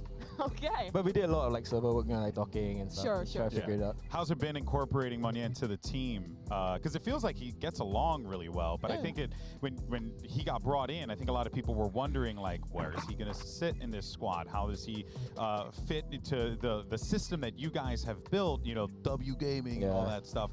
How's it been incorporating him in there? I mean, he actually plays very well in practice. It's just I think he's really nervous sometimes, you know. So if it starts well for him, and a round goes wrong, sometimes he can just like, oh my god, it's good. Are you guys trying to make it more comfortable so we're for trying him to, moving forward? Exactly, yeah. Okay. So I mean, like right now he told us like, look, the race is not working for us. We're gonna try and move him away from it.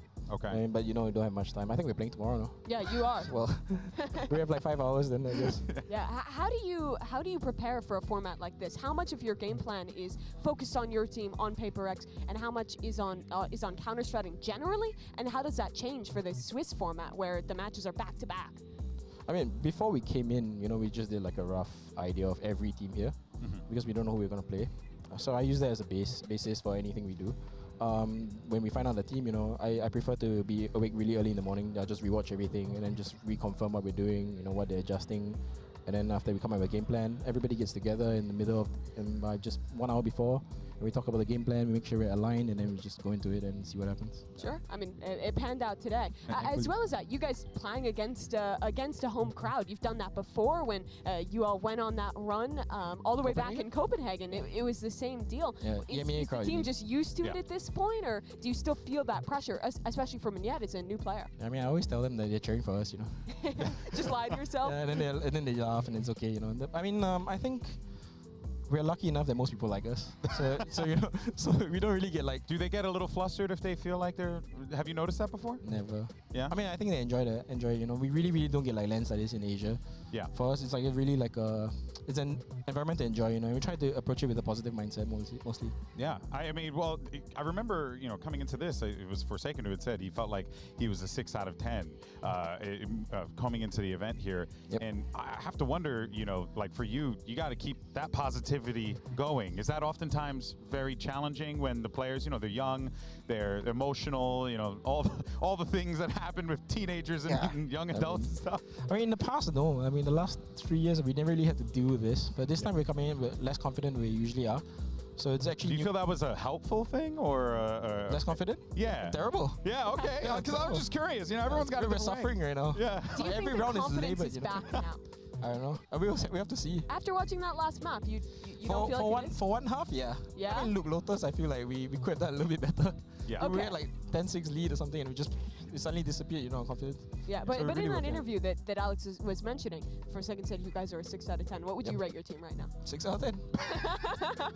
Bang on still? Yeah. I love you, man. It hasn't changed at all. Yeah, I respect it. I respect it. All right, well, let's go ahead and show what we have coming up tomorrow for you wonderful people at home, and what a treat that we had today here. But of course, playoffs on the line. We have our 1-1 teams that are going to be clashing against each other. You'll get the schedules later on. Make sure you stay tuned to the social media for VCT across all the different Oke guys, regions ini to get- jadwalnya ya guys.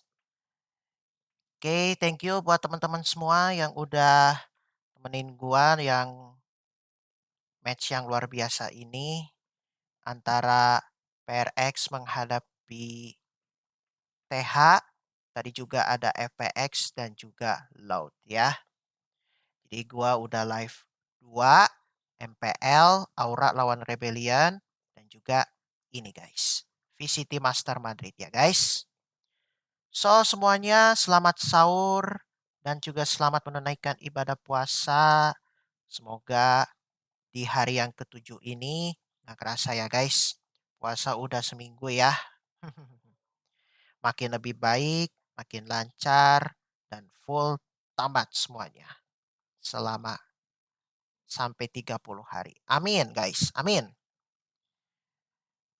Nanti kapan live-nya gua bakal kabarin di Instagram story, oke? Jadi sosial media gua ada di bawah deskripsi. Sampai jumpa di live stream selanjutnya. Thank you semuanya. I love you all. See you. Bye-bye.